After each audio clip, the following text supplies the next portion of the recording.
Alrighty, ladies and gentlemen, welcome back to CSC Season 10 Combines. This is the final night. This is it. They've got to prove themselves. They've got one more chance. I'm, of course, joined tonight by the OG Nexus himself. And, as always, our producer is going to be Alex. Thank you very much for your services. So, yeah, we're about to jump into this pistol round. Nexus, we've got an elite game on our hands. What can we expect? Shooting heads.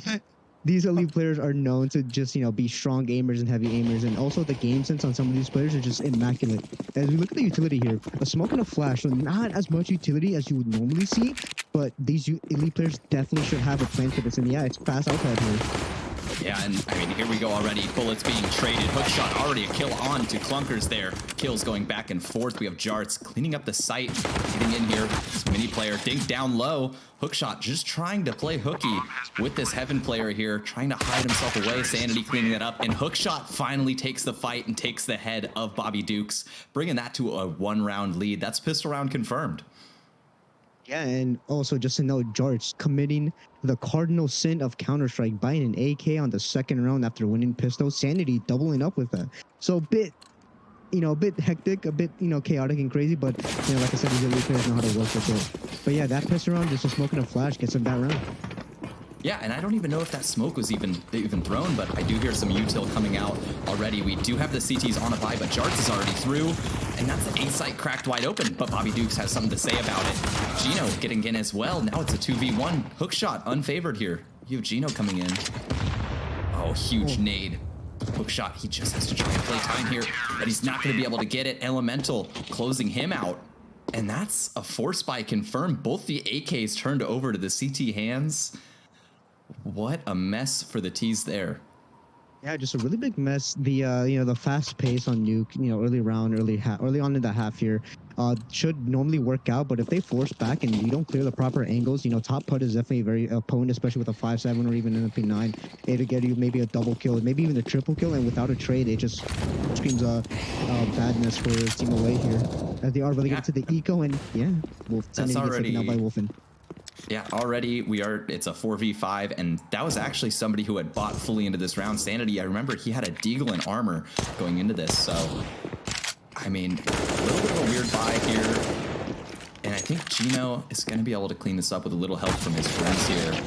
Actually, as I say that, Hookshot and Brock getting a kill apiece there, closing that out. They have control out the wazoo here. They're able to go wherever they want, and you already have CTs, rotated down. They made this very interesting. They already are aware of Clunkers down here, and so now they're just waiting, looking for their next pick, hoping they're able to find something. But the CTs, they aren't handing them anything quite yet. So the T's relegated to just having to take some more map control, look for some more kills here. But I'm not sure what the CTs are going to give them. The CTs are playing this very smart. They know that one push could be another gun handed over to this eco round. So Hookshot already up in Heaven, should be able to clear out a site here. Very cautious, and he is going to be taken out by Bobby Dukes. It looks like Bobby Dukes is aware of a second player. He is, and that's the bomb dropped into sight. Jarts all alone. No armor to his name, just an M4 and a Deagle, looking to make something happen here. And he might just go for a save. Time is of the essence. Only 14 seconds left. I think when he hears that round timer come through, he's going to think otherwise. But actually, he wants to get involved, and Clunkers, he takes him down. MP9 does the job, and that's an M4 picked up. So now Economy, just not looking, or it's looking at least fairly well for Team Home here. 2 players lost. They can definitely reinvest here a little bit on the poorer side, but nothing really to scoff at, especially now that Team Away are on an eco. So this should just be free money, free ranking and everything. But I mean, with pistols and with Hookshot coming out here, I mean, we saw how damage they are with these shots, so maybe. And we do have a fast vent drop coming through. I mean, Sharp and Hookshot both being taken down. And it does look like Sanity is stuck a little bit behind the pack here. Finally going to show himself, but is going to get taken down. And that is a bomb plant secured. I mean, it's what you could hope for going into this round if you are on the T side. Now, these are some very skilled players, so they obviously know, what the move is when you're on an eco. Definitely not your average face at level 4 lobby. I can say that. 100%. These players, it is a combine. It's CSC combines now. Like I said, I've always said this. I've said this before, and I'll say it again. It's like a face of puck, but more organized and more strict. You have a lot of more communication, more setups to play, and more, just better communication overall. And yeah, that bomb plant down does give a lot of money for Team Away as we head into the 5th round. We do see some outside control being taken already by the T's here, but they will be contested. Clunkers playing close to the smoke, wants to play around it, able to get a kill off a flash off that Elemental there. And now the T's, they don't know where to go. They don't know where Clunkers went, disappeared into the smoke. Oh, and Clunkers able to find a dink, but Sharp finds his head. And now Bullets going back and forth. Spot another CT here. Oh, Sharp, quick reactions there onto Bobby Dukes, taking him down out of Mini. Elemental left alone in Garage. But Wolfen fighting from the heavens, looking to send a few more people to heaven, and that's Hookshot taken down. But the T's are going to be still fighting for this. I thought they might have had control, but no. Elemental goes down as well. They might think twice. They might go back up. And that's the drop coming through. Wolfen finds the first. Jarts, quick trade. They're going back up. They should have this A site on lock. Gino down to the 1v2. Jarts at half HP here. Could make things interesting. But going through vents, T's should expect this. Oh, the timing. And the timing isn't going to work out in his favor. And that's Sharp closing out the round. 4K in the round. Huge openers going the way of the away side there. Yeah, and Sharp was just part of the pun, but he's just as sharp as ever. We saw him last season in Challenger, and just a straight menace in the combines, menace throughout the entire season. And it's, I'm glad to see him back up here in Elite. And he's just showing that he's not stopping. It wasn't just a one-trick season. He keep running away with these headshots. But now another full buy versus full buy, for the T's here. Yeah, and I mean, Sharp already, he's played 18 Combines games, dropping a 1.14 rating over those 18. That is impressive. But that's Elemental with an impressive op shot onto Sanity, just around the edge of that smoke. But Sharp, here he goes again. Entry towards ramp. That's going to open up that ramp room. But quickly, you have Wolfen ready to combat this, and that's Wolfen taking Sharp out of the round. 3 T's left alive. Looking for something now. They're stuck in lobby, no map control. Now they just need an opener. But I don't know if they're going to be given one. Looks like they're heading back towards ramp. Nade is not going to hit. Just a second later, it might have, but Brock, headshot on the Wolfen there, takes him down. That's ramp given up. And they will choose to escalate off of that. They're going to go quick. They know that time it takes for these CTs to rotate is not in their favor. Good molly on the single door there, but we actually have Bobby Duke swinging out into that molly to delay that bomb plant, giving his teammates a little bit more time to get into position, but Elemental's left alone with an op. Already in control, though. But can he get in control of this round? He's going to miss the first shot. Knows where the second player is. And the T's are playing this crossfire perfectly, not giving him an inch. Not giving him anything. But a flash comes out. Isn't going to hit. And Elemental, time is ticking away. He's got the kit. They're just playing time here. And he won't have the kills, and he's actually going to miss that shot as well. This might force him. Oh, I was going to say force him to die with the bomb, but hook shot coming in. Cleaning him up.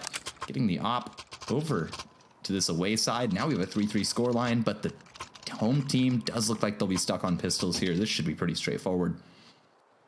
Yeah, and just, getting those opening kills there. Sharp once again onto ramp, getting that opening kill. It just accelerates that execute down towards ramp. Now, it was a little bit faster paced. However, they managed to recover, especially with Jarts onto the trade and just everyone holding it back. That's what makes these elite players so elite. And as we see an outside Bomb is out here alone. Oh, but the CTs have already rotated away. Oh, if they had all pushed this, that would have been, the bomb right there. Jarts, he would have been out of the round. So now it's just Wolfen. I mean, you can't expect too much with just a Deagle here going up heaven, but... Oh, especially when the nades are too good. Sharp, that's why he signed to the NA nades right there. Obviously, I mean, Util has just been on point. That's what you expect to see, though, out of these elite players, huh? Yeah, elite players, just like I said, it's more of like a more organized face of puck, and the utility is just even more organized. Everyone knows these nade stacks. super nerdy lineups, and some you have some more than others. You know, Euphoria and Digital come to mind. They come up with these nerdy one ways and these half across the map smokes that just help out with executes. So you know the utility is always stepped up here when it comes to CSC. And Brock already finding a kill, Sharp as well, and these kills are just going the way of the T's here. Now damage is, or HP I should say, is pretty low for the T's, so this retake could be on only one kit, and that's going to be on Elemental. 2 kills to his name already, looking to turn it into more, but I think we might just have a save here. And that's what they're looking at. So an early save call, but I mean, when you're up against the wall with money, it's to be expected. Especially when you have that op, you definitely want to keep that op, you know, in your hands. You don't want to lose it up, and having this M4 is just, I guess, like it's just nice to have coming into this round. You can definitely play a hero around it, have that op just be super mobile across the map, or have that M4 just play more of an anchor position, or get hyper aggressive and, you know, take out 2-3 kills and go down. But yeah, just Team Away have just been dominating in opening duels. They have just been getting straight headshots, getting the spray downs, getting the spray transfers. And there's no trade, but there's a 14 home. They're either going in alone or they're going, they're just not clearing angles properly, right? So you have one player come out mini, holds mini, while the other player just walks out and holding mini as well. No one's holding for that hut push. That trade potential is just not there. Either that or player just comes up, you know, huge, as we saw Sharp getting that 4K earlier on in the half.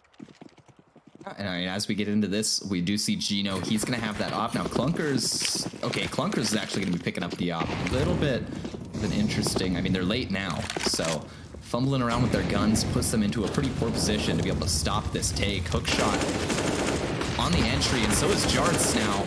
Oh my goodness, and that is already 3 kills handed over, and that's the op gone as well. Elemental able to get 1 back, and I think we're just going to see another save come through here. Oh, but Gino makes this interesting. Those hook shot through that smoke. They might think about it, but I don't think they're committed to the idea of this yet. Again, only 2 guns being brought over. You're gonna have to have some players on pistol, maybe an MP9, another SMG coming out. But I mean, with Wolfen at $0, I just can't envision, you know, him having a rifle going into next round. Just the economy once again coming into play here. At what point do you have to stop saving and just go for these impossible rounds? You see it in pro play. You even seen here, even in throughout the regular season and even in playoffs, you see players go for insane 2v5 retakes and get close enough. But onto that damage there, you know, Team Away have just been super low HP on like half of these rounds, and yet Team Home, they're just not able to close it out, doing 99 or 84 and 4. Having 50 HE, just, you know, tagging all these players down low, and they're just not able to finish off these kills and capitalize on the low HP.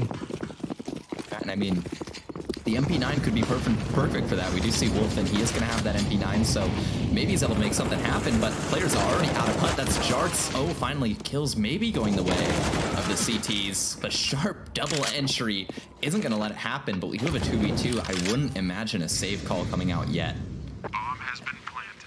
That's Elemental. No, he wants to go for this. Drops the op. That's what gives us that sign. Oh, Gino. Not quite peeking out quite yet. There's the kill handed over. That's Sharp gone. And that's Sanity. Able to find the first. Now looking for the final kill, but Gino kills him while he's gray screened. Sanity taken down. Finally, the home team able to pick up a round. Counter-terrorists win. That's 4-6 here. And Sanity getting kind of cooked over by that gray screen. Trying to push out that smoke, trying to go for a very wild, you know, unorthodox play, you know, with the P250 jumping around and everything. But Team Home played really well with that trade potential. They had players right backing up behind each other, and excuse that there is a thunderstorm outside. My lord, it's jump scared me. But yeah, that trade potential was huge. They had players watching each other's backs, and when one got taken out, they had an instant trade. But Sharp on the double up made that round super close. Oh, Sanity flying out of Squeaky, but it's only going to be good for 1. Oh, Sharp. Don't do it, Sharp. Oh, that smoke. No, he's thought better. Doesn't want to spam that. Instead, the T's now going slow. Oh, close range MP9. It's going to do it. They're ready for the second player, though. That's Sharp. And actually, Gino doubling up on ramp as well. Now Sharp in a 1v4. Looking to maybe just take guns away. Able to find 1. And if you're a CT here, you don't give him an inch. Do not push this man, because he can be quick. he can hit heads. We've seen him do it multiple times now. Elemental. Maybe we see Sharp hit a crazy headshot here. Oh my god! Bobby Dukes ruins the dream, but wow. Sharp. I'm gonna just an say this isn't absolute scripted. monster. This isn't scripted, I swear to God. But that was a hell of a shot coming out of Sharp to at least take one more gun out of the hands of the home team. Yeah, Sharp is just one of those players. You give him an inch, he'll take a mile with his hitting headshots. He's taking away some of these guns too, forcing the economy to be a little bit more fragile now. So he did his job there. Ideally, you win the round, but Sharp, you know, he can only do so much. He's a one-man army coming into this combine. And with those two guns, we do see, or excuse me, Elemental actually taking down Jarts. Forget whatever I was saying. Maybe the CTs have a chance back into this off that kill, but they need to make sure that the away team can't string anything together. Elemental taking out Sharp as well. Looking in the fire, he's gonna take down Brock. Making it out with 6 HP. Oh, that was close. Oh, should spot the player, doesn't. Scope in time, hook shot. Finally taking down the nuisance that was Elemental, and actually Sanity taking down Clunkers. Oh, but Wolfen on this MP9. Doesn't spot anything quite yet. And hookshot's gonna catch him out. This is now a 2v2. The round just got interesting. But as I was saying earlier, I mean, with Sharp taking out that extra gun from the CTs, that did force Wolfen just onto that MP9, making him get a bit more aggressive this round. And so here we go. Here. No. Not a lot of utility here. Just a Molly and an HG onto Sanity, the low HP player. How will they play this? Are they could just get the contact that down? We have one player on upper and one player on lower here. Gino. If he just bides his time, he gets the free kill. 25 seconds left. They can no longer play safe. They can't really clear all these corners all at once. And Bomb is on the low HP player. That is Sanity with only 2 left. And so now Gino, he should start hearing something soon. He might be moving. No, he hears these footsteps. Activates. Takes down the bomb planter, and that is the round handed over based off of time alone. Counter-terrorists win. So now, I mean, Hookshot gonna hope for a bomb plant here. Isn't gonna get it. Isn't gonna get that extra money. And so now, I mean, if you're on the away team, you just buy pistols here. There's really not a whole lot else that you can do, especially with how your money is looking right now. But when you're on the, if you're on the home side, you got to be worried about these deagles. These 3 deagles could change everything. And this Hero AK, I mean, if they do their jobs, if they take out these 3, this could be big. Now, that Molly is going to put a pause on that, but actually the bomb is just going to go through. That's bomb drop down vents. The spam is good. Wolfen finds another one. Transfer is not there. Oh, and the HE damage not there. Chasing fast is Clunkers. Oh, he just spots the shoulder. Sorry, player down here. That's Gino. Gino out of the round. Jarts. Massive deagle shot. Now left alone. If he's able to take down 2 more, you know, he does his job. But he's getting pressed down on, and that's Wolfen closing that out. 3 kills that round. Pretty impressive. I mean, that spam through the smoke, you know, it's what you could hope for when you're spamming that, but that deagle shot, that was something. Jarts, I mean, it was a consolidation kill, you know, not really too much, and they didn't have too much impact on the round, but that squeaky push there was scuffed the moment it stopped. You know, that first player out should be the first player out to get down to the fence, or even just take a contention away from the players on Heaven, Silo, and CT vent there, and yet they chose to just fall back here. I feel like there's a Molly there, and you have a small firefighter there, but seeing it to Gino through the smoke. What a shot.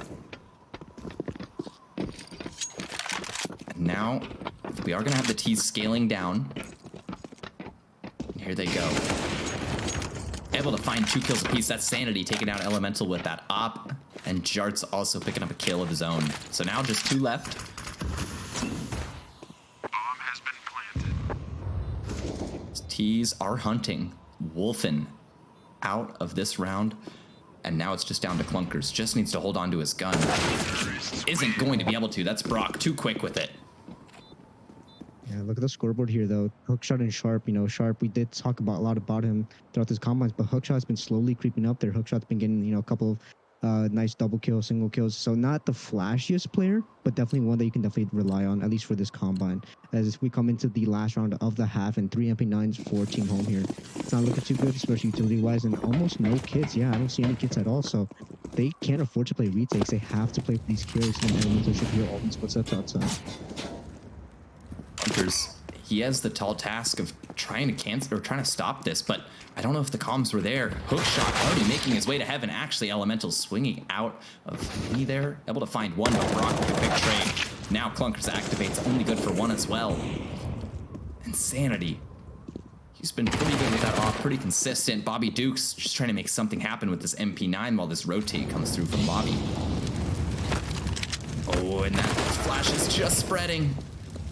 Molly, excuse me. And now Sharp gets the entry. That's 3 kills to his name. And as we close out the half, we are going to see Sharp at 15 leading the server. And so, I mean, really, that just felt a little bit one-sided. I mean, even though the scoreline wouldn't say that, it did feel like the away side had that pretty much on lock.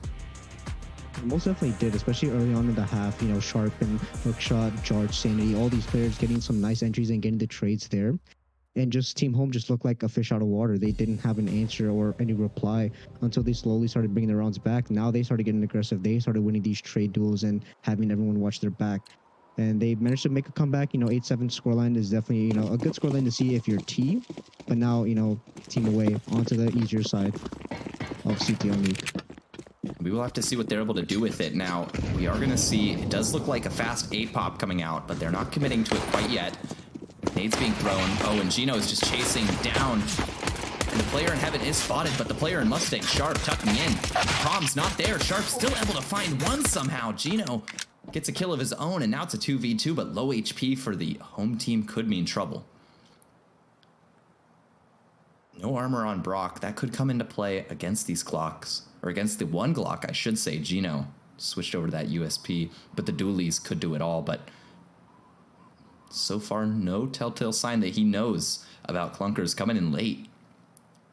If Clunkers goes through Hut here, he could have a free kill. Maybe even a knife if he wants to get cheeky with it. Oh, but Brock, the timing.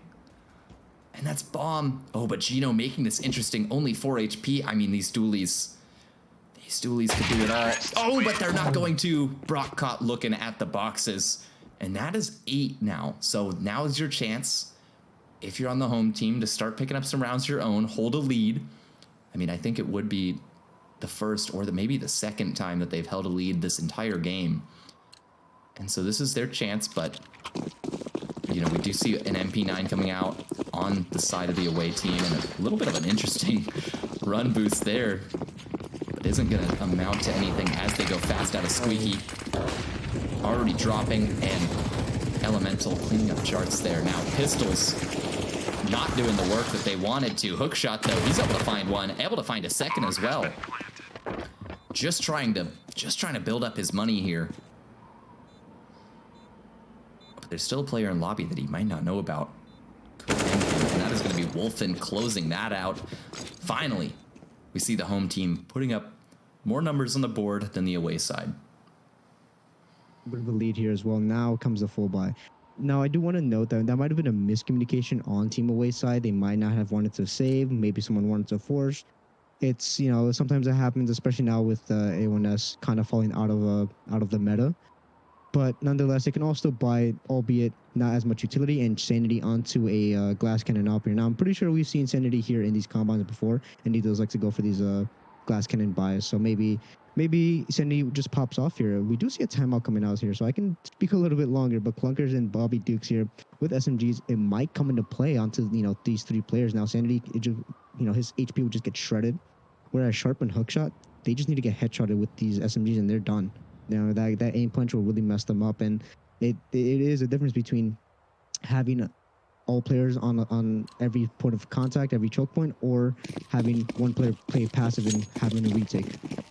And I mean, you say that we've seen Sanity here with this op. Now, I do want to note that he actually has the highest op rating in Elite in these combines so far out of his 9 games played, which is impressive to say the least. But as I say that, Gino looking impressive, taking him down.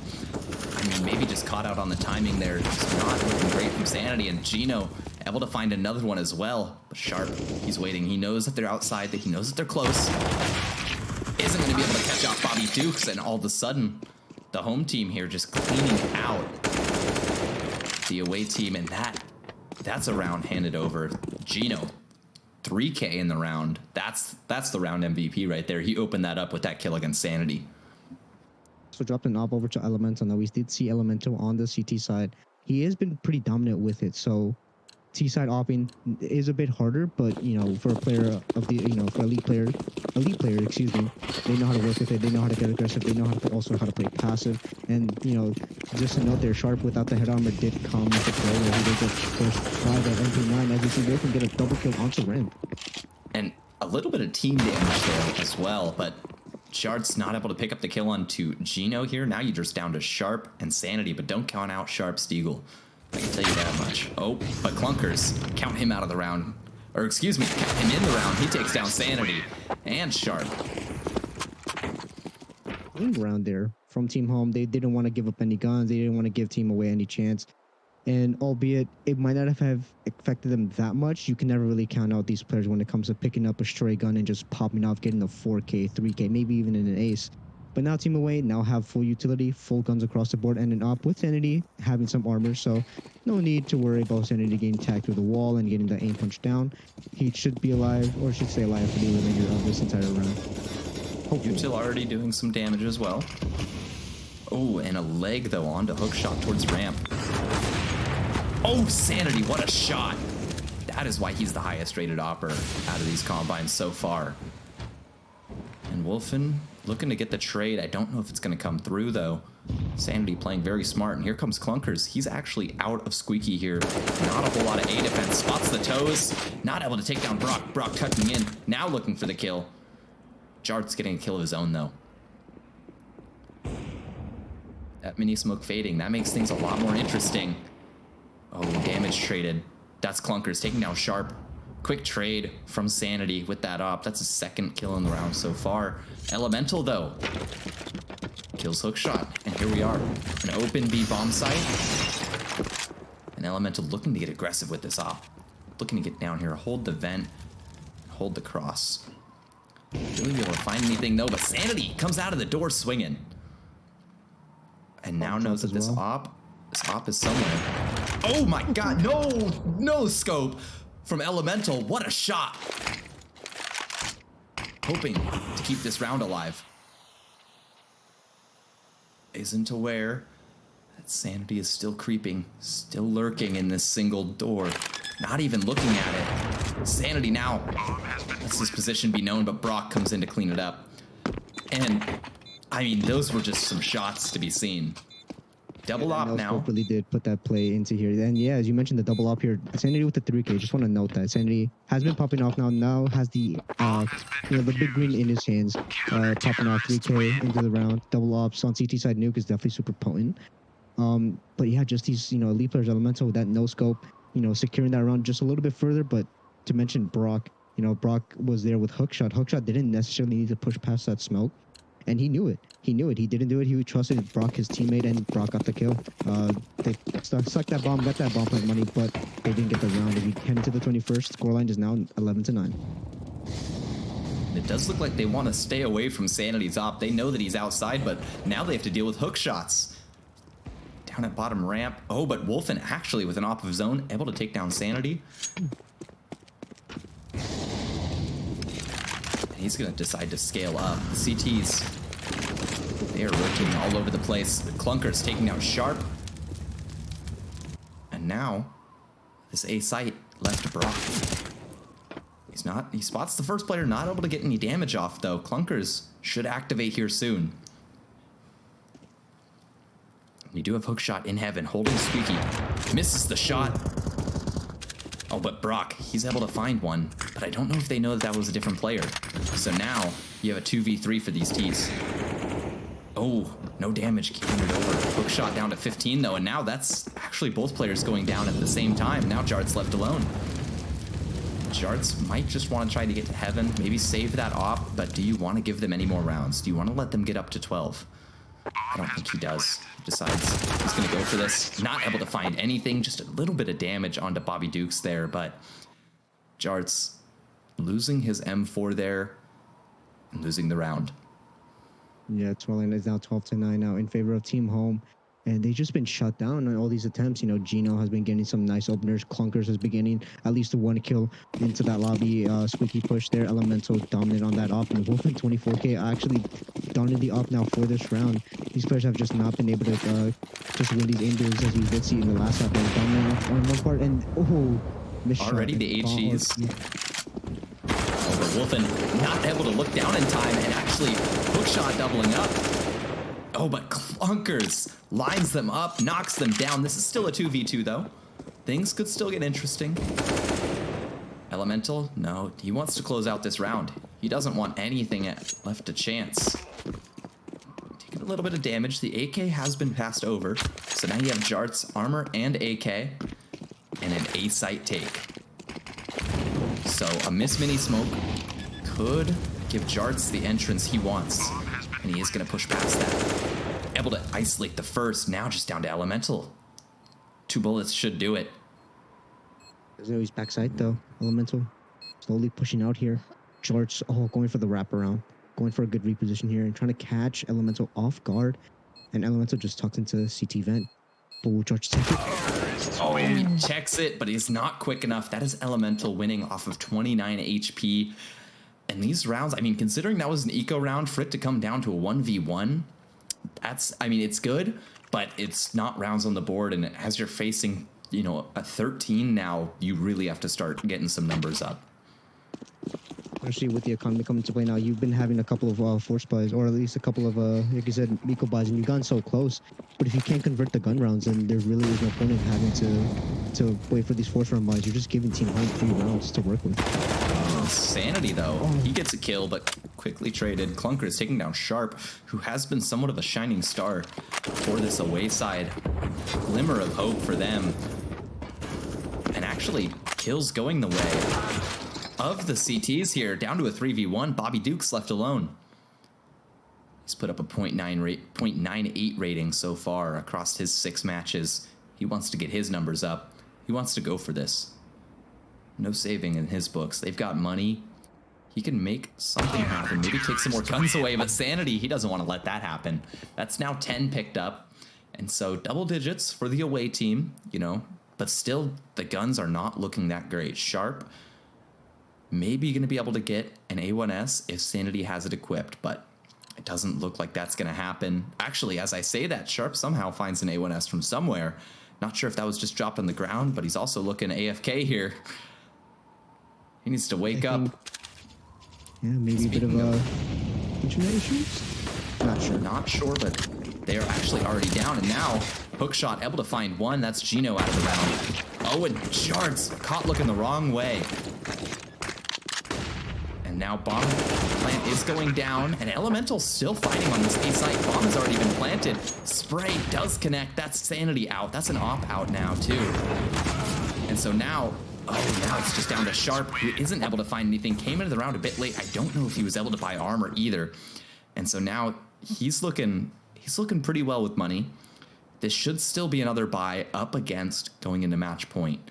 And so if you're a CT here, you just really have to make something happen. Yeah, you also want to, get as many rounds as you can here. Sharp still not buying the gun. There we go. Buys the gun, buys utility. Has those buy bonds. Forcing to this round. They're now forcing to play for the comeback. They're now wanting to go to overtime. They want to get the win. They want to get 6 rounds in a row. That's what they'll need.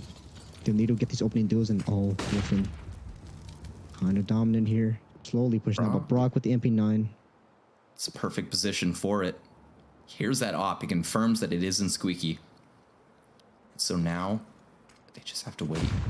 The T is just hoping that this away side gives them something, gives them anything. Brock just needs to stay here. If he stays here, he's almost guaranteed a kill. Don't quote me on that.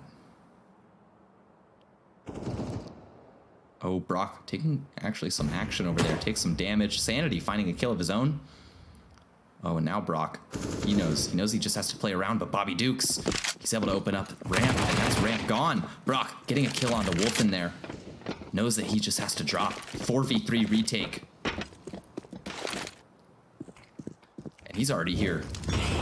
Oh, but that Molly is actually going to tag him. It's going to kill him. Bobby Dukes. The Molly spread. Ooh, Brock wasn't expecting it, but Jart's opening up double and opening up the site. So now you have a 3v2. Oh, Sharp spots Elemental, but isn't able to get his gun out. Sanity taking down Elemental. Now the last player confirmed. Bobby Dukes in the clutch. Is going to find it and is going to find himself a 4K and match point. Just, I mean, overall great play there. Now I do like to say that, you know, elite players like to take their time, and so the premier players, and it's a big change from you know, the lower tiers like contender and prospect. You'd see these, you know, one-off rounds. They have one idea set in stone, and they go for an A hit, and then they go straight into it. And if something goes wrong, you know, things are, you know, they don't know what to do. They're lost. But elite players, they have a backup plan. They have these lurks. They have these, you know, protocols. Now these are not set teams, and so they have these just based on playing games. You see trades going back and forth there, and that, you know, late B play was just like, you know, overall great mid-round read by these players. And Sharp finds the shoulder. Isn't able to find the head of Bobby Dukes. Now it's Bobby Dukes in a clutch again. All of a sudden it's a 1v1. Just Brock. Brock, it's your time to shine. Oh, but he's on a flank. It's not on a flank, and that is going to be the game. Bobby Dukes closing it out. A 1v3 there at the end. Very quick, very clean for him. And 16-10 was the scoreline. It felt a little bit like a one-sided match. Most definitely did, you know, especially early on in that half. Their team away was just running around with rounds, and they folded, they faltered, they lost, I don't know how many rounds in a row, brought the score down to 8-7, and then in that second half they had a glimmer of hope, and they had some good rounds, some good reads, and overall they just couldn't close it out. Sharp, you know, not having as much impact as he did on that first half, but Hookshot stepping up. So, you know, just overall, you know, I guess the mind games got into it, you know. It does play a factor into these combines, especially when you know it's the last day before the draft. I can understand if some of these draft eligible players are a bit nervous. Yeah, absolutely. And I mean, you know, as we get into, or as we're waiting for our next match here, I believe that we should be looking at a challenger match. Now, some interesting things in CSC have been happening. We have had some articles actually get written by Sainted. Now, Sainted, he's been busting out these articles, already 3 of them done. And I do just want to talk about it a little bit here, because as we're looking at this challenger match, I want to talk about some of his DEs to look out for that he's been talking about. And so first off, let's talk about T Grumpy. I mean, we've seen him play. What are we thinking about him? T Grumpy, phenomenal player. I've seen him in contender, and we definitely, you know, he's definitely one of the hot prospects or hot contender players that you definitely want to see. I know every single contender team had him on his list, on their lists, and so to see him get moved up to challenger broke so many hearts. And I've seen some of his games. We even casted some of his games here, you know, in contender and in challenger, and he's just an aggressive op. He reminds me of that of Dexter. You know, doesn't want to just play super far in the back and toss some flashes for the team. He wants to get, you know, down and dirty. He wants to get into people's faces and no scope them, go for some nice flicks. He does it all. So just, you know, very you know, careful player. Just someone to watch out for when it comes to the challenger season, and definitely watch him to be, you know, picked up early on in the draft. Yeah, and I mean, aside from that, let's also talk about Captain Diabetes. Now, he's listed here as one of the better support players here in Challenger. Is that how you felt? Is that when we've casted? Because I know that we've casted a few of his games. I feel like we've seen him be one of those players who isn't necessarily strictly a lurk, but almost like a hybrid between a lurk and just a support player. Is that kind of the sentiment? Is that kind of what you're feeling? With Captain Diabetes, 100%. You know, I don't necessarily remember any of his plays, but I mean, you know, plays don't make the player. What makes a good player is their attitude and how they are in and outside the server. And if we're talking about, you know, a hybrid lurk and support, the first player that comes to mind is a Hunter. Now, back on G2 before JKS came in, Hunter was the main lurk. He was the apps player, defaulting, making sure to cut off the rotates, and apologize for the background noise. But yeah, he's cutting off the rotates. And if Captain Diabetes can be that specific player, I think he'll fit right into a team. You know, every team needs a player to toss the nades and the flashes for, you know, the star players, you know, the unsung heroes of the team. So yeah, Captain Diabetes, you know, just overall, I also have some biased reviews from a close friend of his who is on our team. So he definitely speaks highly of him. So I can't wait to see where he ends up, and if, you know, people do watch this stream and they now put their radar onto Captain Diabetes if they haven't already. I'm pretty sure I'm going to see him drafted maybe middle of the board. Yep, absolutely. And I mean, as we finish up that segment, we're gonna go ahead and go into a quick break. We will be back here shortly with another CSC Season 10 Combine game for you. Now, this is the final day, so if you need your 3 matches, go queue right now. But other than that, we'll be right back.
Alrighty, ladies and gentlemen, welcome back.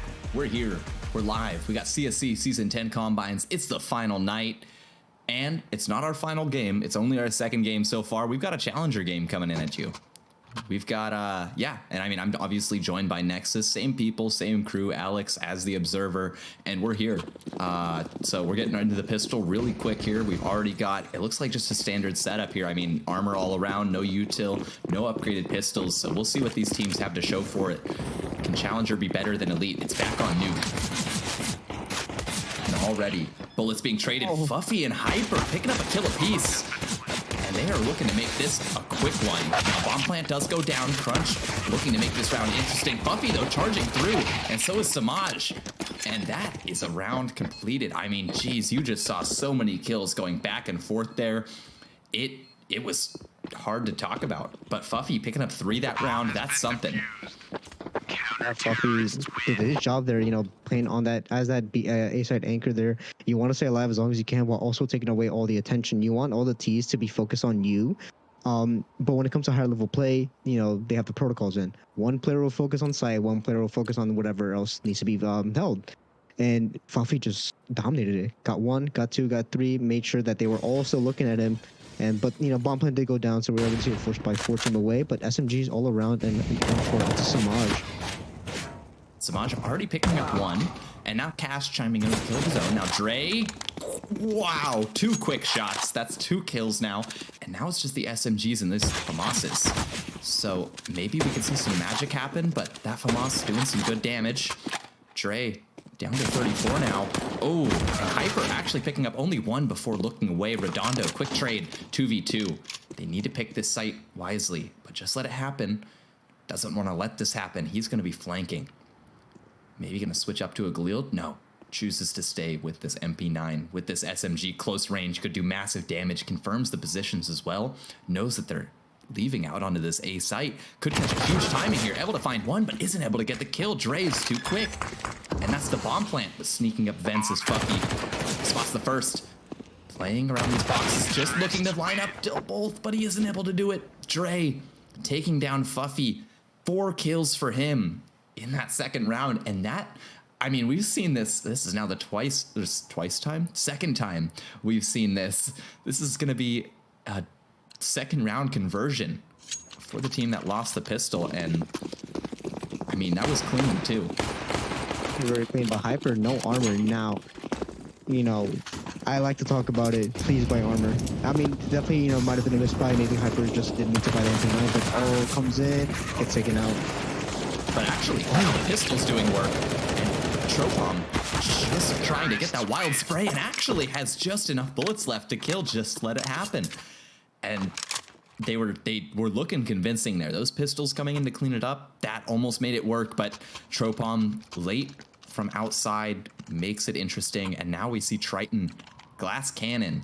Glass Cannon against pistols, not my first pick, but he's 0-3. We'll see if he can put some numbers up on the board, and this is looking like fast outside, and he is going to be caught by all of these pistols. He sees the flash, decides to duck away. Misses the first, and that's a dink already, and Tropom taken down. Now Triton just fighting for his life, only able to find 1. That is an op, and I want to say an AK handed over for Dre. Now trying to line them up. Now Fuffy with the op. Isn't able to land the shot. That's Dre with 3 already in this round. And now you have Hyper. Isn't going to be able to find anything either. So a quick pistol round. Kind of what we could expect, but that Glass Cannon op, that op handed over to Fuffy, that could have been dangerous. Most definitely can. These challenger players, you know, they're just one step below Elite, and the only thing that really separates them is, I guess, a bit of the game sense. But these challenger players, they're similar to prospect players in the sense that they go for unorthodox plays, but they make it work. They calculate these plays, and they know that it works fine. And yeah, Triton, I do believe he was a former Elite player, got bumped down to Challenger. Might have been a numbers issue, or maybe Triton just underperformed last season. I'm not entirely sure, but you know, seeing him here, I feel like he should have a field day here.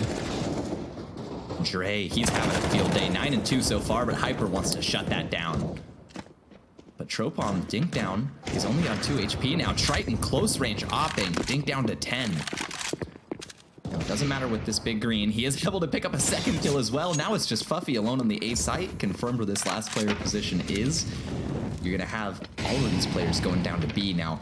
Fuffy, I'm not sure if he goes for this here. No kit to his name, only a flash. But maybe one of his teammates had dropped a kit somewhere.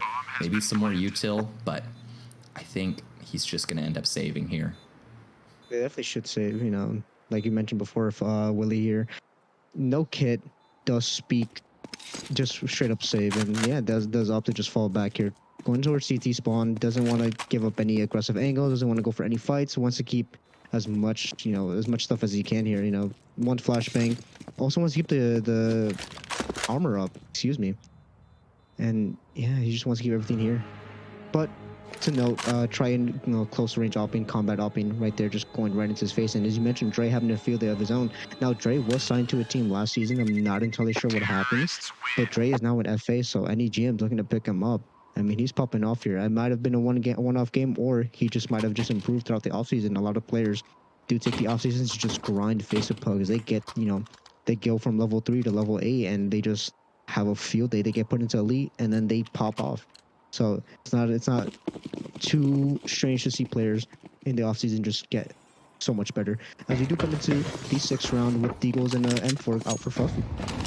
And I mean, we do see Hyper again on a glass cannon MP9. Maybe looking to make things a bit different from last time. Now, outside control has been handed over. So Cat might run into some issue here, but Crunch isn't running into issues. And that's Hyper taking out Dre, taking out the top frag. So now, oh, Tropom closing out Cash.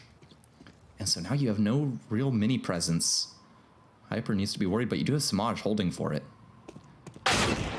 Oh, Samaj, Deagle shot onto Redondo.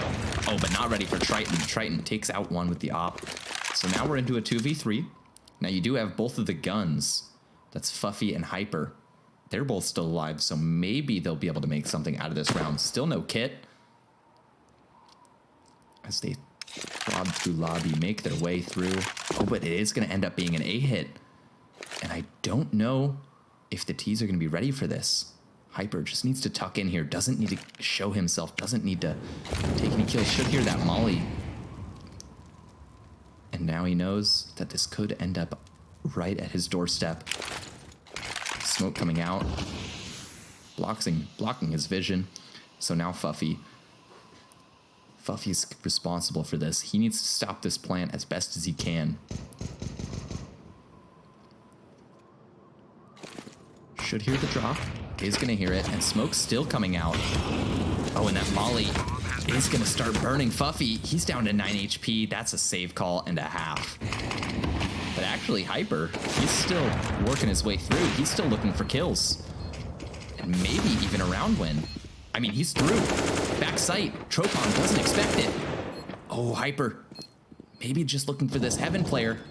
And actually, Fuffy's here as well. Fuffy came back. Oh, and Triton's gonna miss the shot, but does pull out his pistol in time. And now it's 1v1. And all Triton has to do is play time. And the time is not in Hyper's favor. And that is just because of the kit there. Man, what a close round. I mean, Hyper with 4 kills to his name. He really brought them back into that, but just wasn't there in time. Obviously, Triton played that perfectly, just playing around the silos, just trying to stay alive. Had he died even a second sooner, that would have been a conversion. But now we're looking at the scoreline 5-1 in favor of the away team. And I do want to note there that, you know, just as I said before, they take these unorthodox calculated plays and they work right there. Normally you see Hyper just go for the savers once Fuffy gets tagged down to low HP, but Hyper said no. I'm here to win. I'm here to play the game. I'm here to get my stats up, and there he is, showing off that not only can he shoot back, he can also go for these crazy plays, and oh, just let it happen. Beautiful shot. Lining up that off shot, ready for Dre there. And so Dre out of the round again, top frag deleted. And now if you're a T, you have no map control. Now you just need to try and find picks. But the CTs, you hear the smokes coming out, you know that they're not going to hand over anything. But Hyper, maybe getting a little bit aggressive here. Wants to push in. Wants to go for these fights, even though it's a 5v3. And Triton actually taking down Just Let It Happen opens up that ramp a little bit, but Fuffy is ready. Oh, and now Hyper confirms the position of both of them. Getting caught on the ladder there. They're poking their way out of there. They're out on A site. Do they know that Hyper snuck his way through? Plant is back site. Has been planted. Oh, and a crunch. He's ready for it. And so now you have a 2v2 in what looked like a sure round for the home team. Samaj just looking for something, looking for anything, but the T's are not handing him any kills. Crunch is ready for this. He hears both players.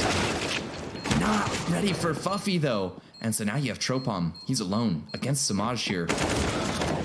Samaj is going to get the kill, and the kit is on his body this time, meaning that this will be a second round finally converted.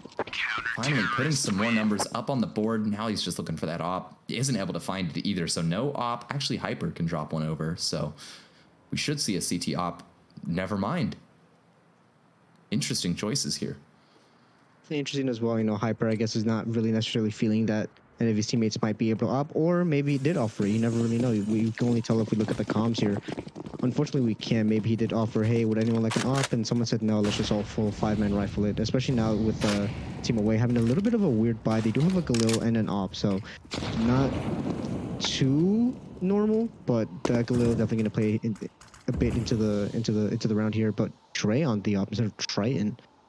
Bit strange, but it is a slow Trey, outside default. Yeah, he might just be looking for a point-and-click adventure game. We've seen him doing damage, and so maybe able to do something with the op.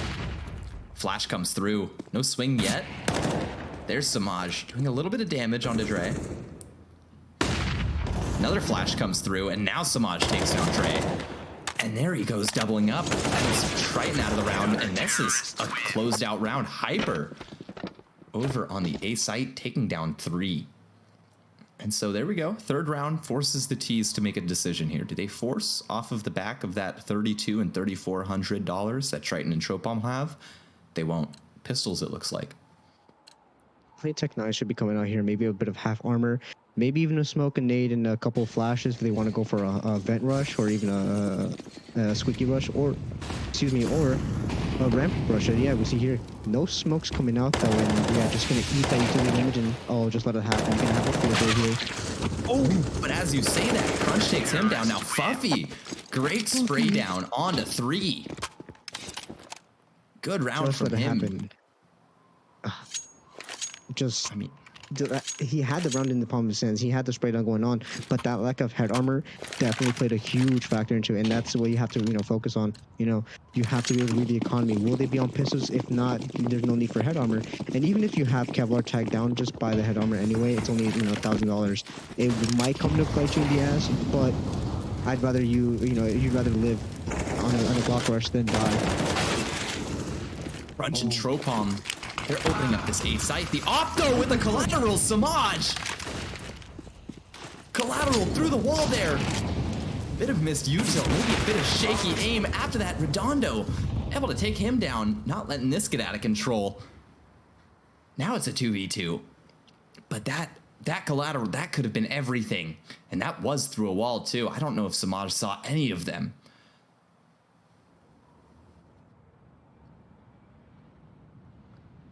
Ooh, the Now it fan all sites goes- as well.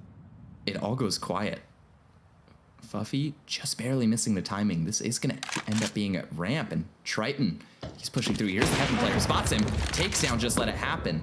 And now they're going to scale up. Fuffy's already pushed through into lobby. The T's still haven't decided where they're going. Now it does look like they're scaling up Heaven. And that is the bomb in Heaven as well. So now Fuffy, he just has to play the waiting game. He has the kit, he does have a flash, and he has a kill to his name. Looking for more. Looking for the 1v2. Should have heard that step, maybe. Definitely here's the drop, definitely here's the plant.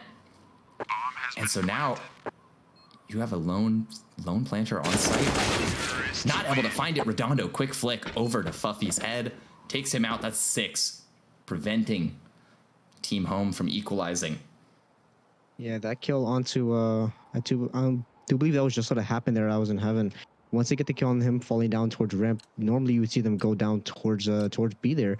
But knowing that Fuffy or knowing that just what happened was rotating down to the lower site gives him the notion that Fuffy is on A site and is probably most likely rotating down. But Fuffy, playing the mind games, we know how smart Fuffy is, a former elite player himself, knows that, okay, they're going to probably go towards B, maybe try to fake A, and he stays on the A site, playing a bit of a gamble stack, and it works in his favor, but just couldn't hit the shot. And yeah, and I mean, as you say that, just let it happen, did find a pick of his own. And so now you have CTs playing around in smokes. Oh, but the nade is pretty good, and so are Tropom's shots. And now you have Samaj. You saw him last round, but Tropom shuts him down early. Minute 16 left, 3v3. Fuffy wants to activate here. Doesn't spot the garage player, but I feel like the garage player, Triton, didn't spot him out. Fuffy wants to reaggress. Oh, and Triton's actually gonna miss the shot here. So you do have low HP on one player now. And if you're on the T side, you might just think about Secret as an option. But actually, Triton not even looking at Heaven. Fuffy gonna drop. Here's the player close. Tropom sneaking his way up. And it all goes quiet. Up hell control here now. Fuffy taking over from ramp, going down towards that lower site. Now that they have secret control, they're just playing the rotation games, but they're just grouping up here in Heaven. And they're going to hit A. A, they are going to hit, and I don't know if there's any players here to contest. Just let it happen. Playing in Squeaky, though, maybe going to make something happen here. Oh, but that Molotov is going to prevent him. A little bit of a preemptive nade to Asia isn't going to connect onto anything. Free smoke coming out, and actually a fluff molly as well. Just let it happen, pushing through. Able to find the second as well. Triton now, 1v2. Was a 1v3. He's got to be sweating. Fuffy closes him out. Just Top not dropped into sight either. they don't have time for it either. And oh, that timer Wait. slowly coming in here. Counter-terrorists win. Get the defuse though. Did find it. Now, there was a kit on Fuffy, so even if Hyper was not able to get on there in time, it would have been all right. And so now you have guns being thrown around. From the T's, though, you just have... It doesn't look like a whole lot. You know, you do have some Galils, a couple of AKs, Crunch, down to only a Tech 9 and an HE. So Util is coming out. This is something we didn't see in that Elite game from that CT side. Oh, and Triton, he's already out. Hyper doubling up from Heaven. And maybe gonna find a third. But actually, that's gonna be Crunch. He's gonna get himself an AK. A little bit of an upgrade here. Hyper wants to aggress. Isn't able to find Crunch. Crunch down to 6 HP.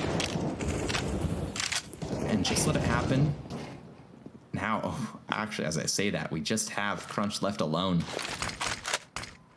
Missed flash from Cash here, and just let it happen, pushing through. Pretty clean, pretty clean. Only dropping one player there, and that was Hyper, getting a little bit hyper aggressive. And so now it's an equal scoreboard. Yeah, I took the words right out of my mouth. Our Hyper didn't need to push in the hut there. He had the double man advantage. Had the positioning, didn't need to push in the hut there. I understand I want to take some map control, but there's no need, especially when you just get the kill there. It definitely could have gone, towards the T side. However, Hyper just has some good teammates there ready to trade him and ready to just hold his back. And as you see, a fast 8 play coming out here. Oh, Cash lining them up, only able to find 2. Here comes Fuffy. He finds 1, now Hyper. He is just looking for kills, not able to find anything. And Triton, he was over at ramp, doesn't know what hit him. So now we have a CT lead, and we also have a T buy. Definitely, yeah. And once again, Hyper now starting getting a bit too comfortable now. He's making the same play over and over again. He gets a couple kills on the A side and slowly, or a couple kills, go down to 4-team home here. And he just starts pushing into hut there. Now T's should be ready for this if they are, reading them correctly. If not, Hyper can just keep getting super lucky or super hyper aggressive there. And just a tag on to let it happen. Could have been so much more. That HE isn't going to find nearly as much damage as that AWP does. And actually, Triton pushing through that smoke is going to go down. But Dre also getting a kill. Makes this a 4v4. So now you have Just Let It Happen. He wants this op, is gonna make it away with it by the skin of his teeth. Not able to double up. Tropom staying alive, keeping outside control, and now you have Hyper stuck alone on this A site. Buffy is here, throwing some supportive util. 3v3, they hear Squeaky finally open, but that smoke is gonna block T-Vision. Oh, Hyper spots the feet, but Redondo isn't able to connect the spray. That's Hyper with the quick turnaround. Hyper doubling up, not able to find the third. Now it's a 1v2 for Crunch. Late rotate from ramp as well. He can't isolate these. Isn't able to find Fuffy though. Looking up at heaven, and Fuffy finishes him off. That is now an 8-6 going into the final round of this half. And they should still have a bye over on the away team. So who knows what we'll see. Yeah, Fuffy, the in-game leader for, I do believe they're called the Hawks? Falcons. On the Falcons for the challenger team there. And yeah, just 16-6 doing a lot of the work here. Now, Fuffy's usually a player you see at the bottom of the scoreboard, but that's not because he can't frag. It's mainly because he's tough in the utility and left in some of these impossible situations. But now Fuffy here fragging out, having a good time in these challenger combines. And, I mean, that's what we've seen as well. Oh, Trey, good shot onto Samaj, but damage traded. Not a kill, though. And now you have Cash. He wants to hold on to this outside control, but Tropom taking some map control for himself. Now Cash should hear all of this.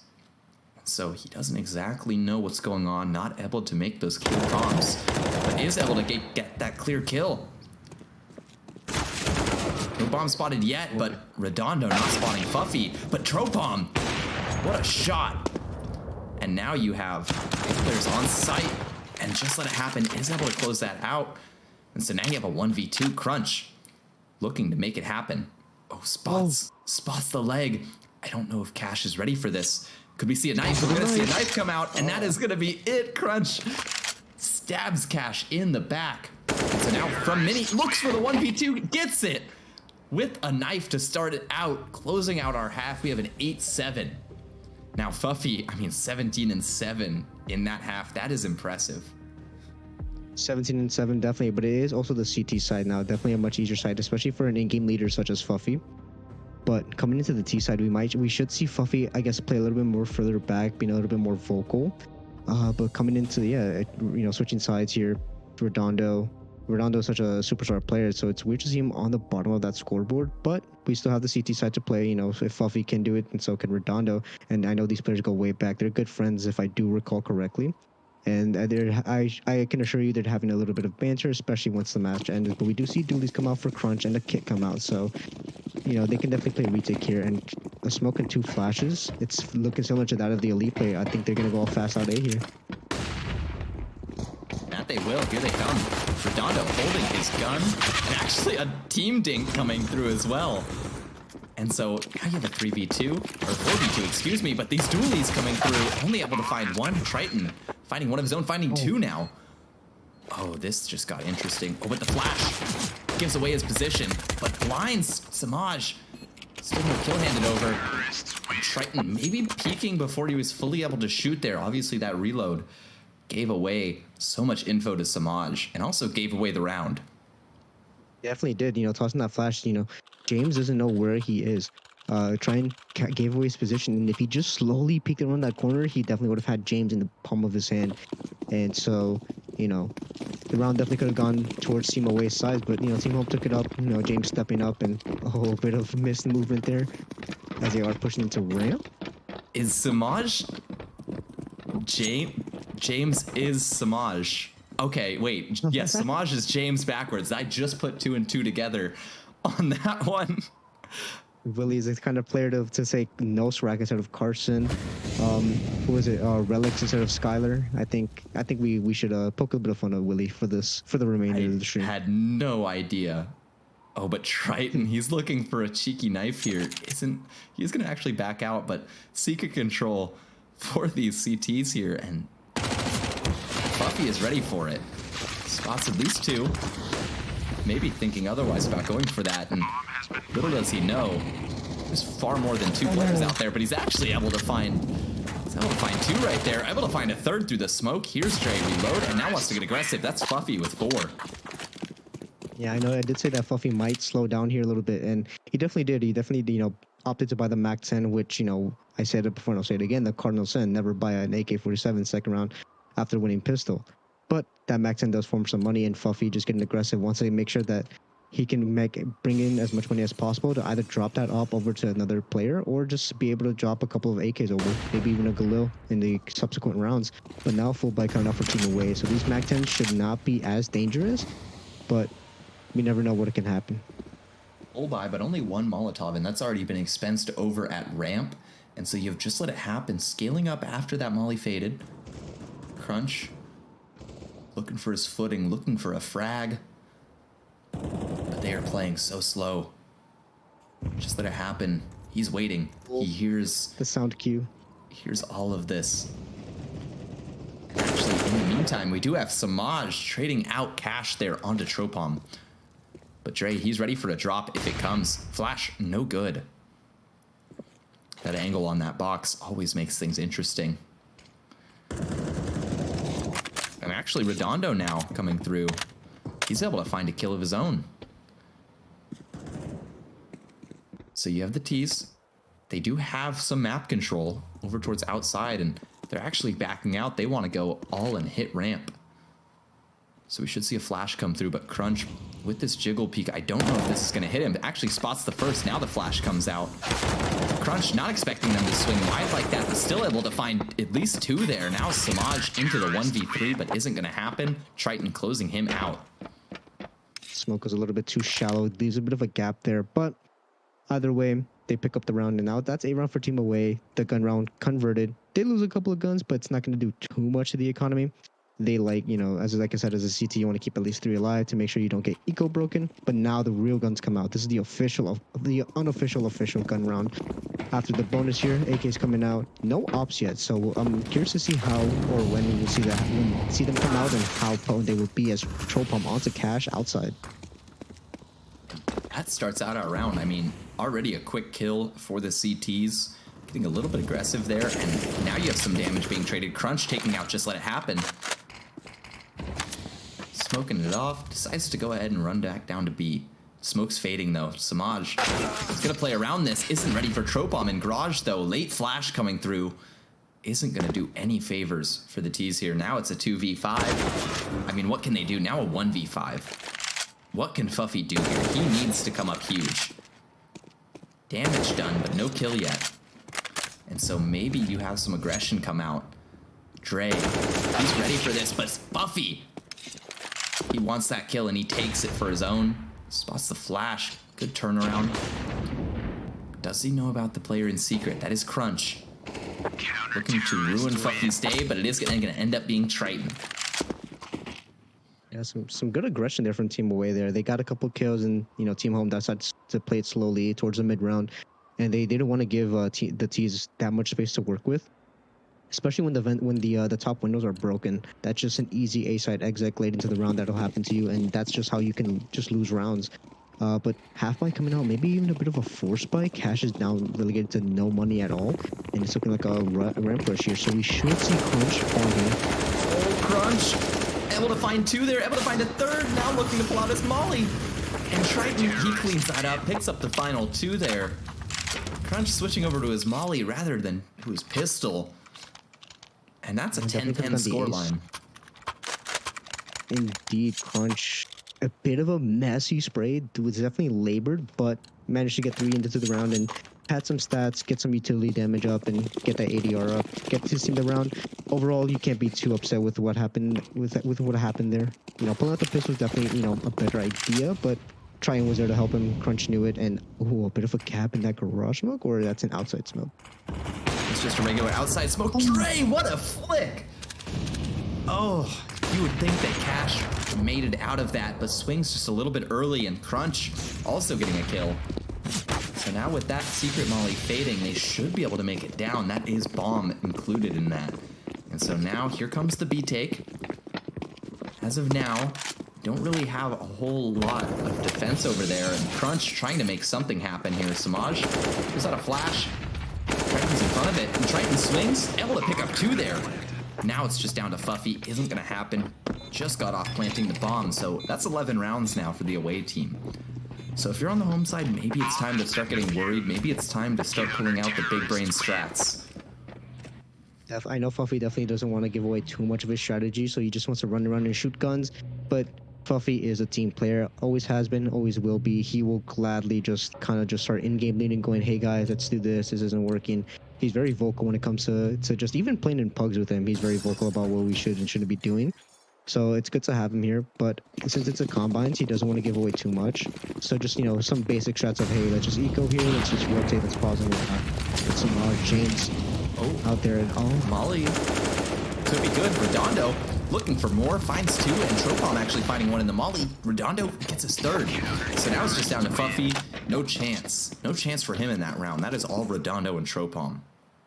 Definitely, and you know, like I mentioned before, Fuffy is usually the player to toss the utility back around. You did see that flash assist coming out from Fuffy himself, and he was the last one to come out. So it's not unusual to see Fuffy the last one in there, and it's not because he's baiting; it's because he's the one tossing, you know, the utility. I know a lot of people get that confused. You know, hey, let's execute A site, but we have no flashes. Hey, how can no one toss flash? You get the idea? You know, you have to have someone who's willing to toss the flashes, but they'll also have to be willing to be put into these impossible clutches there. And while we have players like Xyp9x who just, you know, made a career out of that, just, you know, clutches, it's not, you know, for the average person. And Drake does take out Fuffy outside. Through a smoke as well. And now this take might be on. But actually, they're putting a little bit of a pause on this. They see that second smoke come out. They know that there's 2 players at ramp. Oh, and Crunch finding the shoulder of just let it happen. A little bit of spam isn't going to connect onto anything, and Redondo hears this. He knows that these players are towards lobby right now, and now he just needs to hold. And there it is. That's 2 for him. Left to Samaj with the op. This is a 1v5. This is impossible. Only a tag, though, onto Triton. Looking to finish it off. Isn't connecting. Finally hits the head. A little bit of an overkill as well. Able to find a second. Makes things interesting. Only 1 bullet left, but he actually switches to the M4 here, which only had 2 in it, so reload either way. Yeah, and the M4A1S is not an AK-47, so two bullets to the head will definitely do it. Oh no. He should have heard that. He should have heard that player up on T roof. But Bomb is still outside. This is a very tall task. Should be ready, but isn't looking the right way. Crunch closing that out. And that could have gotten dangerous. I mean, losing 2 players there, granted you are on just about full money for the CTs, but still giving away quite a bit there. And it should really play into the fact, I mean, like you did mention, you know, a lot of these players are on max money. Look at Redondo, $14,000. And just to know, Redondo did put up, is starting to wake up now with that A-side defender. Redondo loves to play these anchor positions. On Ancient, he plays A. On Nuke, he plays A as well. He's just so good at getting multi-frags. And Crunch onto James. That's a 1 kill finally going to the way of team away here. And I mean, that is almost putting the final nail in the coffin, but T's still have something to say about it. Hyper, especially. Oh, but Cash, just the dink. Is he able to close it out? Finally is able to kill Dre. Oh, his pistol, but Triton then closes out Cash. And so now you have a 2v3. Crunch doesn't exactly know where he wants to go through. Maybe just thinking about going through with Triton, who manages to find one as the smoke is pluming. And they're flashing themselves back into this. No activation yet, though. Smoking off Squeaky, they know that there could be a player here, and that's Fuffy, who wants to get aggressive, wants to go through that smoke, but the tag coming through Triton now isn't able to let it happen, and he's able to close out that round, barely scraping away that round. It just happened. Has to double up there. Has to get those important kills onto Mini there. And Hyper, just beautiful entries onto that A site, taking out, you know, Redondo of all people. You know, Redondo, like I said, he's a very, very strong player. So taking him out is not going to be an easy task. You have to either flash him off or you just have to out-aim him. And the fact that Hyper just out-aimed him is is just insane. But Mac 10 onto Fuffy now. I do believe Fuffy just couldn't afford a better weapon. Yeah, if he didn't buy the Mac 10, he would have been relegated to Deagle. So maybe trying to go for a faster play here. Maybe wants to get more aggressive, more up close. And you see Dre take out James. Dre just been a monster on these outside picks. Here he goes. He wants to get back into it, but Cash isn't going to let him. And Tropom, he closes out Cash, and now he knows that there could be a player close. Oh, the Shadow spots the gun barrel, and that's the bomb dropped. Fuffy, it's a little bit aggressive with the bomb there. A little bit of a self flash. Could have been bad, but now you have Just Let It Happen. Looking for the feet. Isn't going to find anything quite yet. And that smoke should close him out, but that actually covers the bomb perfectly as well. So 2v4 to happen. There's the first handed over. Just Let It Happen with a quick flick over to Tropom here. And Triton here in heaven. Oh. The bomb control has been lost, so the T's should have no issue, but 30 seconds on the clock could be an issue. So now you have both T's committing to this outside, committing to getting that bomb back, but big gap in that smoke. Oh, Triton just looks away and takes some fall damage and falls off. Poor Dram. They're giving up that bomb control. They want to just play the round. 10 seconds left, I think. Yeah. They have to go it's A over. if they go anywhere, but you still have Redondo back sight here, just looking to be a nuisance, just looking to delay this plant, and just enough time actually. They actually just got that bomb plant. And now all of a sudden it's a 2v2. Redondo not activating. Oh, and the Molly's gonna force Triton out, tagging him down to 60. One way coming out as well. Oh, They do have kits here. Crunch is just waiting to activate here. He's waiting for Triton to take some of this heat, but now he lets his voice be heard, and Triton quickly traded. So now it's Just Let It Happen versus Crunch. Now Crunch on this low HP. Bomb timer. Oh, and they have it. This is gonna be close. This is gonna be so close. Were they able to find it? They They have were! it. Just a millisecond. What a round. I mean, you would think that Redondo wouldn't let them have that bomb plant, but for it to get that close down to the very last millisecond there, oh man, your heart has got to be sweating. He just let it happen. Definitely kicking himself there. You know, just there's no reason to start swinging wide there. You know, it's a 1v1. They have kits. They're going for these retakes. You might as well just die with bomb there. But Redondo, I do believe he thought that they didn't have time to plant the bomb, but Dre quickly traded out by Cash. But gets it down to James there. Cash kind of let down Samaj there. I mean, but Hyper, he's not letting his team down. He doesn't want to give away match point quite yet. He wants to fight for this. Tropom getting the kill onto Cash. So now the smoke coming through. I think Hyper might have spotted the shoulder. And now Redondo, he's trying to spam the smoke, not connecting. Fuffy looking the right way, I should say. But that's a quick trade. Now you have Just Let It Happen coming up behind. Is going to find Crunch. And is going to find Tropom with the 2v1. Just let it What happen. a Finally making round. up for that last round. It would have been 13-13 actually if Just Let It Happen had just played the time just a little bit longer. But we can't dwindle on past rounds. We can't linger on those past rounds that what could have been. But yeah, a lot of guns lost for Team Home here. Now relegated down to 3 Galils and a bit less utility than they would have hoped. That So Molly. Team Away should definitely have. Oh, That Molly actually lands. That looked interesting, but so does this spray. Cash opens up the A site. They need to find another one, though. Tropom, he closes that out. Now Triton, he's still in heaven. She's up there as well. So now the fight for A site continues. That is going to successfully smoke off Dre. He was looking to work around this. Now, maybe he pushes the smoke and finds something. He's going to think otherwise. 3v3 doesn't need to give anything away, but there he goes. Giving a kill over to Just Let It Happen. Now Crunch with the trade. Down to the 2v2. Players need to activate. They need to go huge. And Triton caught on both sides. Isn't able to get anything. Fuffy doubling up to close out that round. That is now 13. They are fighting for this match. You are looking at over a team away here. Crunch and Tropalm, 25 kills apiece. Looking at the other side though, Just Let It Happen and Fluffy leading the charge as well, with Hyper coming in on a close third.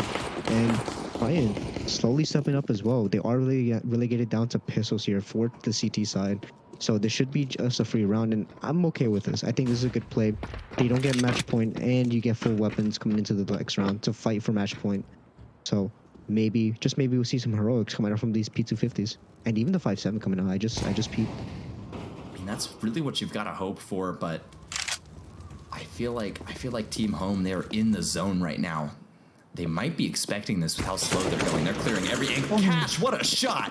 Takes down Tropon. Is ready for Dre as well. Able to find him. And now you have Triton getting a kill of his own, but not making this very interesting. This is now a 2v4. This round, I was going to say might be over, but Crunch on 4 HP. Trying to make this something, and now you have Hyper. Oh, could we see another knife come out? No, we can't, because Samaj with the clean HE taking down Crunch. Granted, didn't need to be that accurate. Only 4 HP left. So now we have an all tied up game going into match point. This, I mean, what a game we've had so far. Triton onto, I mean, a glass cannon op going into this, and no kits. Not a single kit on the CT side. No. Remember, guys, don't be a loser. Buy a diffuser, especially with when you have Triton on no armor here. The glass cannon op definitely gonna get the aim punch here, and if we can listen to the comms, we might hear Triton say, "Oh, the aim punch got to me." So remember, guys, buy armor, and just as I say that, Triton onto James. Don't speak too soon. Flash comes through. That's Dre. He has to play a little bit safer now, and now you have Tropom. That's 2 kills already the way of the CTs, and no trades yet. This is for match point. The T's need to fight for every inch. Fuffy looking to turn that 26 kills he has into more. Oh, ramp push. No damage yet. And they are able to clean out Crunch. But Triton comes through with a kill onto Cash. Not able to find the kill onto Fuffy, who kills him through the smoke. And now you have a 2v3, but bomb site B is open. Now Fuffy making some noise, trying to fake the CTs out a little bit, but they know that they don't have hell control. We still have a player on top hut.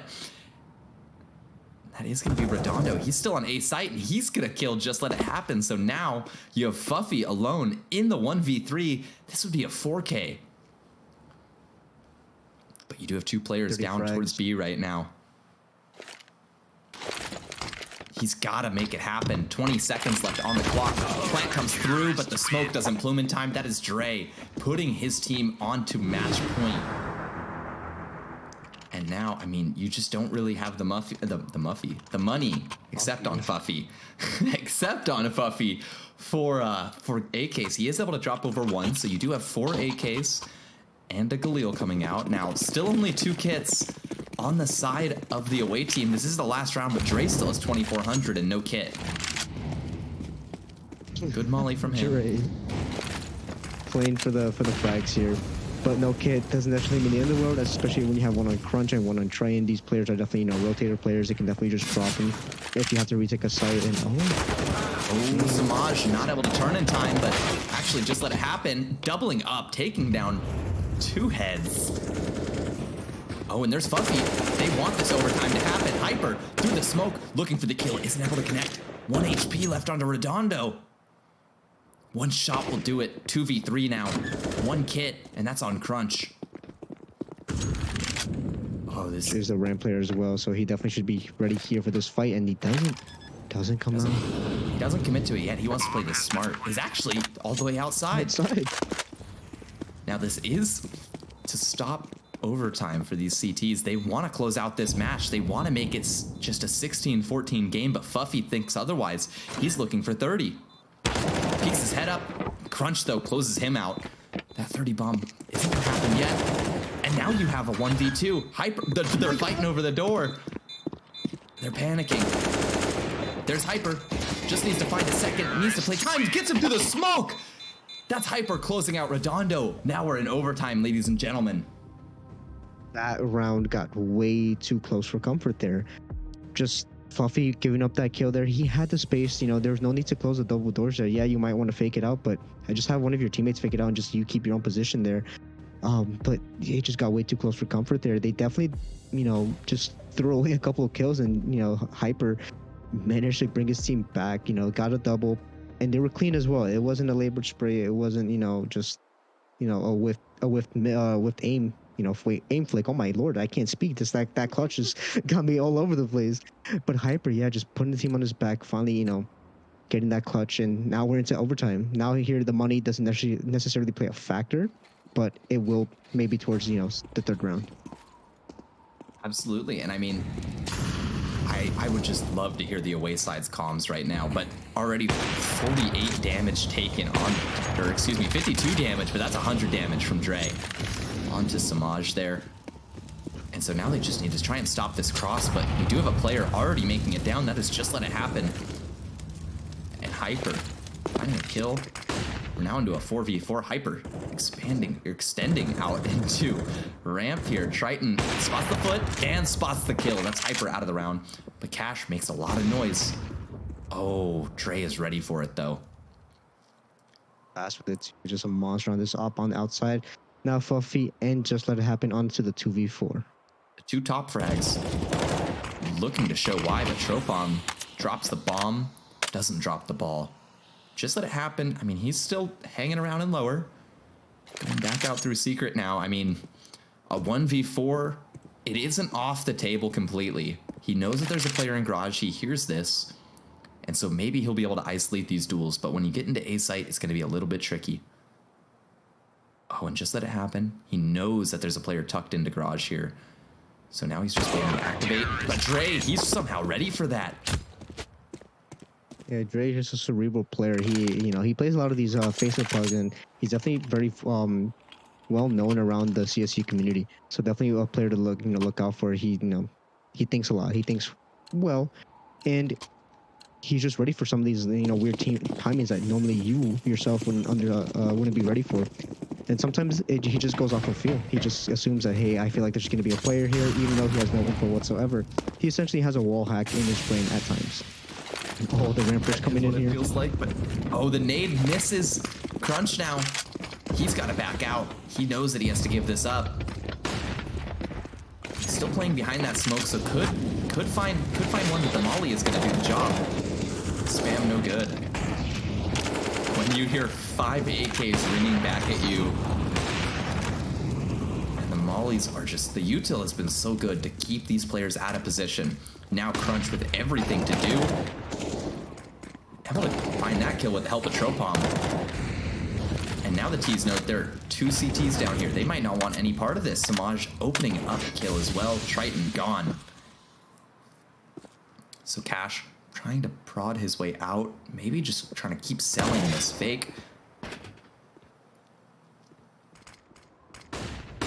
Look at Redondo and Dre slowly getting aggressive here into the lobby.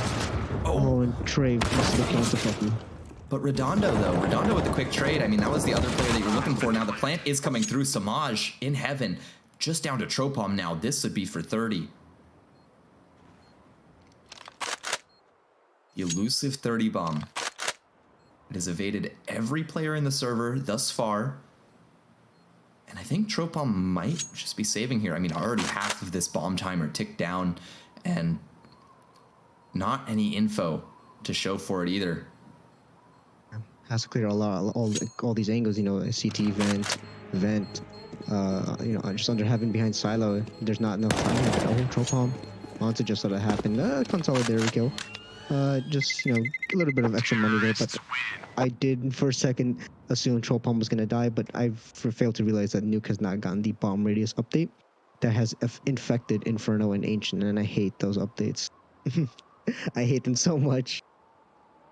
I mean, look, on Inferno, there's still a lot of places to be able to plant the bomb where you don't die. No, there isn't. No, there isn't. We do see a double up setup coming up for Team Away here on Nuke again. Trying and Dre. Dre just a dominant monster on outside, and trying just this nice secondary op. Just knows exactly how to work around it and the movement behind it. And we do see maybe a missed smoke. I think that might just be the smoke off the cross from Mini. Maybe a bit That deeper is a smokes. smoke I on know top that. of garage right there. Yeah. Oh my there is god. there is actually a missed smoke as well. So looks like that one they wanted to land that a little bit shorter. I know that the Holy Smokes last season we threw a little bit of a similar set of smokes, but Samaj getting Triton and Dre quick flick up onto Fuffy, perfect shot. But he is tagged down to 8 HP now with the op. That doesn't make things too difficult for you. Oh, but Redondo. Oh, he's dropping into sight while the execute is happening on B. They are going to be planting Stralis here, and Cash able to cut off the rotate. They still think it's A. Now the drop comes through. Redondo needs to find that kill, isn't able to do it. Now just Dre, 8 HP. You've just got to back out of this. At what point do you say enough is enough? But he does hear this player behind him. Misses the shot. Finally connects. 0 bullets left, though. Does have a kit this time. Yeah, smoking a flash here. And a bit of a deep smoke, smoking off single here. And finds the kill onto double. Doesn't know where the last player is. Doesn't know that he's in control. And just let it happen. Closing out the half, 17-16. The away side only able to put up 1.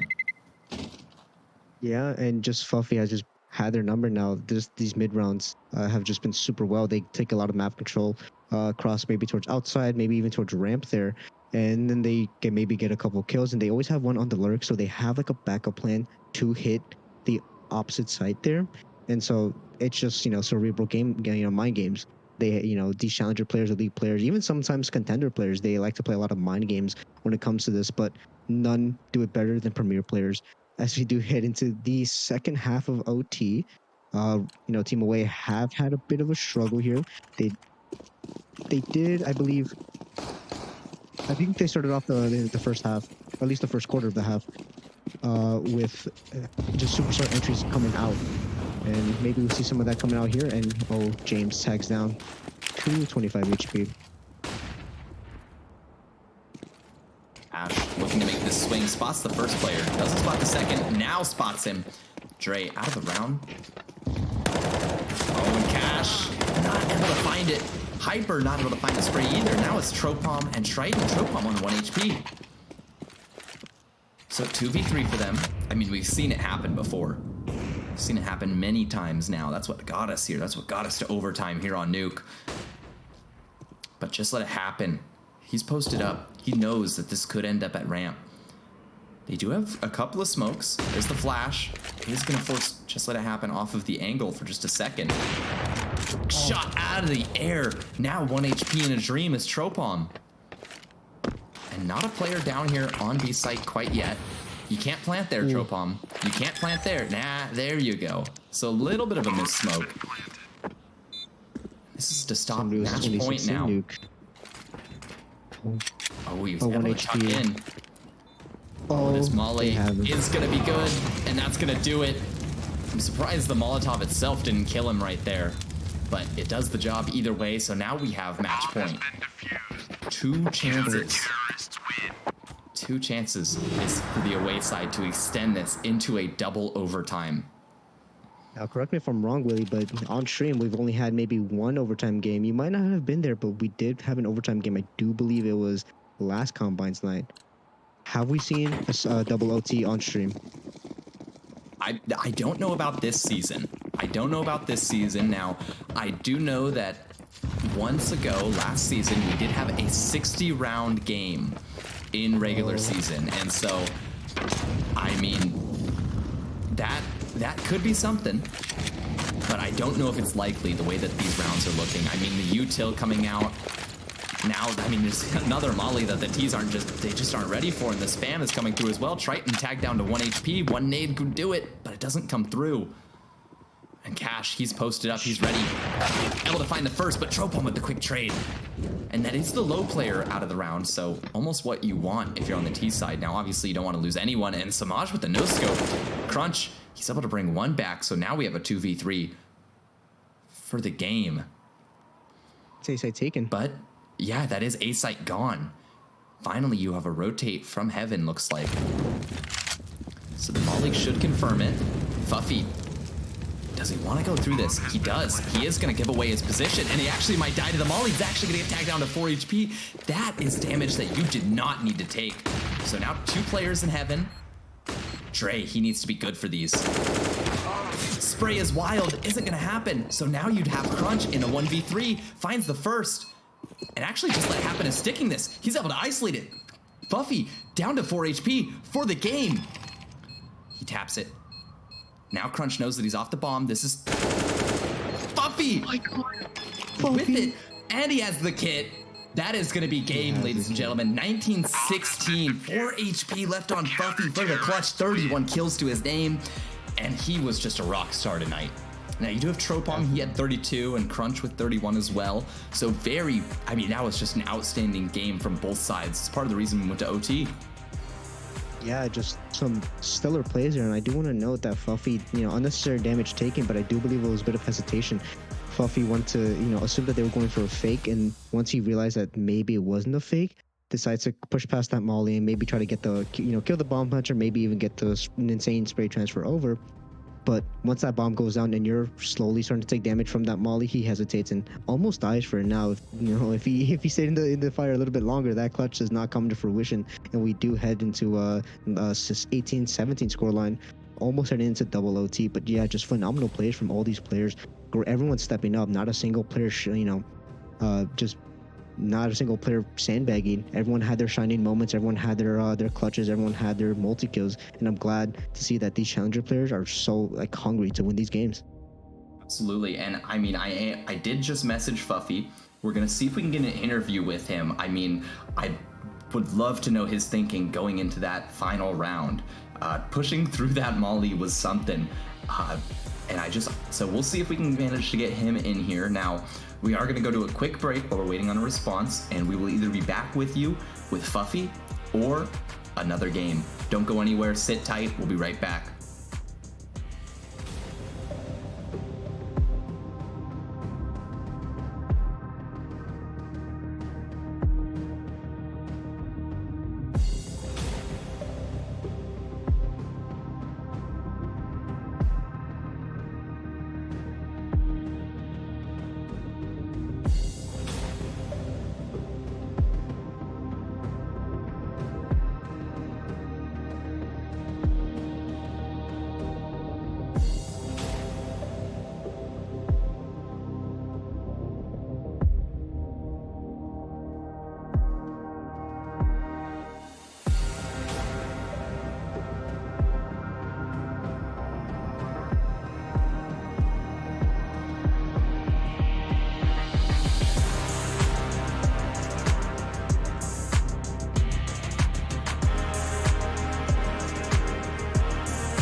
Ladies and gentlemen, welcome back. CSC Season 10 Combines final night.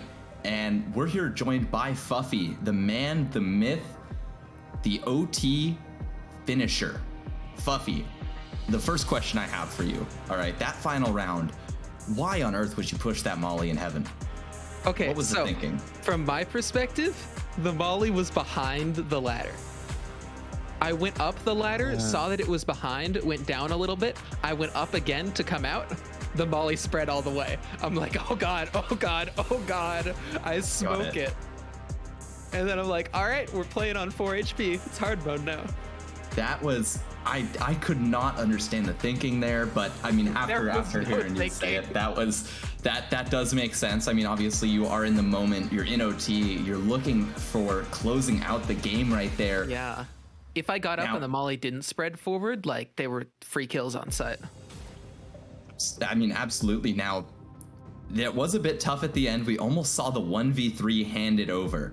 What was your heart rate at in that? It in that actually, I 1v1? wasn't too worried about it because like it's a combine and I've already played one nuke overtime already that I think was also on stream and we lost.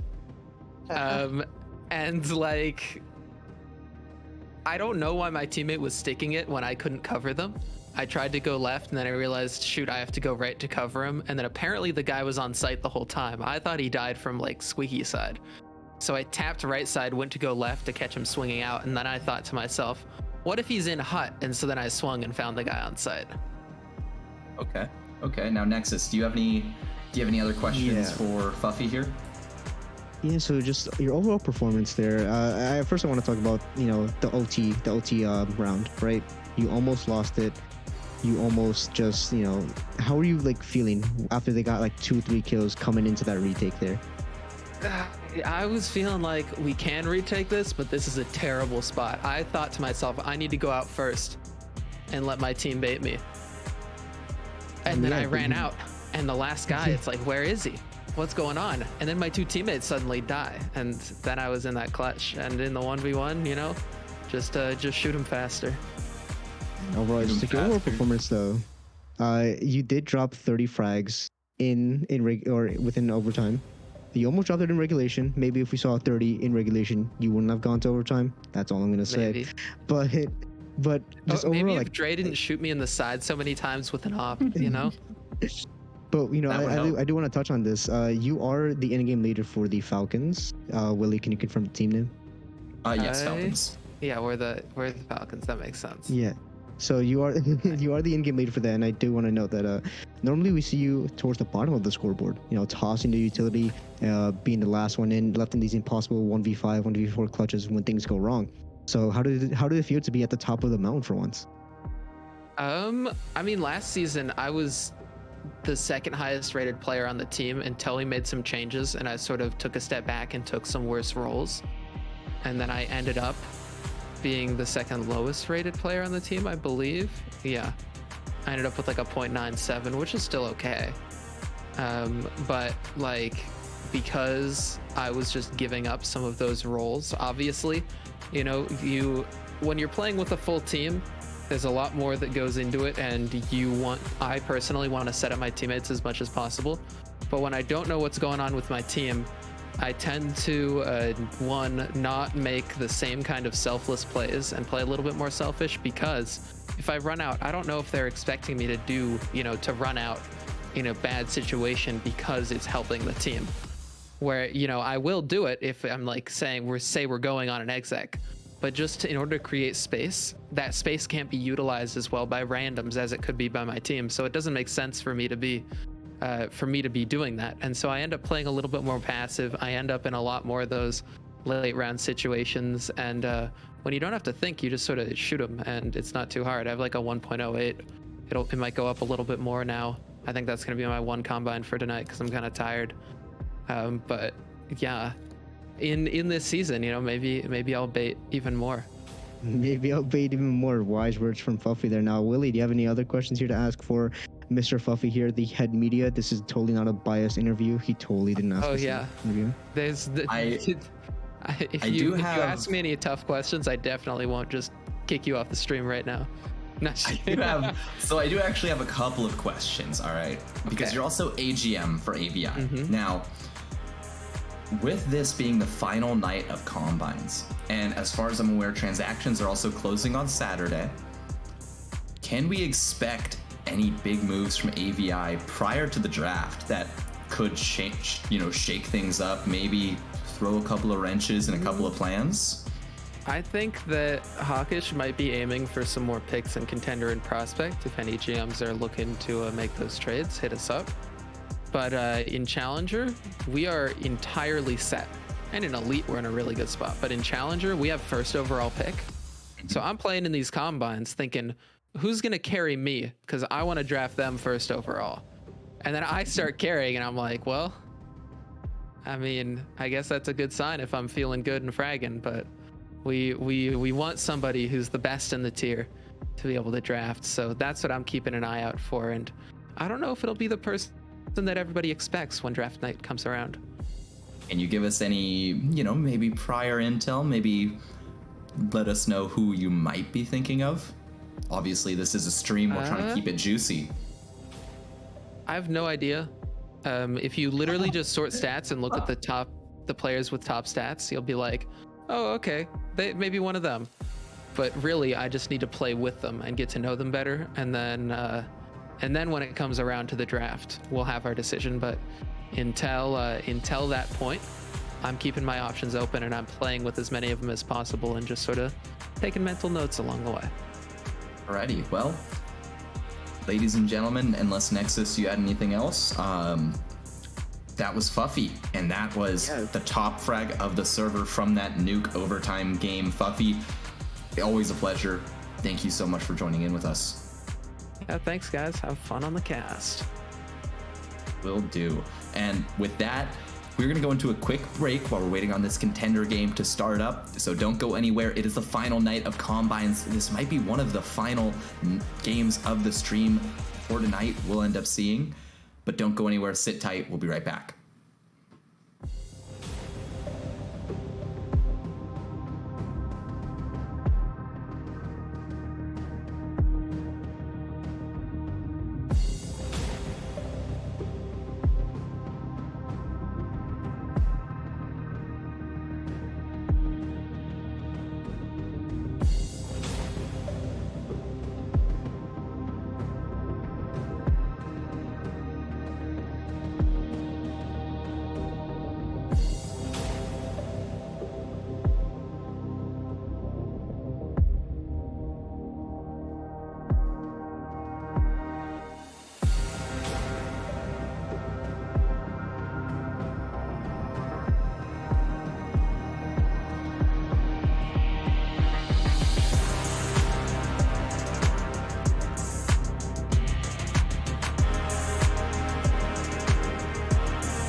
Alrighty, ladies and gentlemen, we're back. We got CSC, we've got Combines. And that's right, it's the final night. I'm again joined by Nexus and Alex as our producer.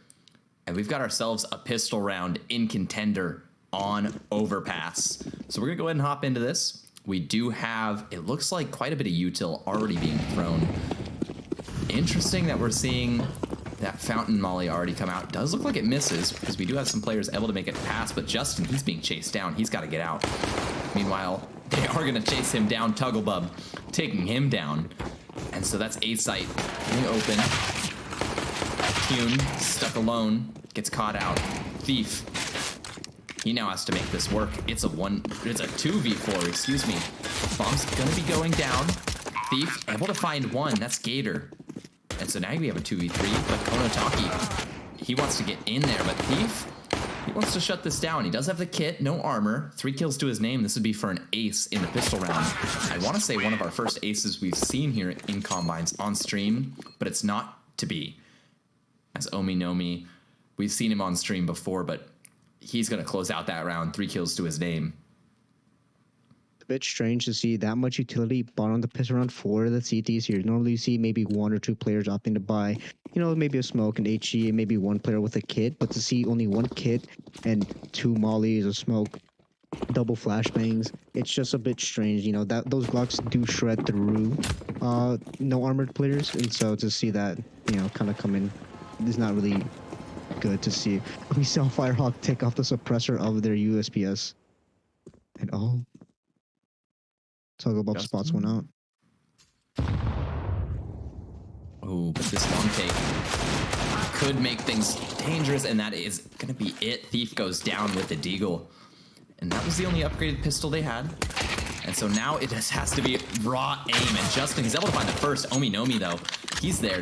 Justin not expecting that player to be there that fast. And so now all down to Graham Green. Only a USP, looking to just make something. Maybe pick up a gun, who knows, but it's not looking likely as he gets spammed down to 1 HP. Now it has to be a miracle, and it's not going to happen. Omi Nomi closes him out. Already 5-0 on the scoreboard, and that's impressive. I mean, granted, pistol round is one thing. Then we've seen an anti-eco come through, so nothing to cry home about quite yet, but we do have a full buy coming through. Almost a full buy, I should say. We do have Firehawk down to only an MP9. But we also have an op coming out. The Glass Cannon coming out from Mr. Touche Kuhn himself. And so quite a bit of you. Glass Cannons coming out from these Elite and Challenger players. So it's nice to see that it goes across all tiers. And Firehawk gets taken out by Tugglebub. Oh, and we have to see what he's able to do with this. He's one of 3 players alive. Shots not connecting. And he might get caught out on a cross here if he's not careful, but he is able to make it all the way to Dumpster. So here they go. Now the take is on. He's able to pick up the first. Able to pick up the second through the smoke. What a shot. And now it's a 3v3. This op making things dangerous. This op making things very dangerous. The Glass Cannon is working. There's Thief picking up a kill of his own. And he's going to double up, taking down that player coming out long late. I mean, those missed shots from earlier, you can kind of wipe them underneath the table, so to speak. After he hits those 3 impressive shots, bringing them onto a first round. Yeah, all in quick succession as well. Now, Touche Kuhn here. I'm just gonna call him Touche. Touche here, definitely repositioned a little bit too further back there. Normally, you want to have a player be like on top of site itself, and a player maybe towards bank and headshot. But if you're shooting players left and right in quick succession, as we see Tugglebub do the same here onto Thief and Justin, you just have the round in your hands. Oh, but he's not ready for Graham. Graham is still on site, but he doesn't turn around. He is able to find one, knows that there's a player tucked in graffiti, but he isn't able to do anything about it. Omi Nomi coming through Monster. And so now, Touche, he has to make this op work. It's a 1v4. He does have a kit, a flash. Bomb has been planted. Potentially looking to make things expensive, if not convert around. He's able to find the first there. But there's still a lot more, especially with this flank, but he seems somewhat aware. He knows that it's a possibility. But is he going to be ready for it? The timing, spots. Here's the player. Flicks over, isn't able to hit it. That HE should do not any damage. The no-scope not connecting. And now the op goes into the hands of Sulio, who only came into the round with a P250. I mean, you're so happy if you're Sulio there. That's a free op there off the back of Touche. And so, I mean, T-side opping on overpass, you do see it quite often now, especially with different utility being used to get the opper off of party. You know, some nice flashes and a couple nice mollies, but T-side opping is still overall very hard. You have to be not necessarily hyper aggressive, but know when to be aggressive. And Graham Green. Oh, an out monster fast. He's able to find one, but Tugglebub in. And now Touche, he's able to take the head of Tugglebub. Gator, though, he wants to take down Touche. He is able to. Now you just have Justin all alone towards Graffiti. Long range P250 isn't going to happen. Omi Nomi closes it out. Yeah, the Eco round does go fairly swiftly. Now, not too many guns lost. No guns saved over. So Team Home here slowly starting to build up these rounds and starting to run away with the first half here. But we come into the official gun rounds now. We do have an op onto Touche once again, and we did see how pony he was on those last couple of rounds when he did have him, and he's just hitting nice shots. He may not be as hyper aggressive, but he definitely knows how to reposition and how to hit these flick shots. So maybe we'll see some op v op. Oh, Touche missing that by a hair. Gonna decide to fall back as all the T's, except for one, scale up. Now you do still have this player towards Khan. Gator just holding for a flank here, but the long take is on. Oh, and that's Touche. He's able to find the first. Not able to connect on the second. Now burning. Gonna have to back out of there, reposition. And now it's just Graham. Knows the bomb's going down. Activates. But Konotaki bringing one back, and Touche, he's activated again. Doesn't know where this player is shooting him from. Through the smoke. Only 12 HP, and HE could do it, but Omi Nomi decides bullets are better. So now Firehawk looking to put a kill onto the board, not able to take that. Thief steals it away, and so now you have Thief almost stealing away the round. All of a sudden, it's just down to Gator, who's only on 25 HP. There is a kit on Thief, so he does have a little bit of time to play with, is able to find the kill, and that is going to be a round converted off of the back of a 1v3, just about. Counter-terrorists win. I mean, just some good plays here, good retake, good overall utility usage, and the aim there. Thief knew exactly where Gator was playing, had his number written down, taps the bomb to force Gator to start getting aggressive. If Gator playing that far up cannot play for the potential stick, especially when you can't jiggle that close to the bomb. And yeah, Thief just knew it. Thief tapped the bomb, slowly started aggressing, getting into a different angle, and yeah, Gator walked right into it. And Thief or Touche here playing Thief from long here, but Graham, nice flash. He's getting a little bit aggressive there. Not able to find the second though, and Tugglebub's actually taking down Firehawk as well. And so now you just have one player left on this B bomb site. Thief looking to recreate some of his heroics from last round, and here comes Touche. Maybe just trying to delay that plant, but it isn't going to happen. He's going to be taken down. Thief able to find one of his own as well. So now you have Gator and Sulio left in the clutch. That molly not going anywhere. Oh, and Sulio jumping up, trying to clear pit, drops bomb. And so that bomb is just gone, and so is the round. That is a third picked up now. And now this game is starting to get a little bit competitive. We see, one round separating them from just having a tied up board. Now 3 to 4, gun rounds have been going the way of Team Away. Slowly starting to build up an economy, but they are still looking a bit too broken here. Now Touche, we might see a glass cannon up, and yes, we do. We saw it before, and we saw how we won the round based off that op. Maybe we can see him do it again, but Konotoki a bit late on the buy. Doesn't have a gun. Oh no. Yeah, you are, but fast up connector. And I don't think Firehawk is ready for that jumping shot. Nobody would be. Tugglebub. Oh man, nothing is going the way of Firehawk right now. Sadly sitting at 0-8. And so now the take is on. Fast out of long already. Touche needs to be ready for this, but he is going to get spammed out. Op not able to find any action yet, but swinging through that smoke is Thief, only good for one. Finally, that Glock making something happen, and Gator is ready on the flank, so now you have Touche Kuhn, excuse me, onto this 1v3, able to find the first now. 0 bullets left in the Op, has to stay alive, but the spam coming through isn't able to find anything. Gator getting up close and personal for that kill. And that's the op drop down. Touche, not knowing exactly that his back can be seen from that truck position, doesn't want to be seen from long as well, but you know, you have to pick one or the other. You have to have one and maybe even a pixel. If you really want to set it up, you have to get, you know, you can't be in a rush. You can't be forced into a very out of place position to set that up to be able to, you know, not be seen from both long and from bathrooms. But when they're all coming all around you, you don't have that time to think. Firehawk. Oh. Getting maybe a little bit too aggressive there.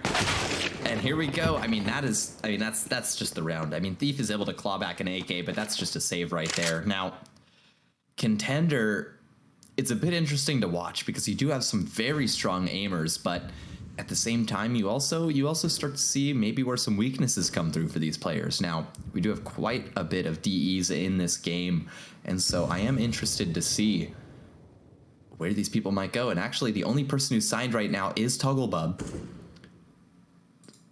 So, I mean, maybe as well. Like, Togglebub was the winner of Prospect last season.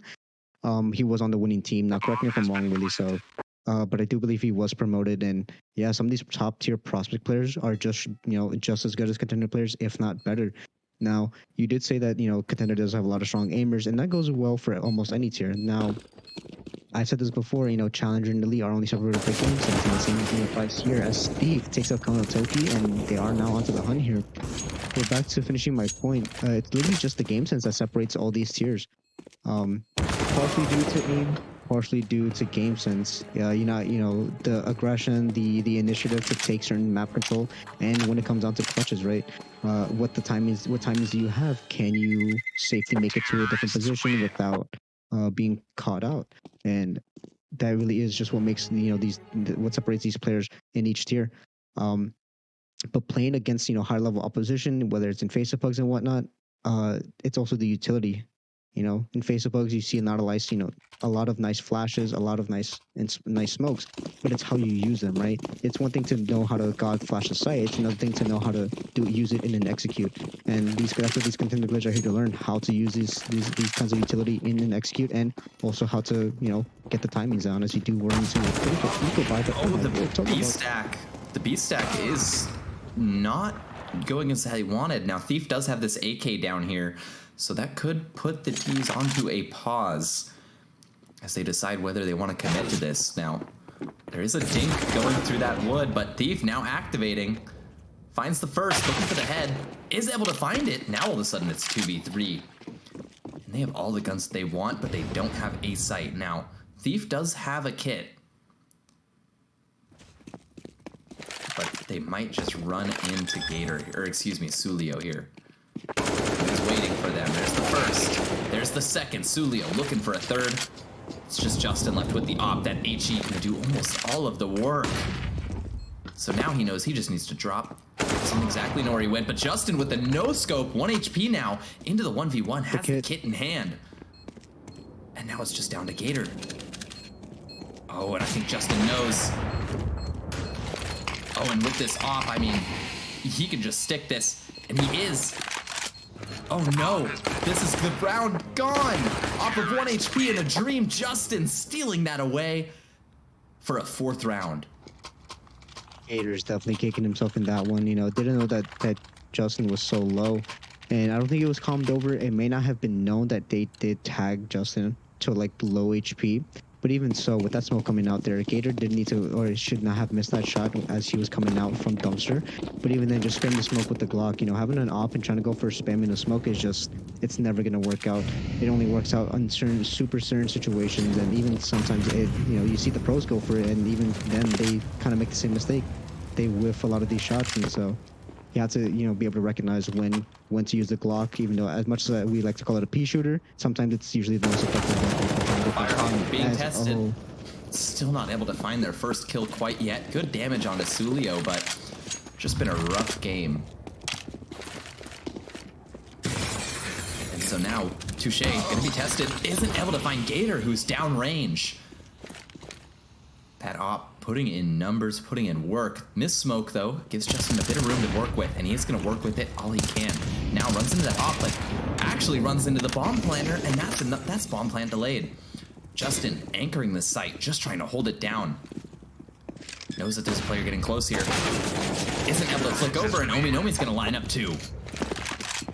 Great transfer there by Ominomi, jumping onto truck there, making sure that that bomb puncher is fully protected from whatever angle the CT try to retake from, which is normally from bank and from from bank and headshot.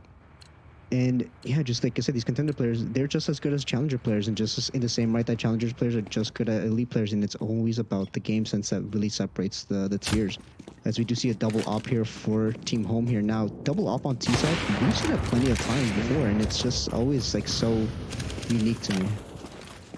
And I mean, we already have Toggle Bob. I mean, he's coming through. This is a save round, so this is very straightforward. Maybe the Deagle's able to find something. Maybe Firehawk is just really a Deagle god. Just been waiting to activate. Able to find one, that's the first kill, and connects onto the second, but isn't able to get the kill. And so now it's a 2v4, a little bit low damage. And so, or excuse me, low HP, so maybe this P2K will be able to find something. And there's the first, but a no-scope ends that very quickly. Touche onto the headshot there with just the P2000. Now this is a save, and they did win the last save that they had with a bit of a saved AK. However, all we have here is a Deagle now. Right, Graham has to pop off here if he wants to go for this retake. No kit in his hand, so he has to get these kills now if he wants to go for it. And Sulio. Oh, that's the first gone. And so that's an op handed over. Now Graham is just saying, I'm going to get out of here. I'm going to drop this op over to Touche. He's been having a game. Just behind Thief, though. Thief sitting at 15 and 8. Always been good for those multiple kills. And that's really what we've seen. It's been a lot of heroics to be able to get those 4 rounds on the board for the CTs so far. And that's really what it requires, I guess.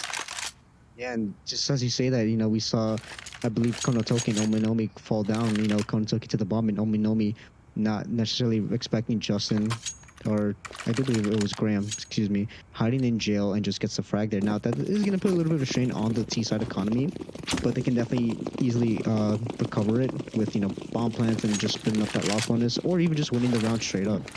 But hero off now, onto Firehawk. Yeah, op on Firehawk, maybe going to make things interesting. Graham with the wild spray isn't able to find the thing. That's Touche again with the P2K. Oh, now Justin just looking for some heads. Is able to find it. Konotoki walks right into the crosshair. And so now it's a 3v3. That op's still alive. Maybe Firehawk able to find something. Their job alone is on this A site. Now running out. Able to get a good tag on the Sulio. Able to get the kill now. Not able to flick over for the second, though. And so now the rotate's coming through. You have Thief leading the pack right now, hoping to be able to pick something else up as well. That jump spot should do them good. He's actually going to get aggressive. Tagging down Ominomi and going to back out. Puts himself into really not a tradable position. And Firehawk going to miss that shot. Only 1 bullet left. Gets it. Pulls out the knife. And that's Ominomi now into a 1v1 against Justin. Now Justin, he's coming from lower. No kit. Timing here as well. Oh, and actually it looks like Ominomi wants to get a little bit aggressive here. Wants to push through to bank. Wants to clear all of this out. But the timing might not work out in his favor. As we see Justin pushing out into sight. Oh, and just avoiding each other. But did he see the head? Maybe. Oh, he's chasing down Ominomi here. Knows. Oh my goodness. The timing is going to work, but is no kit. No kit there. Just needs to make it. Is going to get it. Is going to secure. Justin stepping up, but once again, you know, we had that one, what was it, 1v2, 1v3 clutch with the op. Picked up a kit, and he does it again here. Just some insane impact by Justin. Absolutely. I mean, that's exactly what I was talking about going off of last round. It was the individual heroics. That 1v1, I mean, obviously we saw Firehawk there getting 2 kills, all credit where credit is due. And Justin, though, he came in and just made sure that that round went their way, which is often tough to do. I mean, 1v1s, they're scary, I gotta say. Very scary indeed. We do see a bit of a B rush here, maybe a short swing, definitely a short swing, and Graham going to be tested here. And he is all alone. Bomb going down. Can't even deny the plant, but Nomi too quick with it. And so now, all of a sudden, these Tech-9s putting in work, but Justin with a no-scope headshot. And Firehawk looking to find more kills, is able to find it. Looking for more, isn't able to connect. And so now they know both players are pushed up here. They should be able to stick. Oh, but the Molly coming out. Oh, but another no-scope headshot. Oh, but the knife. Sulio. They still got the defuse off, but what a round that was. What? I mean, for a save round, that's exactly what you want. But, oh my goodness, that was something. I don't even know what to say about that. Just mispositioning overall their team home. They had a couple players just running into heaven there for real no reason. You know, it's one thing to kind of take space for your team. It's another thing to over-aggress into a place where you didn't need to, as you see Justin take out Konotoki. And it wasn't planted for heaven. It was planted for default. It was planted for monster, for short. And so just over-aggression really got to the best of them there. And Firehawk climbing their way up. Getting some pretty big kills here. It is a 3v5. But Gator, looking to be the difference maker, looking to open this up, might not have the timing here. Is still able to find the kill onto Thief. That's top frag out of the round. And so now with this 3v4, they just need to decide where they want to end. There is a lot of space handed over, but Justin taking back that space. Now you do have Sulio. He's already up on A site. That's the He's last all of it. alone. Oh. So now maybe just looking for a kill here. Is not able to connect it off of that spray. And the nade should do it. No, the nade doesn't connect. Oh, Sulio almost died to my fall damage goodness. there. Oh, and now gets taken down by Justin. Sulio trying to b-hop his way out, but that's the half, and that was a quick half to say the least. A very close game from what felt like it shouldn't be. Yeah. I mean, just the scoreline is now 8-7. We've definitely seen a lot of close games here. I don't think any real game has been a huge blowout. We did see a couple of times where a game was definitely more one-sided than the other at certain moments of throughout the match. But this entire game, it's been heroic from both teams, and no real streak of rounds coming in for either side. As we head into the second half now, team home on the easier side now, Konotoki with dualies, and I do see armor, so I am liking that, and Sulio with a bunch of utility, and Togobub with the defuse kit, but Omi onto the P250. Dualies are good for mowing down players, but P250 is usually good for longer range guns, but the USP already does that more than a good enough job. And Togobub here's something, he's falling back to site. When this time Togobub on the receiving end of this chase is not able to take anything down. That's Firehawk opening up that round. That's the kit dropped as well. So now Nomi only able to get some damage back. Firehawk trying to close this gap, trying to close this space. Oh, but Konotoki, those dualies ringing true, but the round goes the way of the away side. And so now we're looking at an 8-8 scoreline to start out this half. Just a very quick piss around as well, just full-on con rush to A.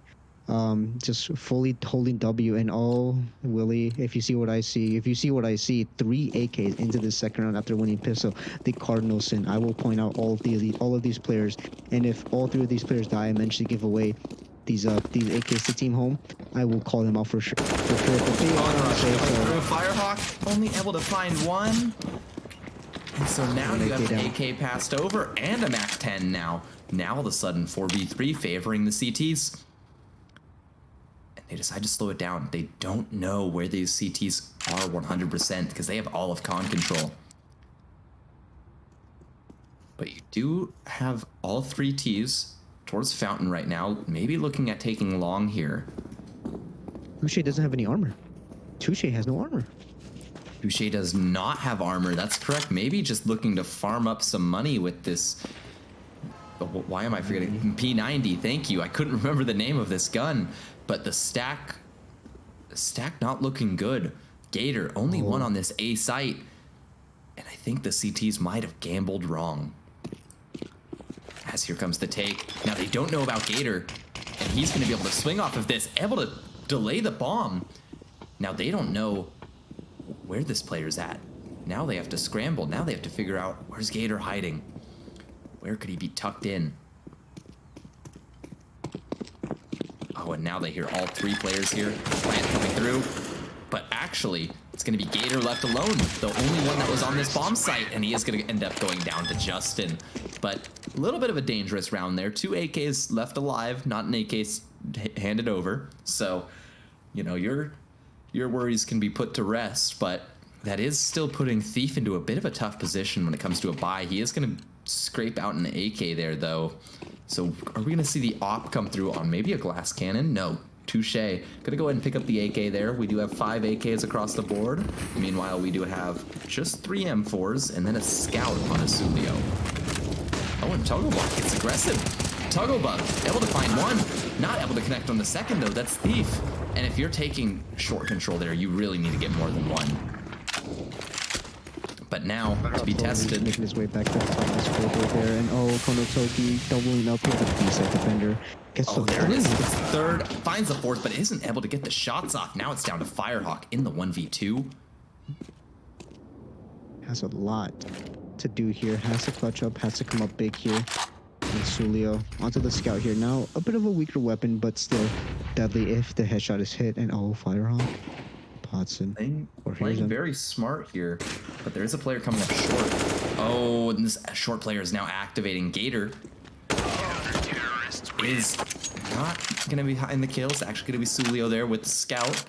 Looks like Firehawk was tagged down just enough for that scout to do work, but that is now 2 AKs in the hands of CTs. That's always dangerous, that one-tap potential. And the T's, I mean, they're kind of stuck onto a little bit of a save here. Pistols, I hear being tossed around. Always wonderful to see that teamwork come through, but a 9-9 score line, maybe looking at 10-9 now. Definitely, and with a little bit of loss bonus not being built up, I think they go for the force here. Whoa, Firehawk swinging through while blind and was on fire, but that nade is gonna finish off Graham there. So now all of a sudden it's just pistols, and maybe pistols do the work, but Konotoki goes nuclear to get those 3 kills. Beautiful flicks. Definitely, and some great headshots overall. Konotoki doing a lot of work here as the B-side defender. That's what you want from your anchor.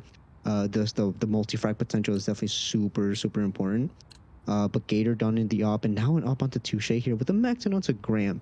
Now, I do believe Graham might just have a good spawn for maybe a rush here, as I'm proven wrong once again here. The Caster's Curse, I think they just can afford a better weapon here. But Gator onto Thief.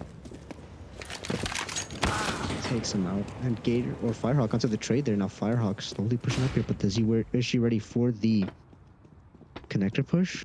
Ominomi making a bit of footsteps here. I don't think it was her though. And Firehawk slowly starting to push up, and Justin could catch a timing here. Opts not to push any further, and they get aggressive into short. They fall off here. Nice shot from Touche onto Sulio, and Firehawk does have a good timing here, but Ominomi gets a kill onto the bomb. It's the bomb drop, and Justin has a great timing here.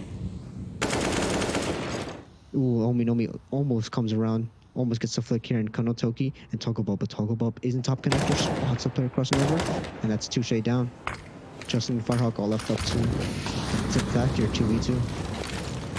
Flash coming out, goes deep, blinds a player. Justin taking a little bit of damage, and Togglebuck onto Justin here. Now Firehawk's super deep in this position. They don't know that she's here. Just biding their time. Ooh, Firehawk through the smoke, able to find the first there. This could be the plant.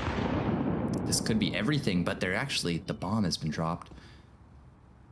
So now Firehawk needs to activate, needs to get this final kill here. Is she expecting this final player? Doesn't connect the spray. Firehawk just barely missing that. Yeah, that was definitely a very good or very important clutch there. Firehawk definitely had the opportunity to do so, but with that bomb being dropped and Ominomi just knowing when to push, when knowing when to get aggressive there in connector, just puts that whole round into oblivion. It shuts down that round for Team Away. Now, as we head into the 21st round, scoreline is now 11-9 for Team Home here. Kind of an eco play here. Another con rush here, just following the same pistol round strat here, as they are just trying to overwhelm these CTs. Let me play around here. And they should definitely hear all these footsteps. Rotate should be coming in, and oh, it's Graham going to go left right. Does. Still gets taken out and gets 50 traded. And that's a bomb play going down. Sulio gets the first onto Touche, gets a second onto Thief, and gets traded out by Firehawk. Now down to the 2v2. No matter what goes on, no matter how the round ends, it's going to be bad for Team Home here. That's a lot of guns taken out for just pistols. Not looking too good here. As we do see a long flank, Togglebub starts walking here, gets the first, just gets it. Now Firehawk has to clutch up here for the 4K. Just buying more time. Oh, and Firehawk cannot get the shot. Instant headshot from Konatoki, and that they do have the fuse kit, so that is the defuse for Team Home. Apologize for my absence there. Having some animals go crazy in my house. My cats are just freaking out, and I cannot figure out why, but I think they're okay now. But we're back. I mean, a 12-9 score line. This is starting to get out of hand for the away side. I mean, just to kind of stray away from the game here, what kind of cats do you have? I'm curious to see. I actually don't know what type of cats they are. One of them looks like an American.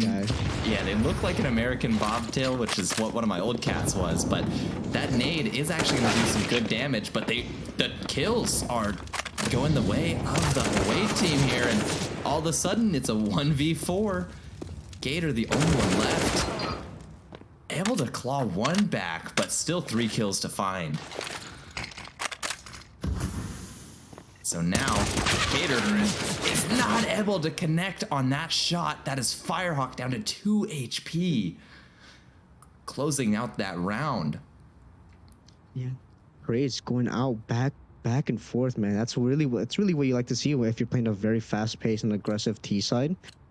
But if if you're trying to keep your money alive, trying to keep the economy in a stable position, even for the T side, we do like to say that T side is a bit easier to control. And while it is, you still want to keep your players alive so that we don't have to stick with Galil or even Mac 10s for that matter against Full Dozen. Oh, Konotoki. Oh, And Ominomi taken down. just the pistol rush doesn't usually work unless you've got at least 4 there, and that just goes to show. I mean, that nade does do a bit of damage, but Sulio, but Touche is too quick. Now Togglebub, I mean, still alone, won't turn around. Togglebub needs to turn, he needs to wake up. He needs to look up and see Thief. Thief has gotten so much space. And so now, activating, they called the site clear, but Togglebub able to find the next, but isn't able to close out the round. Keep your gun out there, Togglebub. That's one of the few mistakes you would see from these prospectors coming up. They're too greedy for that gun. They should obviously expect more players than just a bomb planter coming in. You have the player clearing out the site, and then definitely a protector to protect that bomb, to make sure that that bomb plant does go down, to make sure these angles are covered. And Togglebub just got too tunnel vision onto that op. Wants to pick that up and maybe go for the prison. Op does pick up second, but was able to just get completely taken out by the computer player, and it just didn't go well. Yeah, I mean, even heard the shots there from sight, so should have expected that second player, but that was last round. We're talking about this round. We're talking about Gator only on dualies, no gun. 3,300 still in the bank, maybe going AFK, and all of a sudden Konotoki out of the round. You have Firehawk, like you said, climbing up this leaderboard. And there's Graham, though, getting another kill as well. Trying to claw this game back. Trying to make this an equal scoreline, but they're worried about the smoke. They should be worried about Sulio getting up close with this MP9. Could do some real damage here. Back turned. Sulio needs to swing. Able to find the first, able to find the second. And so now the bomb that's coming out of Monster. All alone, this is Graham. Backup not there yet, finally reconnecting with each other. Meanwhile, you have Firehawk trying to make space over on the A site, but this push, oh no, not again. Okay, back not completely turned here. But there you have that monster push coming out now. Bomb is out, so is Touche, and there's Firehawk being taken down on the A site. They should know that this take is on. Gator with these dual Berettas trying to make it happen. The shots just now connecting. Now Touche stuck alone, not able to find anything else, not able to get the op out in time for a potential no-scope. Sulio, just great performance and out. Normally the MP9s are really hard to control there, and just the instant trade or instant transfer onto the head forces Sulio to pick up a double there and just shuts down that B split from short and monster. And just like you mentioned before, just heroics coming out from all these players here. Scoreline is now 11-13 in favor of Team Home, and we do see Galil onto Graham Green and Konotoki onto Touche. That is an op out of the picture now. Flashes in. Oh, Konotoki doubling up there with the op. And this is what you love to see from oppers on Overpass. They have to be aggressive. They have to activate, and that is exactly what Konotoki's looking to do. Able to find the fourth as well. Stellar performance from them in that round to bring them one round closer to match point. But that's exactly what you need to see from your opper on Overpass. You need to see them be willing to take those fights. And, I mean, you saw it there. 4K, just off the back of knowing how to swing those angles. Just the overall confidence there. Konotoki just knew that, after hitting those first two shots, now you're probably feeling it. Now their flips are coming in. And so Konotoki just got that 4K off the confidence. Oh, and the flash. The spray down, able to find four. But isn't able to find the fifth, sadly. No ace yet, but what a beautiful spray down. Match point. I mean, Team Home, they've just been shutting it down on all fronts, on A, on B, and even in connector there. And Team Away just haven't been able to figure it out. They've gone, some opening kills, even gone the man advantage and even the double man advantage at certain times, and they just haven't been able to close it out. But now we see Firehawk onto the Krieg. Everyone likes to call it the COD gun. And Firehawk should probably make it sing, let it sing. But with the way the rounds have been going, Graham Green, Firehawk gets betrayed by the spray. Master curse right there, ladies and gentlemen. But maybe the away team able to claw something back. They're fighting against Konotoki right now. And maybe Konotoki won't be ready for the con player, but Gator is. Gator always holding the back of Konotoki. And there's bomb dropped. Oh, and two kills. Not able to find the third. That would have been something, but Justin now looking for the 1v5. Able to find the first two. Player lockers though. Nomi closing that out. 16-11 scoreline. Huge rounds though. Those closing rounds with Konotoki. I mean, just a masterclass on opping on A side overpass. Yeah, and you did say that you want your opper to be aggressive. You want your opper to be able to, just take these engagements, and that's half the battle. The other half is actually hitting the shots, and Konotoki was hitting some great, insane flick shots, some great pre-aims, and was just overall positioning very well, and also playing around that divider position. Really good to isolate the angles of connector, middle, and party there. Yeah, and I mean, we're gonna go ahead and see if we can get one of those players in here for an interview. But in the meantime, we're gonna go to a quick break. And then we'll be right back either with another game or an interview. Don't go anywhere, ladies and gentlemen. We'll be back in just a moment.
Alrighty, ladies and gentlemen, we are actually jumping into the middle of a match here because I noticed some players have been sitting in VC for a while, and this is why. We're going into double OT here in Contender. Now, this is an interesting one because we obviously have some very skilled players. Antlion already on 41 kills so far, and meanwhile on the home team, you do actually have some pretty even kill spread here, but we just had to hop in. We have to see what's going on here because this is one hell of a game so far, it looks like. Antlion getting aggressive there towards long. But here, Pushing past Coil. yeah, Coil doesn't expect this, doesn't realize. Orca has this round in the palm of his hands. Just needs to make sure he goes silently. But the timing might not be working out in his favor. Oh, he hears him. He knows. He He could hears make them. the calm, but does he know that there's players in short water right now? Because if they turn, he's going to avoid that timing, but here he goes. Out, spots the first, trying to play trigger discipline. Doesn't end up with anything there. Orca not activating in time, gets taken down. This first round of double OT already being exciting. I mean, what else can you hope from Overpass? Tez and Captain Scotland left alone. Captain Scotland able to find the first and the second. Wonderful spray. Should hear this player coming through. Drops his gun. That's Mike. And Gary with a wild spray, able to still find the kill there. And now it's just down to Antlion. I mean, obviously, it looks like he's been just a star, and that nade ends up taking out a fellow NA nade. That puts him up to 42 kills in 36 rounds. Now this clutch can definitely go his way. We do see Regretti on low HP, and Mike just needs to get think here. Oh, that's Regretti down. AK Picks up retrieved. the AK. Knows where this last player is, too. Antlion. Not able to close it out. Mike closing that out and preventing Antlion from putting any more kills on the board. Now, interesting note, I'm not sure if our HUD is broken or not, but we do see 28 ADR. I think that our HUD might be a little bit broken on that. But Antlion still at 43 kills. I mean, that is insane. And so now we see some aggression coming out, waiting for the flashes, but turns just in time to catch one to the face. So now going to decide to back out. Oh, back here, Orca definitely had the round in his hand. Didn't really clear out Playground, which is normally what you see players take.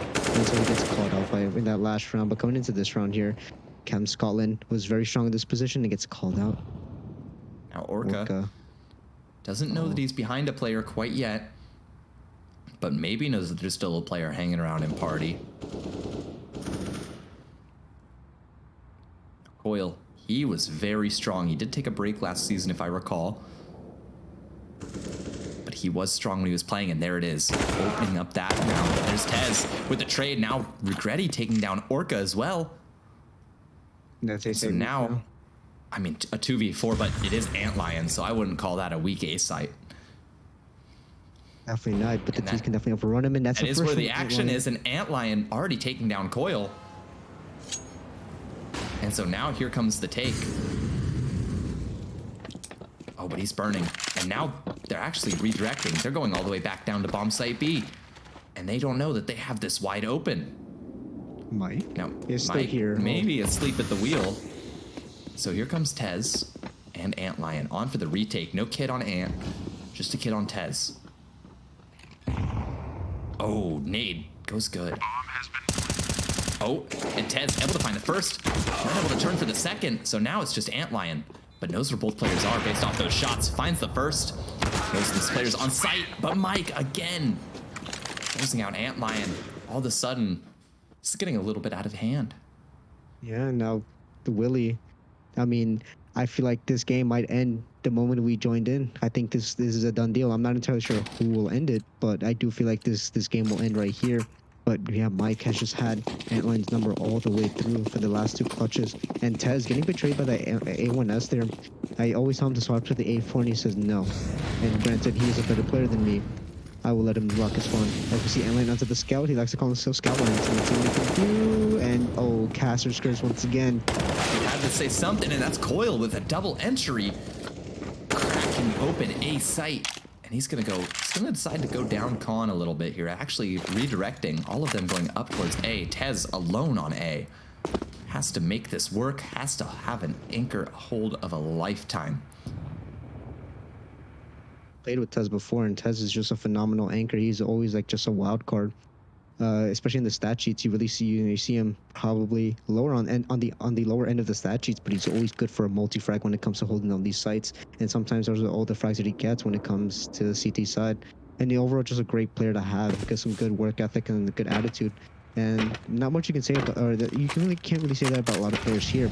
But that's what they're here. They're here to learn how to be a player like Tez, just an overall team player. Oh, Molly the comes support out with players a flash. comes out. Oh, Tez not able to convert that kill. Now it's just down to Money G. I haven't seen too much of him lately, but he might just think about pushing through this smoke. Does. And actually isn't able to find Carry there, but now going into the second half of OT, one round separates Team Home from closing this out. And so the away side, three more rounds is what they need, obviously to prevent their own loss, but also to go into OT3. What are the chances that we see this? We did have back-to-back maps here. We had 2 new games, and now we're on to our second overpass game. Just a day of just similar maps being played. Yeah, and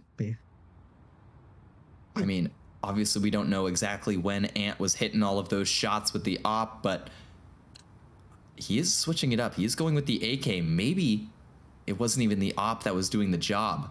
Maybe it was just the AK. Maybe Ant is the next big rifler here in NA.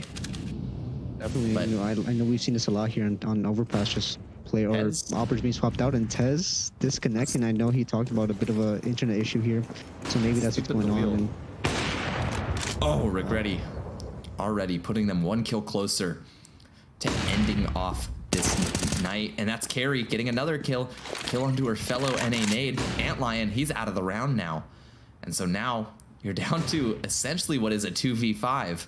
Tez, he's now officially disconnected, so the 2v5 begins. Weird Llama's already pushed through here, so down to just Orca and Money G. Money G, the one with the op here. Both of them equally fragging. Now Tez has reconnected, and so if this is extended, he could play a factor next round.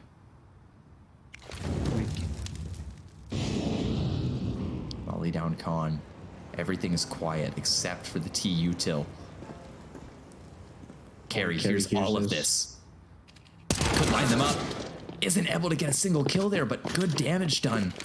Leaving it to these fellow M4s to hopefully close out this game for them. Oh, and the flash is so good. Regretti, he's now out of the round. But a fast flank from 2 players. And Mike tucking in. He's able to find the first, down to just Orca on 11 HP. Trying to keep this game alive. Trying to find anything. But there's another flank coming from Long, and that's going to be Mike closing it out.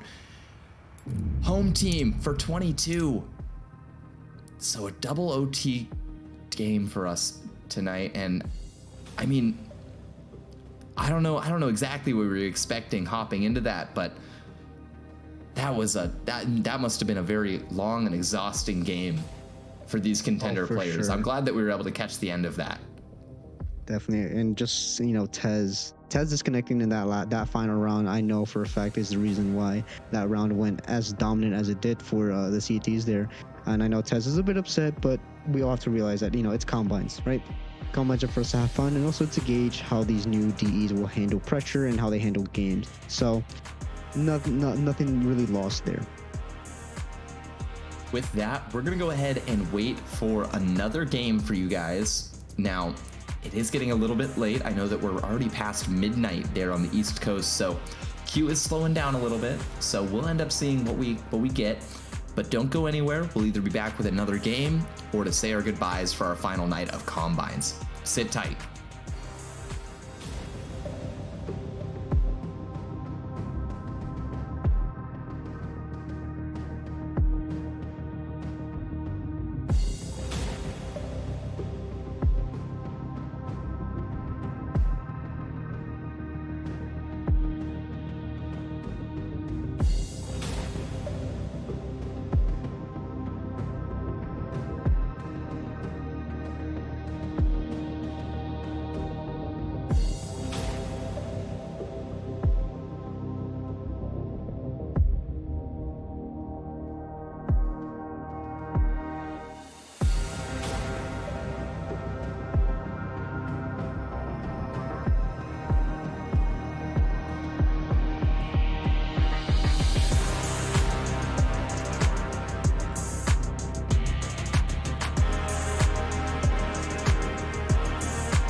Alrighty, ladies and gentlemen, we are joining somewhat mid-match here on Ancient. This is a prospect game, our first prospect game of the night, and that's scary, getting a kill onto Getner. But here we are on Ancient. I believe this might end up being our final game of the night. We'll have to see where the queues are at, but you do have a 2v4 here. Clueless, Chef, alone, Clueless out of the round, and Nitro able to double up there with the AK in mid. Yeah, just the round started off a bit wonky there. You know, picks coming out either way, but Nitro almost got caught out jumping down from Tetris there, but managed to recover the spray and get the double up here. And yeah, just want to note, Willie, this is our first Ancient game of the Combines that have been on stream. So just a bit of woohoos for that as we head into this round. TechNet's coming out, and I do believe it's going to be a B rush here. And a bit of misutility for that Ruins door, but nonetheless, still coming out here in Jawa. Mid Already, oh, Nitro being challenged on shelf there. That's Cave handed over. So now you have Cool Guy all alone trying to get this kill. There's the first. Doesn't know about the second player though. Smokes it off.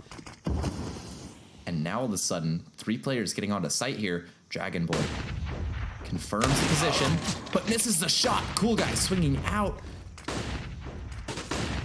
And so these flashes, they're good, but Kulni, he's ready. And that's Jawa taking down Chris there. And so 5 rounds now for the CTs. Dragon Boy getting a little bit too patient there, waiting for I do believe that was Cool Guy to swing out from that ninja position. Now this is what I really talked about. You know, the initiative, the aggressiveness. Sometimes you have to take the fight towards the players. You can't let them set up for you because they're gonna pre-aim you, and if they hit the nice flick, it's just an instant headshot for you. But no, that wasn't equal round. It could have been more expensive. Thankfully, it wasn't. And oh, Cool was like a Jawa. But scary with the quick trade. And so now, I mean, look at the T's on the minimap here. They are very separated. They're very far apart from each other. Their bomb is basically on an island, but excited Chris, is he able to turn? He's not. Nitro. That's exciting Chris out of the round, but Getner with the trade not coming through quite yet, only tagged down to 5. And Nitro finds safe haven in mid. But now it looks like a B site take is on the cards, on the table, I should say, for these T's. Dragon Boy already in position. Smoke's coming out. And Nitro should hear this, should be ready for this, but they're actually taking Cave. They might want to be playing a bit of a retake here, or maybe going for the fast flank. That Molly Fast flank. not spreading. They're not ready to be challenged. Nitro is 5 HP still. There is an op on Chef now. The HP won't make a difference here, but this turn, Kulni able to find the first, confirms the position. Nitro confirms the kill. That's an op dropped as well. Just overall, bit of misplays, a bit of miscommunication, excuse me, coming out from Team Home here. They didn't have, they had a good set post plans, but they weren't able to capitalize on it. No good crossfires and no good way to get, you know, their op in just a really strong position, whether it be ramp or even towards longer. But good retake coming out either way, and Nitro 15 and 6 with 5 HP to close out that round and into a bit of a clutch there. It was a 2v1. It could have gone towards Team Home's favor, but they recovered, and oh, Clueless out by mid. Now Clueless trying to just poke and claw their way out. Nitro already out of the round. Jawa though doubles up, not able to find the third. Getner actually doubling up there as well. So now you have a 2v2. And Cool Guy should expect this. He knows. And that's Dragon Boy deleted. Now just left to bomb. Getner.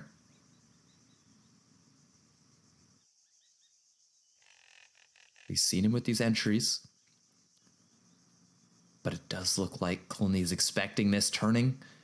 Kulni is ready, but Getner, he's faster.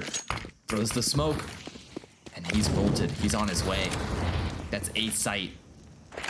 Now planting. Maybe gonna play out a donut here. Could run back to main. Has the time. It's actually gonna be playing out of temple.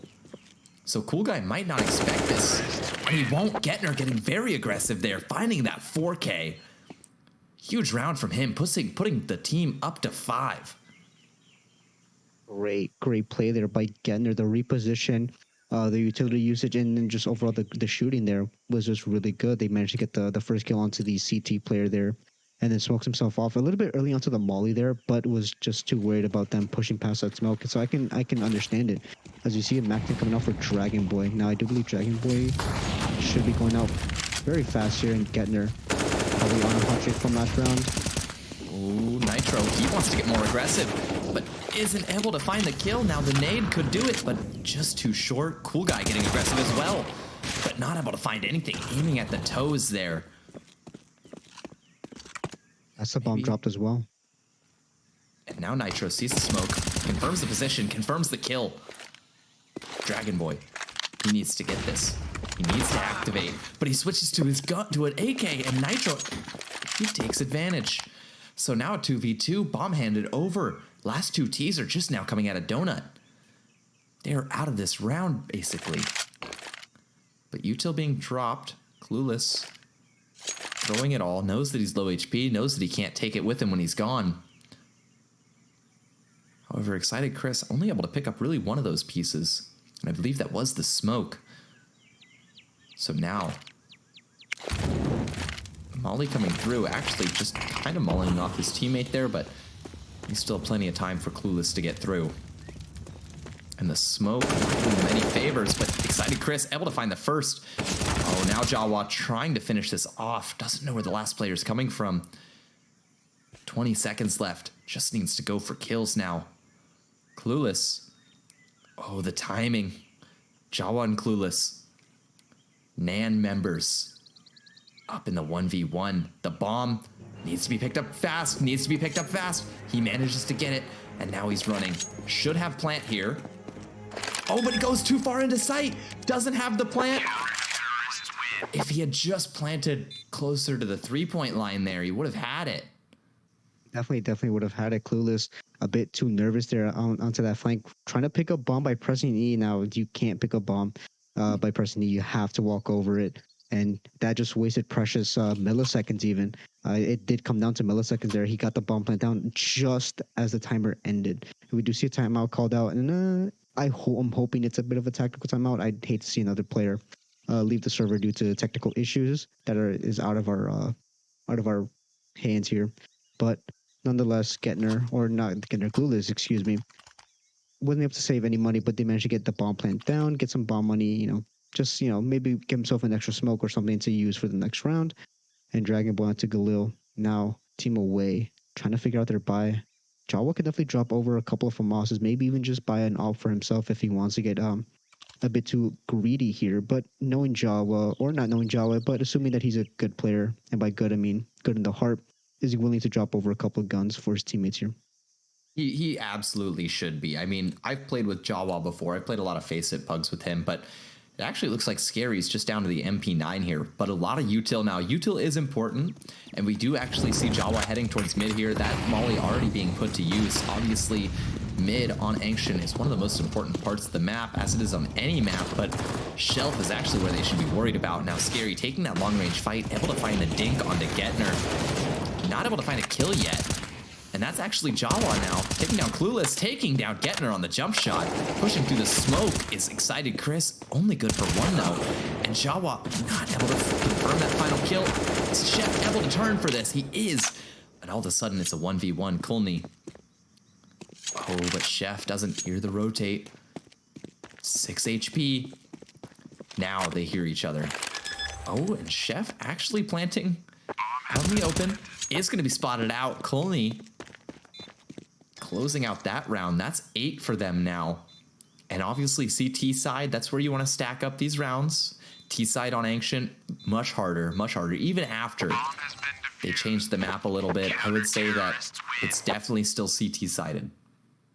Definitely is, especially if you know how to take on mid control. Mid control is definitely going to be a different way to contest it for both T and CTs. The meta that I've seen so far, at least in the Face of Pugs that I've been a part of and that I've seen, they just molly off, not too deep into mid, but more shallower, and just double nade it. They have your donut player instead of tossing the double mollies, they just double HG it, so that if anyone tries to run past that molly, they either die to it or just eat a load of HE damage there. And so CTs are unable to do much as Jawa except Clueless. Jawa on Clueless and Chef on Jawa, but there's Cool Guy finishing off those kills in mid, but Scary might have spotted the player. Now it's confirmed based on the util, but maybe Scary is not going to be able to close this. Chris is ready for it. But playing behind that Molotov, should have spotted the shoulder there. Not able to pick up that kill, not able to pick up that trade. And so now you have a 3v2. CTs are split 1-1. So now it just comes down to the T's and their comms. Oh, but this push from Nitro should confirm at least one, turning this back into a 2v2. And that encourages Dragon Boy over there to start working his way through. And all of a sudden, A-Site isn't as safe as they thought. Colney still lurking around this donut, and he's hungry for more. Dragon Boy onto the smoke here. Has the bomb plant down. And he should be able to push in, maybe. No, he's actually going to go ahead. He's wrapping all the way through CT here. He's playing this so smart. He actually thinks otherwise. Plant is confirmed to be on A. So now pushing through Donut. Oh, but he's going to be past that smoke, and I don't think Dragon Boy is ready for that. Dragon Boy is not ready for that at all. And Colney's going to catch him in the back, putting 9 on the board now. Going into the final round of the half. Could we see double digits before half? Bomb has been defused. With the way the runs have been going, I'd assume not. You know, Colney, Nitro, and Jawa have just been monsters on their respective positions there. Nitro getting aggressive down towards Banana or towards a B ramp there.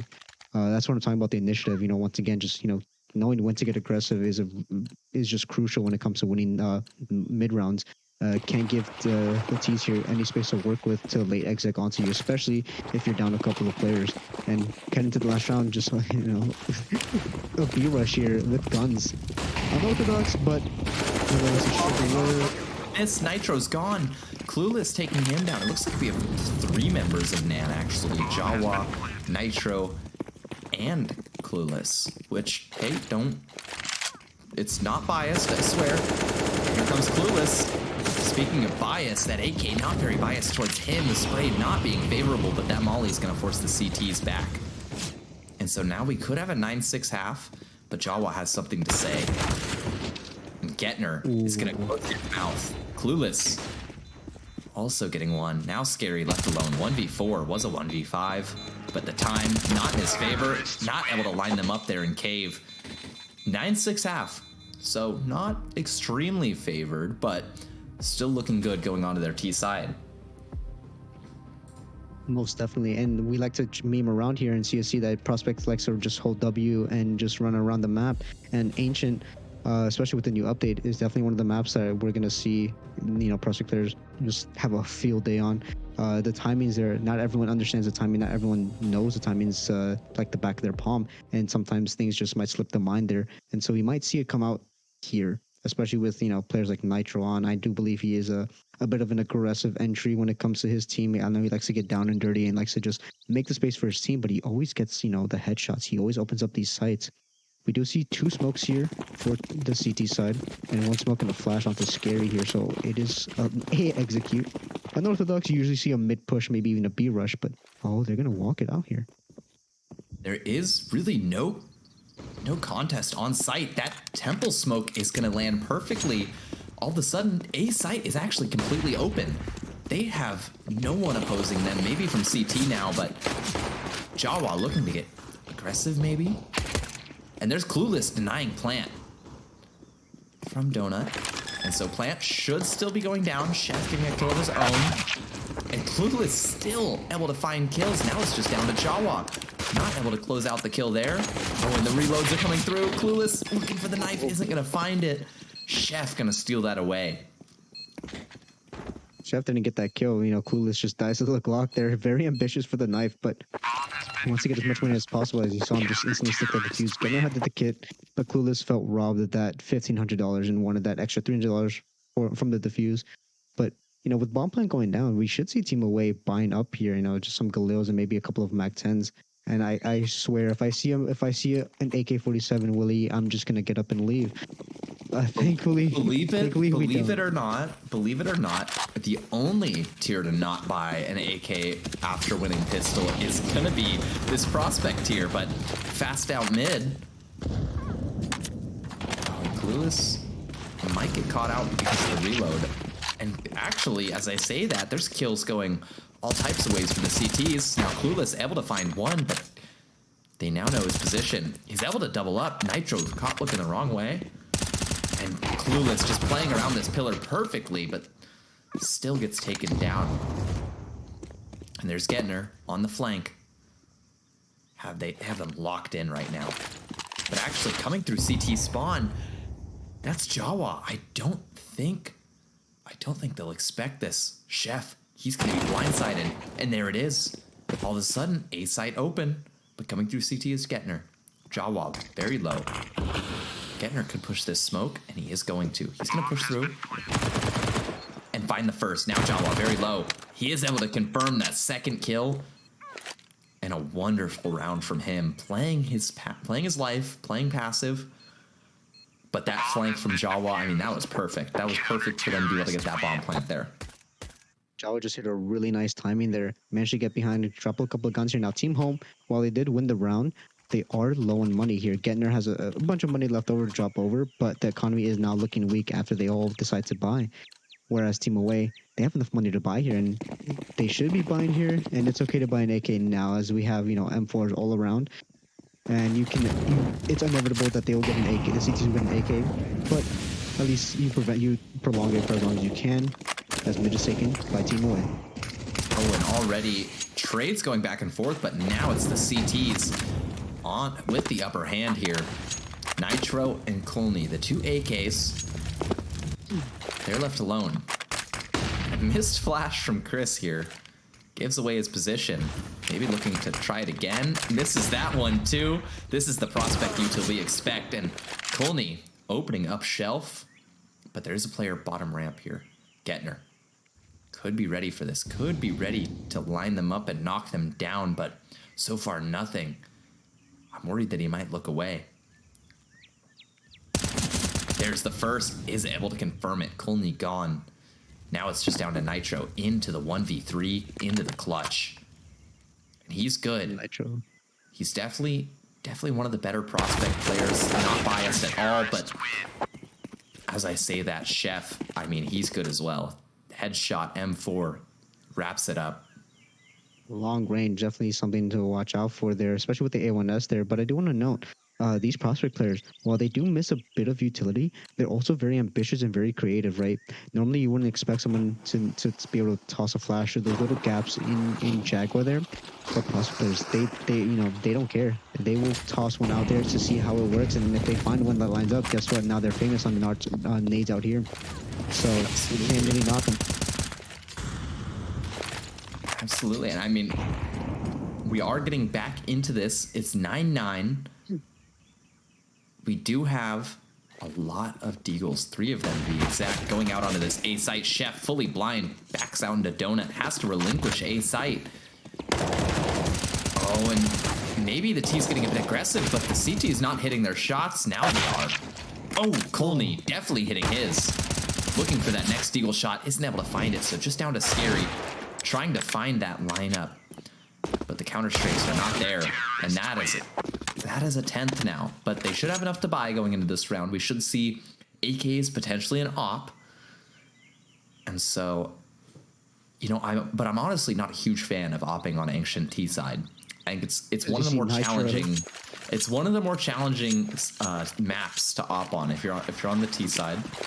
Now he is setting up util for himself, so maybe able to find something with it, but the CTs don't care. They're pushing past that. And so is Jawa, able to find the kill while blind, but the Donut player here, Clueless, he is backing out. That's mid, opened up, but Chef on a massive flank. Oh, he could line them all up here. He does. He's able to find 2, but Scary turns it around. So now we have a 3v3. Oh, Chef could have had so much more there, but sadly, Prospect, obviously, the spray just isn't always there. Now, personally, I would have hit that, but don't quote me. But now they have to enter in the cave. Now, they aren't expecting Chris there. Scary, though. Scary with the quick trade. 2v2 now. Jawa still low. Jawa actually out of the round. So now just down to the 1v2. All of a sudden, Scary needs to pick up 4 kills now to be able to close out this round. Or total for the round, 4 kills. So gives up shelf control. And Clueless, in the meantime, taking all of that space, working his way up, actually just tucking in. Getner. Challenging, maybe. But they still don't have an exact position. There's the fake. Spots the player, isn't able to connect. So now here comes the plant. 20 seconds left. 20 seconds left. Needs to go for it here soon, right? Every fake. And actually, that Margin Molly's time. gonna force out. Only 10 seconds. He needs to go for a plant here. Scary planting on the one side that Getner can swing him from. And that's kind of the prospect game sense, though. That we have to see every now and then. Definitely, and sometimes going for the fake once, it's always bound to happen. Going for the fake twice, all right, now you're getting into the big brain strats. But when you fake it more than at least 3 times, that's when even your entire team is asking you, what the hell are you doing as a player? But sometimes it works out. Sometimes just the triple fake, the quad fake, even the quintuple fake might just work out for these players. Oh, and Jawa fast up here. he's fast, and he's already out on A site. And he's opening it up. That is Chris out of the round. So now, Nitro also getting an opener of his own. So now Dragon Boy trying to find something here, but doesn't know that Nitro is playing behind that smoke. And is just barely able to connect that. And so now you have Nitro not getting Dragon Boy, but getting Chef, who is sitting behind him. Clueless, maybe just forced to save here. Hand over double digits. Clueless is kind of forced to save here. That AWP is super powerful, especially on C2 side on Ancient. However, when your entire team is getting overrun on different parts of the map, it's hard to really know where to play with that op. Especially when you're if you're gonna go for a hero op here, which I do believe they should be going for. Lost Bonus is not completely built up yet, as we do see 1400s around here. Yeah, Nitron does get taken up by the bomb. That new bomb radius has been messing a lot of these players up, and they get just far away enough where they think they're safe, and yet they still die. Similar to that of Inferno, and just a big nuisance overall. But guns being dropped over. A force by 14 home here, so they're trying to make that op sing and make that op be one of the star guns for this round. Maybe we can see some good shooting here by Clueless. And Jawa, perfectly swung. That smoke giving him just a bit more space to swing out onto that op. And there's Nitro, and there's Chris. And that's the bomb down. Oh, and Nitro again. On to only 28 HP. 26, excuse me. Getner, though, 100 HP. Looking to try and open up some more kills and actually bring this round back. Bomb, bottom mid, spotted out. And there's, quick flick onto Nitro's head. Gets Getner another kill. Now it's just a 2v1. And he could switch over to an AK here. Colney fumbling around with the bomb. Thought his teammate was a bit closer. And Getner now has that AK in hand. Could do some good damage with it. Oh, just barely spots that player, but isn't able to convert the kill. Molly forces him back. Thinks about smoking it. Doesn't decide to do it. Thinks otherwise. Actually, runs back into Donut now. Now is when things get interesting. Might have faked out the tease here. Nobody's holding Donut either. Now we have the swing. But we do have Scary. He's switching back and forth. And that switch is what costs him. So now, Colney and Getner. Oh, Getner swings into the smoke. Colney is able to shut down the dreams and hopes and puts an 11th onto the board. Yeah, they had the kit there. They definitely could have played it a little bit more to the chest, especially when swinging that angle. You got gray screened, and at least count the bullets, maybe wait for them to go for a reload so you can swing after a reload or when they stop to shoot, because they have to wait for the spray to the recoil to rebalance there to start going back to normal. And Chris, maybe catch them off guard, and as you see Chris take out Jawa here. Getner's actually still scaling. Low HP is going to not work out, but Dragon Boy is able to take down one as well. It's a 3v3, but low HP. This round is almost a wrap, I'd say. But it is prospect, you never know. definitely never know here. But once again, the over aggression, the hyper aggression there by Gettner getting a little bit too kill hungry there. Sometimes you might want to just take that AK and reposition to a different spot. Maybe go towards Donut. Maybe even go towards CT on red to make sure that AK can have a little bit more impact. As Chris gets tagged by the Molly, and now they know. Perfectly placed Molly. And Chef is actually still looking for kills. 3 HP though, thinks otherwise, decides to back out. But Clueless, he just wants a gun here. That's his one goal. Now that they know where he's at, he fakes the run out. Oh, but shoulder spotted and taken down. So now, 12 on the board, team away, finally picking up a lead here, trying to close out this game. Colney goes down with the bomb, doesn't matter, $6,000 in the bank. 3 kills in that round for him. Going to this round now, Chef saving that AK from just saving that AK overall is going to do wonders for the economy there. He doesn't have to reinvest and buy an M4, whether it's an A1S or an A4. That's roughly $3,000 plus or minus 100. To make sure that Chef has for the subsequent round, and maybe even a hero round if it comes down to it. And Scare lining up a bit of a sweaty utility. Maybe a donut smoke here. Yeah, that's where it's landing. I guess you always learn things when you're watching CSGO games. I did not know about that smoke, but then again, I'm not exactly a util god. We like to meme on their utility, but like I said, they're very creative, they're very ambitious, and they want to learn all these pieces of utility so that they can use it. And they just need to learn when exactly to use it to make them even better players. As you see, Jawa slowly creeping up into red. Oh, but he's going to be facing off against Chef here soon. Chef doesn't know about Jawa's position, but I don't think Jawa knows about Chef either. So now the timing working out in the favor of Jawa. Oh, the spam doesn't connect. Chris onto 1 HP, and the bomb has been mollied. So now you have a 4v3. Chris is on 1. And the nade is going to finish it off. Cool guy with a cool nade. But here comes the double shelf retake. Colney is ready for this. Colney is holding. Clueless never thought he would be there. You could say he didn't have a clue. Oh, and the jumping into Dragon Boy's crosshair. But a shot from long doesn't connect all of a sudden. 1v2, but no time on the clock. And he is going to go ahead and run away. And he is going to go for a knife here and find it onto Colney. What? Take the opportunities when you see them. Colney hands off the keyboard, I guess. I don't know what to say about that, but at least some more money. That is a bit of money coming over here now. They call out for a pause here. Now I would normally take a pause after that too. 13 to 11 here. The buy here, it's not the greatest, but with the loss bonus being built up here, now you want to start building rounds. You want to prevent that comeback from, or at least team away from running around with these rounds. You want to start that comeback right here and right now. And if it's off the back of an MP9 and a couple of 5.7s, it's perfect content here for the CSE stream.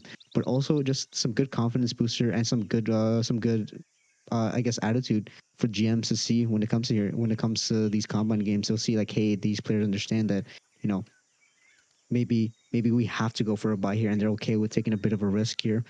And yeah, they need to be able to win this round in order for them to hopefully bring the comeback back so they can win 16 here. But Clueless with no armor. This is where it's a bit strange. Can Clueless buy up some armor here, please? He does. Oh, okay, I was counting in my head hoping Clueless would buy armor here, but team away with full guns coming out. And this isn't exactly the buy that you want, especially when you're getting into these later rounds.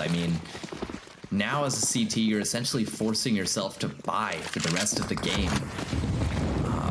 The nades are doing some good work now. Jawa could go down, but the spam through the smoke isn't going to happen. Gettner goes down. Chef, though, cleaning it up.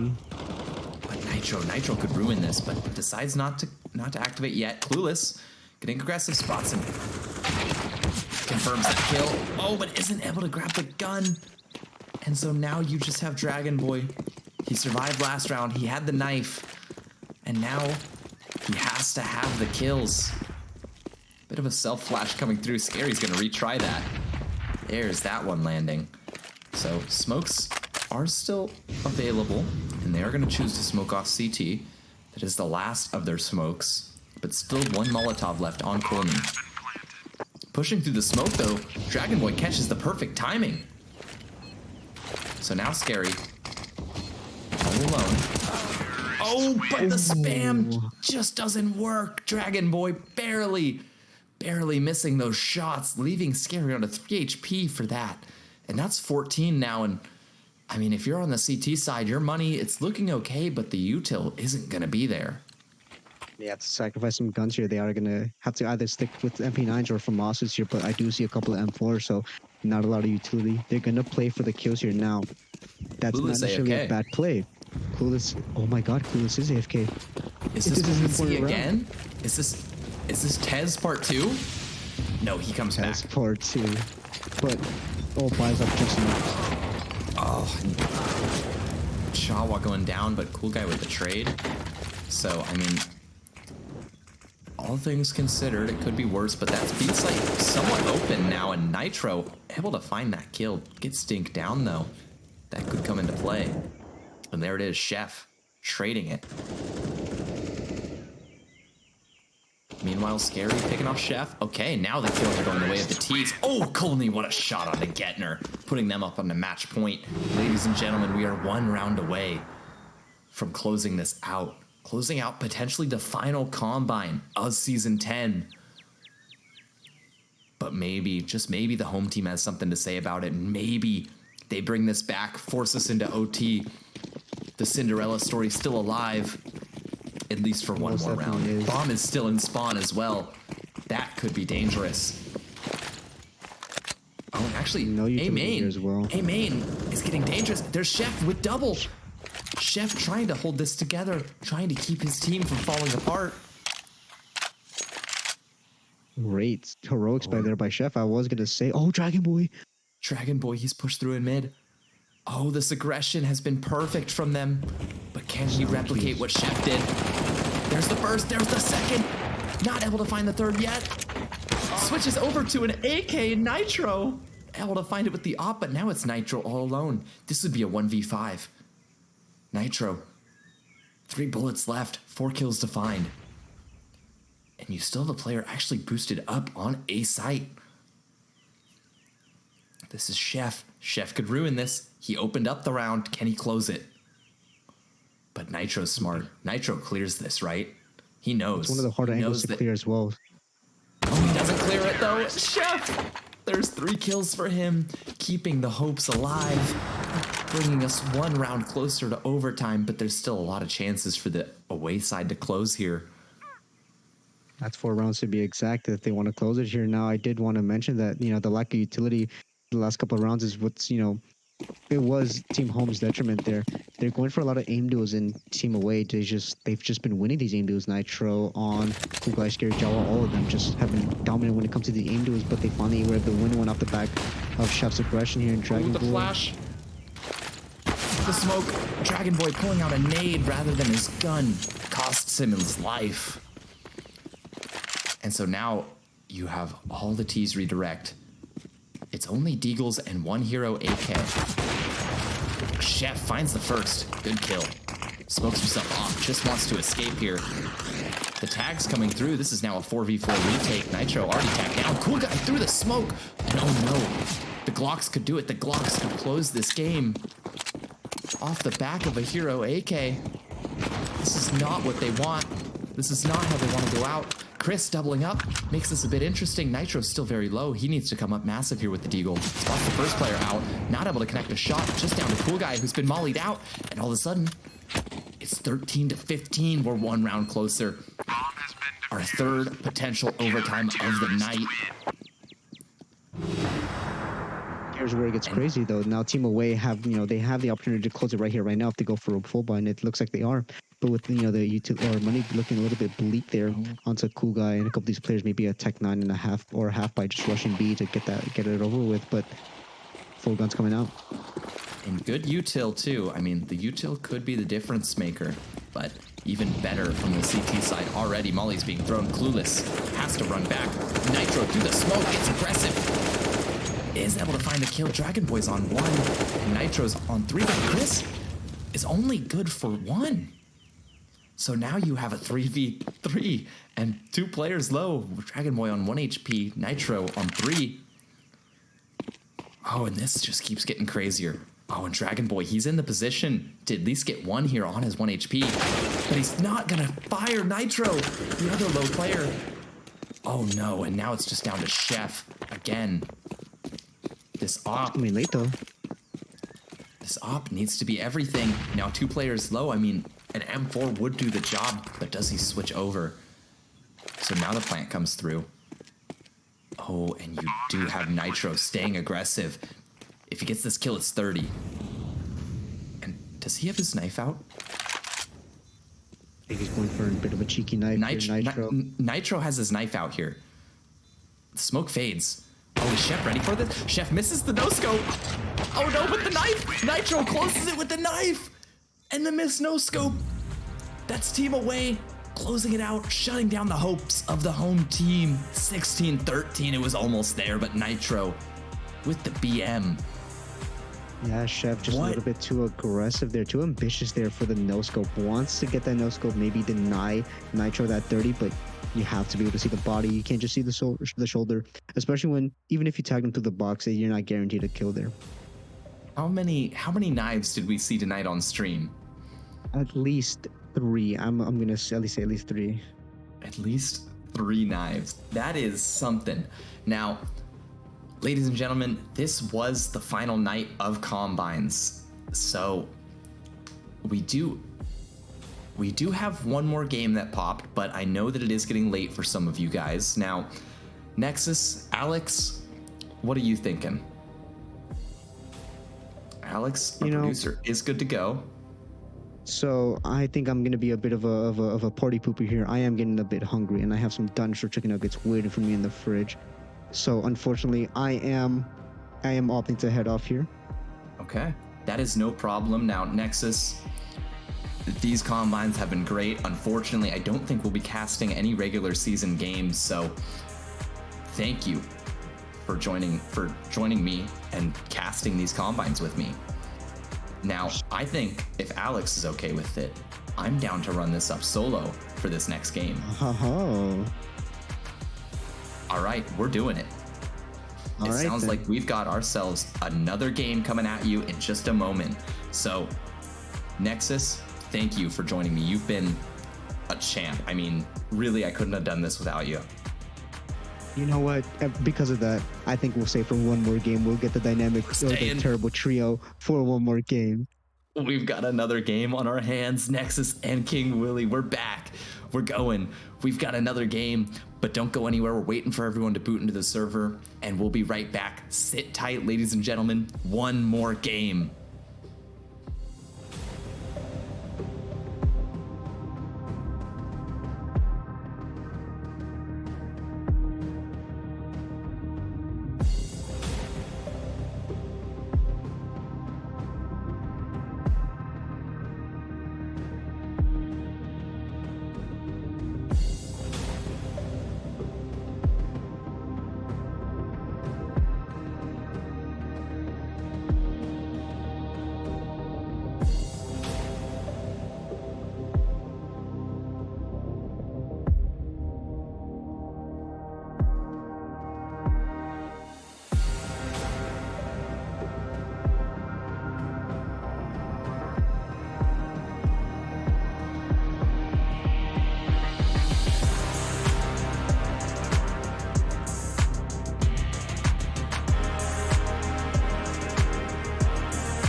Alrighty, we're back. It's our final game of the night, and we're in knife round. Terrorists win. And that's the home team already winning. I mean, that was pretty convincing. We do have some familiar names. We are in another prospect game, but there are also some new names here. So joining the list of familiar names, we've got Clueless from our last game, Chef, and Dragon Boy.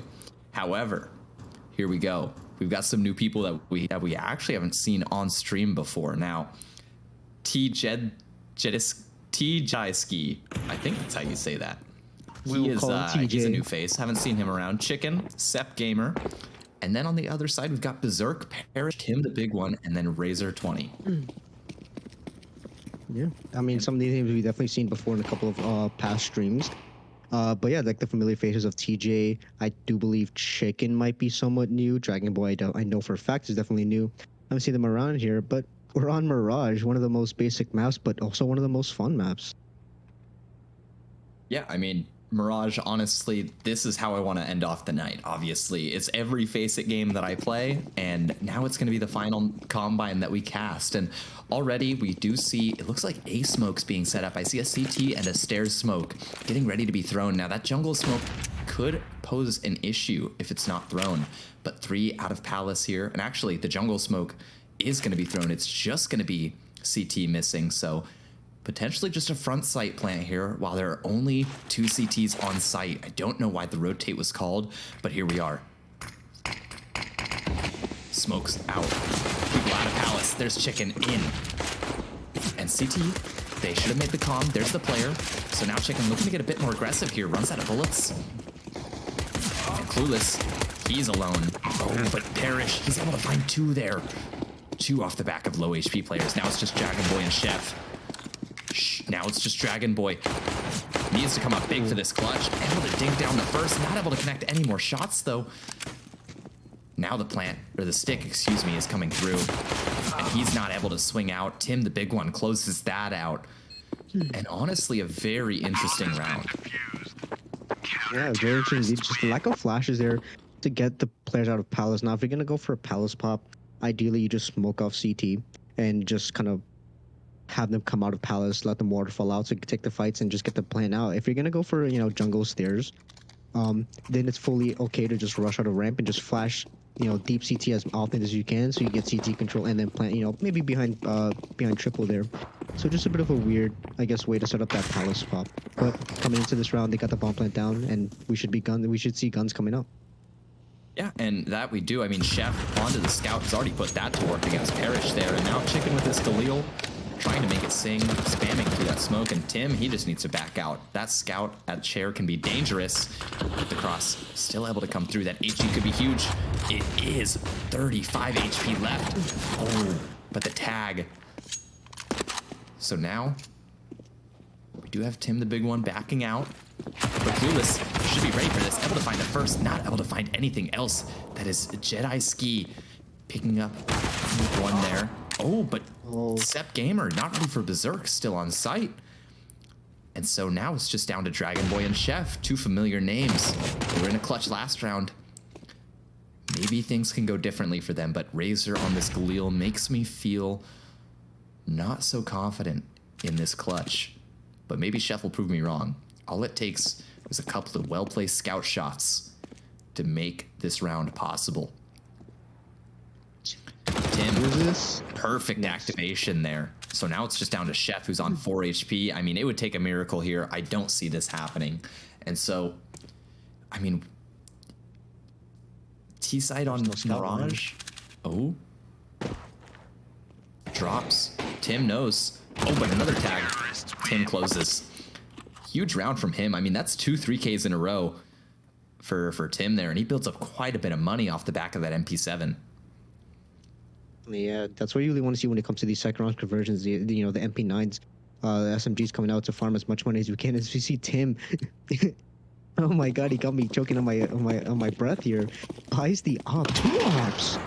One for Parrish, one for Big Bone. A bit ambitious here. Oh, just the tag though. That wall causing him a little bit of headache there. And Chef gonna close that out. Now Parrish coming through as well. He's able to find Chef.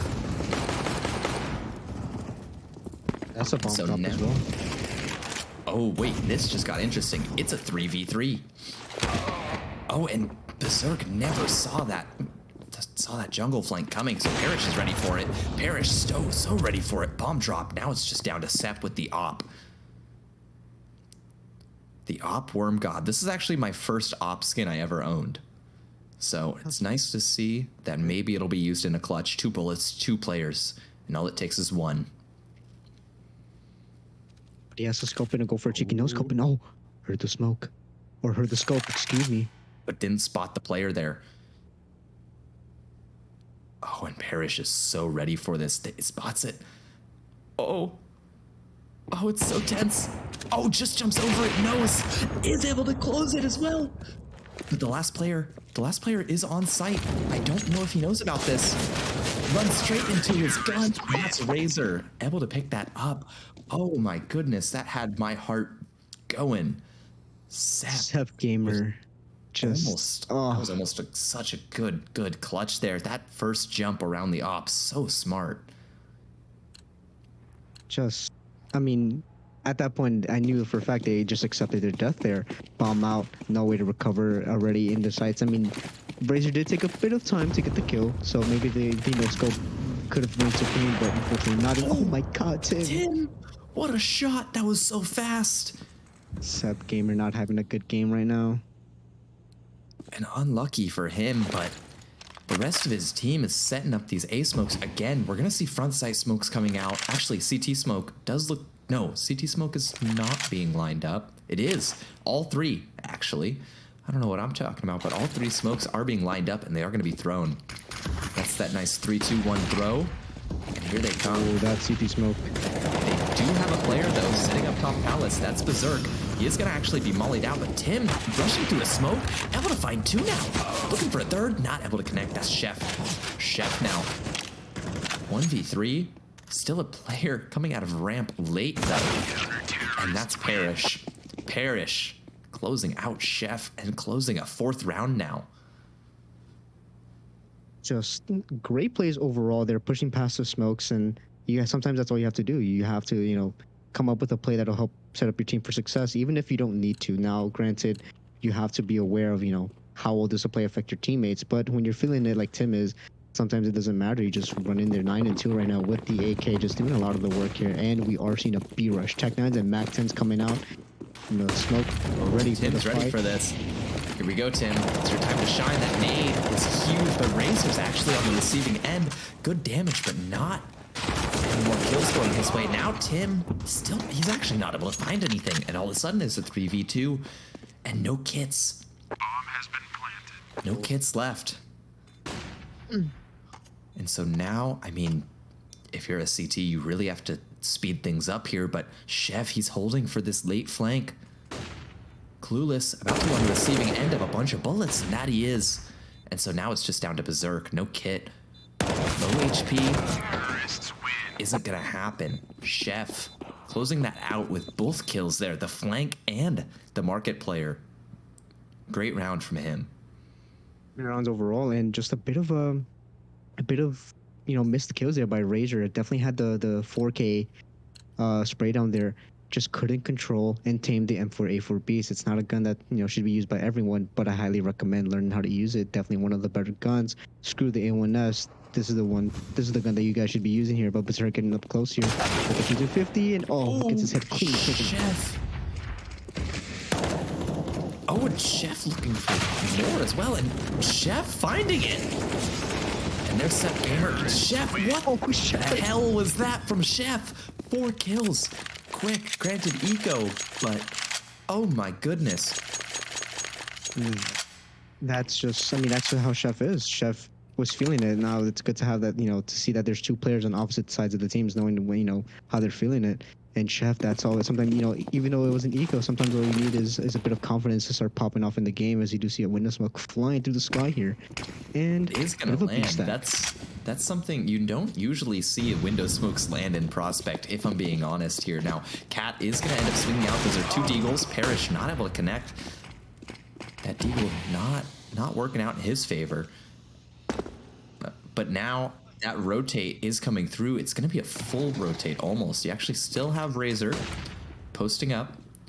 Clueless, gap in the smoke, ready to use it with this 5-7. Able to find the first. Oh, and the readjustment, trying to find this kill now. Oh, Clueless getting a bit maybe over aggressive there, going for those kills, and there's Chef opening up another round, and good God. Here he comes, gonna close out this market player too, guaranteed. Oh, Tim. But Tim, oh, Jesus, what a shot. And there's Chef, like I said, he killed the market player. He is, dude, he has been something. 12-4, leading the server. What a game he's having. I hope he keeps this up. Definitely, and especially out of those last 2 rounds, like I said, you know, maybe just a little bit of confidence booster to make sure that Chef starts to feel it. And here he is tossing utility. You know, he can frag, he can hit headshots, and he can toss utility. What more can you ask from one of these prospect players, especially as a DE and Parrish swept off here? Actually, no aggression going to be taking into mid off those smokes either. They do have everything in mid smoke, but now here comes Dragon Boy. Slowly creeping his way out of underpass. Clueless, his smoke is fading. And so are the rest of the smokes here on the map. Oh, Dragon Boy. Good damage onto him, and good dink as well. That's Sep Gamer closing out Clueless. Oh, but Tim trying to activate from Cat the way he's previously done, and oh, here comes Chef. Is he gonna be able to find the kill? He will. That's Chef taking down Berserk. Oh, and already pushing into CT, should find another kill here onto Razor. But actually, Razor's backing out. Razor thinks twice, but still finds the kill. Chef, what are you doing? Has been planted. This is not FPL. This is a major. Tim the Big Ben left alone to save on the B side here. Can't retake a, you know, Tim playing the casual game of retake A simulator as he just gets spotted out and starts to fall back here.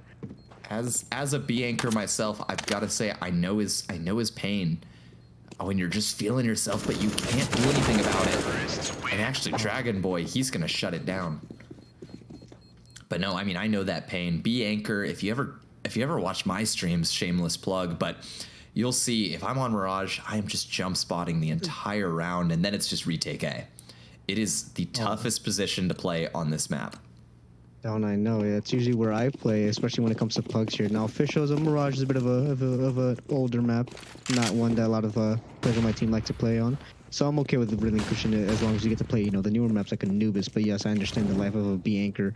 Oh, playing retake A simulator. I've had most of my clutches on Mirage, even on Officials here for CSC, sometime around season 6. You know, coming around, getting some nice clutches. As you see Chef once again getting aggressive here towards mid.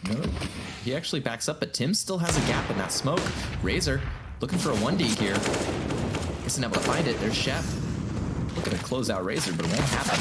Oh, and actually he gets swung on by Tim. Tim fades back into the smoke.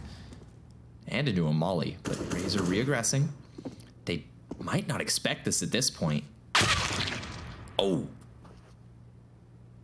There's T-Jetty-Ski. Oh, Razor missing the Deagle. Still missing. He needs to swing. Isn't gonna happen though. And Tim's still trying to activate off of Cat here, just being a nuisance, exactly what he needs to. Oh, but Berserk with the flank.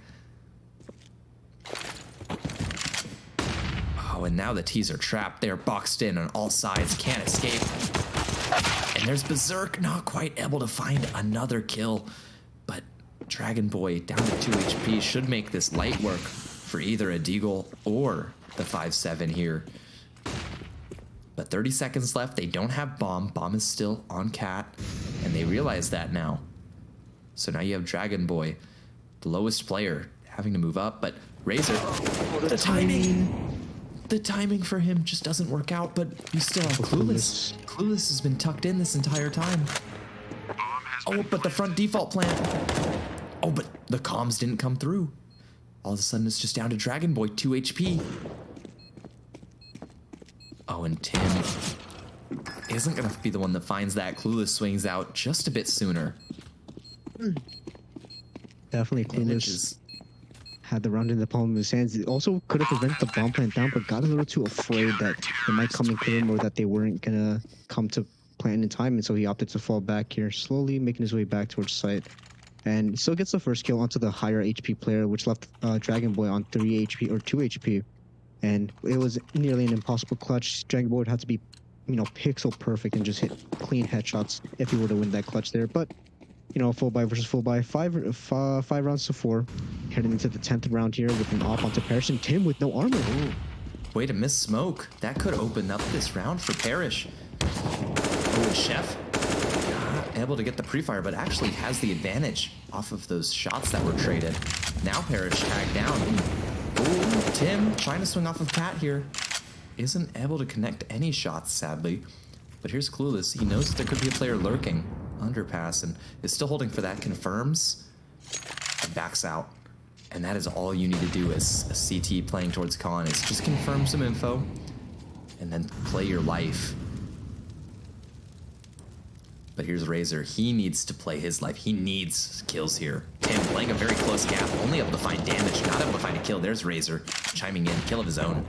Flash comes out though, and already the rotate over. Tim looking to find something again, only able to find damage. Finally getting a kill, not able to get a second though. So now it's just down to Razor. Spots the player crossing the balcony, takes him down. Actually, that was Parrish. And now it's just down to Chef. Ooh, almost connecting there on that flick. That was dangerous. You don't jump spot against this man. Another flash coming out. Could clue Chef into the fact that maybe they want to get a bit more aggressive, and more damage being taken by Razor. One more bullet will do the job. And same thing on Parrish. 20 seconds left though. Chef needs to make a decision. Does he want to go for this? He can't go for this because Razor is too quick with the headshot. Great shooting there. Great heroics there by Tim. Tim had no armor in that round, and it could have gone worse. He definitely could have gotten aim punch and maybe not even gotten a single frag there to show for it. But he managed to get 2, maybe I think 2, and stayed alive in the round and did a bit more damage onto the subsequent players. And so he did his job there even without armor. As we do see the T's lined up for an A execute. Now this is one of the standard ways you see players play Mirage, even in the higher tiers of Elite and Premier. You don't necessarily always want to see a default here, and they're going to go just for straight up, executes, especially on that A side. It's a lot easier to set up the execs, but it's also a lot harder to, fully, complete them, as we do see a missed smoke. A smoke's out. And actually, I don't know if we saw a miss smoke, but Chef falling. There is a miss smoke, you're right. And a little bit high there. Tim with the op now. Drops, still gets... Oh, actually, that was Parrish. But now Chef versus Tim. Who's going to be the winner? The top frag, Chef takes him down. And now it's a 2v2. The barrel spotted. Razor knows. Razor needs the spray. Not able to connect it off the first one. Flash missing slightly. Oh, Chef, the timing. But the molly misses actually. And now it's just down to Chef. He needs to play time. Picks up the op, doesn't. Thinks he's better with the AK. Now the timing is still going to work out for Chef. No time left on the clock. Here. No shot. Clueless. Good attempt, but wasn't going to happen. Definitely really ambitious there. You want to get that round win, but Clueless, maybe should have saved that AK, drop it over, as he can still buy himself. Even if he drops over that AK, he was able to buy himself and didn't have to reinvest into armor. But now, since he, unfortunately dies to the bomb there, they have to reinvest that armor, that M4, the utility, but he opts to buy an AWP and minimal armor, no utility. So we're hoping to see some heroic coming up from Clueless. Hopefully some insane collaterals. No armor on Tim still. There it is. Okay, finally. Whew, it's got me worried a couple of these rounds. Clueless missing that first shot though. So now the T's have to make a decision. Where do they end? Chef out towards mid. He's been good, but is he this good? Soloing mid. Finally, some support coming through. And it all goes quiet. Both teams waiting for the other one to make a mistake. Here comes Parrish. This side is empty. Parrish is thinking about swinging out from Cat, but decides to tuck in the ladder room there. And so now B side is looking like the end goal here. You don't have your top frag. Chef just responsible for being a lurk. That bomb being dropped could have clued off Parrish, but I don't know if he heard it. The swing comes through. Chef not able to connect the kill. Without your top frag, you have to start. You have to get ready to go. And I think Parrish knows. Footsteps being made. Here it comes. Here comes the take. Berserk missing on the spray, not connecting with anything actually. And Parrish falls. So now it's just Berserk left alone on the site, along with Razor who comes in. There's Berserk. And now Dragon alone again. Berserk with those headshots. Beautiful. Well placed from him. Puts his team up to 7.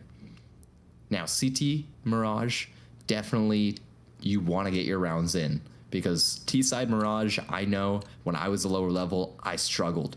And if you talk to Nitro, I still struggle to this day on Mirage.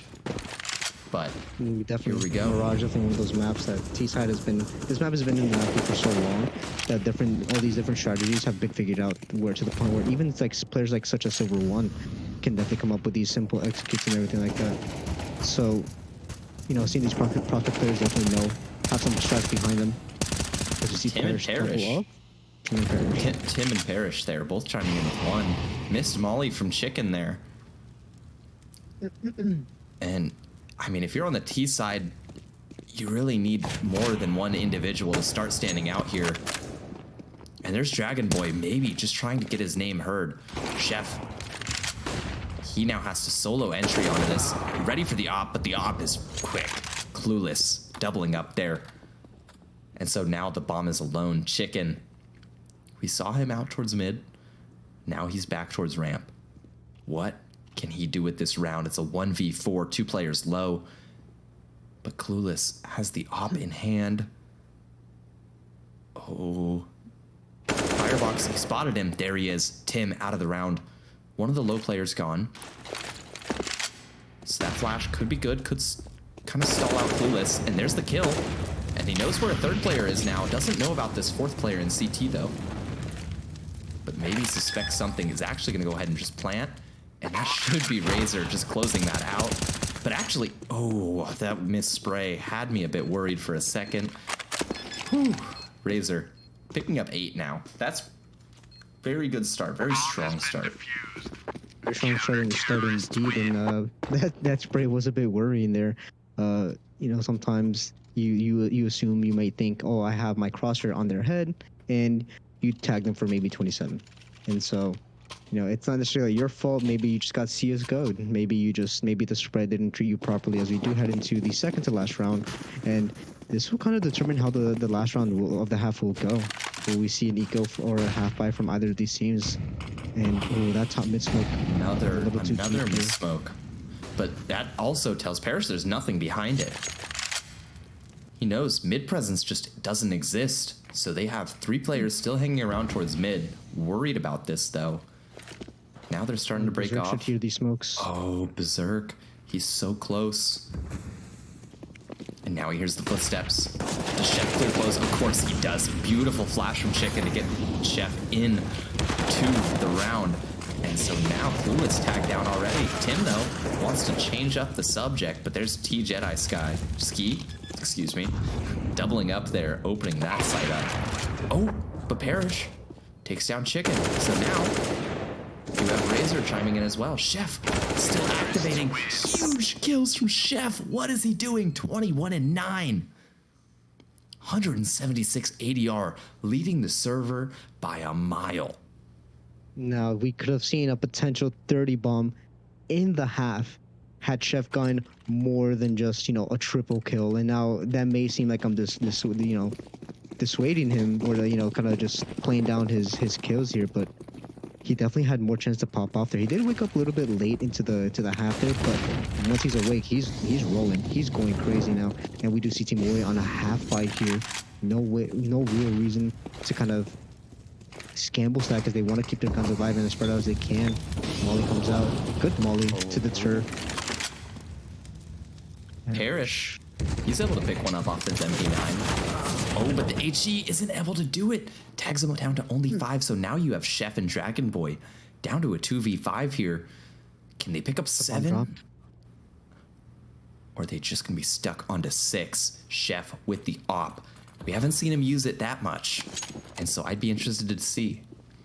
Do we have NA's future here? Player close, though. Berserk. That's Parrish. Or excuse me, that's Berserk. Thank you. Oh my god! What? Chef! Are you kidding me? What was that shot? I cannot believe what this man is doing right now. This is a masterclass of CSGO. How is Chef doing this? 22-9 now. Absolute monster, but now on low HP and has the op. You know, you have to, you know, isolate these 1v1s to make this op even more useful, especially when it comes down to this 2v5. You need Dragon Boy to activate here from Cat. You need him to get up close and personal. You need him to draw some attention, and that he does, but he goes down. So now, Chef, all alone, on for the ace clutch, and there's the first. But only 10 seconds left, and Tim is going to close that out. 23 kills in the half. I mean, just look at this scoreboard. He's the only reason they have 6 rounds right now. He is wiping the floor with everyone on the away team. I don't even know what to say about him. I mean, this All is... started off the back of that 4K eco round to just get himself activated. 23-10, as you mentioned before, just an absolute monster. Now the harder side is over. Now he has to, you know, or some may say that the harder side is now coming into fruition now as he does head into CT side. You know, it's easier to carry on T side if one player is doing all the work. It's a lot harder for them to be able to defend A, B, and middle all at the same time. And you just have to pick correctly. Now I know in Facebook people like to say, oh, X player is, you know, playing on B. That's all just headed towards A, and it may come true here. Oh, a lot of players stacked up towards ramp. Just one player selling a B fake, and it's working. But Sepp, he's gonna unravel all of this. He's gonna let them know, hey, there's only one player here. And so do you see the rotate coming back now? Eric's still able to find one though. Oh, and Berserk able to find a kill of his own. So now you have Chicken able to find one, able to claw back a kill. Chef coming from CT. This is dangerous. This is dangerous. Oh no, not on the player standing still though. And there he is. Oh, and he already knows this is player's market. Parrish alone. Oh, and only 12 bullets left. Chef trying to find 3 now. And that's gonna be it. 3 in the round. What is he? Chef. I have no words. I have no words to describe this. We've seen superstar performances from Fluffy. We've seen them from Redondo. We've seen them from all these higher level players. But to see Chef coming down to the server just slapping everyone, exactly, just pure domination. 17 rounds in, 4 kills away from a 30 bomb. I mean, oh, but the T's, they're fast out. They're fast out rampant. All of a sudden, there's T Jedi's Pete. Only able to find one though. Or not able to find anything, excuse me. And here's Chef with the scout. All of these players are so low. So these MP9s are doing work as well. One player left. Tim. It's just Tim. Oh, Chef, show us what you've got. Chef, give us something. Only a tag. It's a tag flick. Only a tag, but still.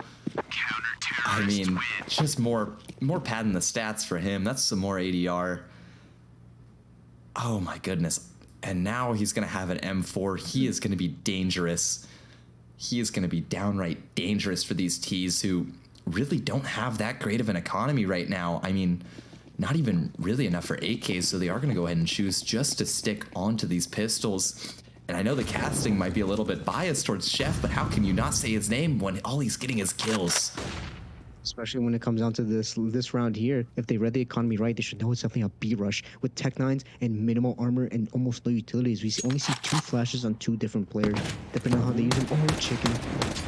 Player in underpass has been spotted. Chef, he knows that they've backed up. So now they have mid control, and they know that the player was underpass, but Clueless. Clueless wants to ruin Chef's day. Clueless wants to show that the Tech 9 is the GOAT, but he's already spotted out. Oh, and that nade could do it. It's gonna come up short though. Chef, does he get aggressive? He does. He's hungry. Feed the Chef. And there he is, taking down Clueless. Oh, but chased down by more Tech 9s. And he backs out. He knows that he has to play his life here. So Very aggressive angle here too. And I mean, that's what you do when you're on 28 kills on round 18. Oh, but the boost. You have to double boost in. Oh, but spotted. And misses the jump anyway. Now Seth trying to find this kill, struggling a little bit. And there's Chef not struggling at all. And he's able to pick up another one, putting him up to 29. We're only 18 rounds in, and we already almost see 30. I mean, I wouldn't be surprised to see 40 out of this man. The way that this game is going so back and forth, I wouldn't be surprised to see 40. Be surprised if Chef just if the scoreline is 16-14. You know, team away. I know we've been talking a lot about Chef, but team away here, Clueless, Parrish, Berserk, they've all been been some heavy hitters as well in their own right. So it's a bit balanced out here. Chef having 29 frags, but Clueless and the rest of these players kind of evened out across their own scoreboard with Tim and Parrish, leading their team here. But TJ onto Tim. And he has a lineup for a ramp smoke. How nerdy? How nerdy do you have to be as a prospect player to have a lineup for a ramp smoke? There he is. I mean, that shuts down that A take. I mean, or the A smokes, or at least delays them, giving them more time to clear out places like mid and B apps. And here's Razor. He has to retake Palace now. And with 3 smokes down, you have all these players. No real player can entry out of ramp and use the flashes effectively. Oh, and here comes the take. And Chef still holding on to a molly as well. I mean, and a missed stair smoke. A missed stair smoke. Oh, Chef takes down Clueless. So now it's down to Chef. He's the solo player on site. Doesn't get anything else. Razor shuts him down. Just a dink for Chef. Here comes Chicken with the op. He is low. One bullet would do it. But it's a 3v3.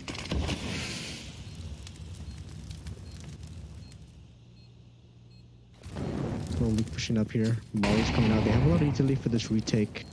2 flashes and an HE. Put in the right position. Oh, Parrish. In sandwich with this op. And actually the nade does the work. And there's Parrish finding the first, but Chicken trading him out with the op. And that's everyone gone, but no kits to be seen. And that's a round gone. No kits on any CT. And I think... Oh, Chicken just barely escapes. 5 HP left. There might have been a kid down on site somewhere, but... Yeah. This is... I mean... Let's be honest. If Razor doesn't get that opener onto Chef there, it's a done deal. Chef gets 4. Chef definitely just anchors out that site there. He definitely gets more than one. Always, always ready for that potential multi-frag there. But we're only heading to the 20th round, and Chef is already on 30. With the rate that this is going, Chicken. There's Chicken. With the rate this is going, Chef might even drop 45 within regulation. Maybe even 50. I don't know about 50. 50 is hopeful. Especially when his other teammates are starting to activate. We see Chicken up to 15. Granted, it is still half the kills that Chef has, but still good. And there's a 16th for him as well. We were just talking about him. Now Parrish trying to do something with this cat player, but isn't going to happen. And T-Jedi taking him down as well. And so now, I mean, Chef is just alone on A site. You could really trust him with this. You don't have to... You don't really have to worry about Chef, but B take it will be. And so with all 5 alive, no rotates have really needed to come through, but you do only have one player on B site, the other player playing towards ladder here. Get right smoke, I believe we're gonna see coming out here. And there it goes. No window smoke. So those ops could end up doing some damage. Spot the player on site. They don't wait for the smoke, but Tim, what a shot. And there's Berserk also getting a kill. Oh, but crossing Chicken. And here's Chef. The double ops from Market. and a player at Cat as well. And that is it. And that's now 10. I mean, this game is so back and forth. If we see OT in this, I would just, I don't know. I don't know what we could expect to see out of an OT Chef. I mean, at some point, you know, if you start off hot, at some point you start to slow down. You know, we just have to ask the question of when will that be for Chef? You know, Chef can't just always keep up this superstar performance as he has been doing so far.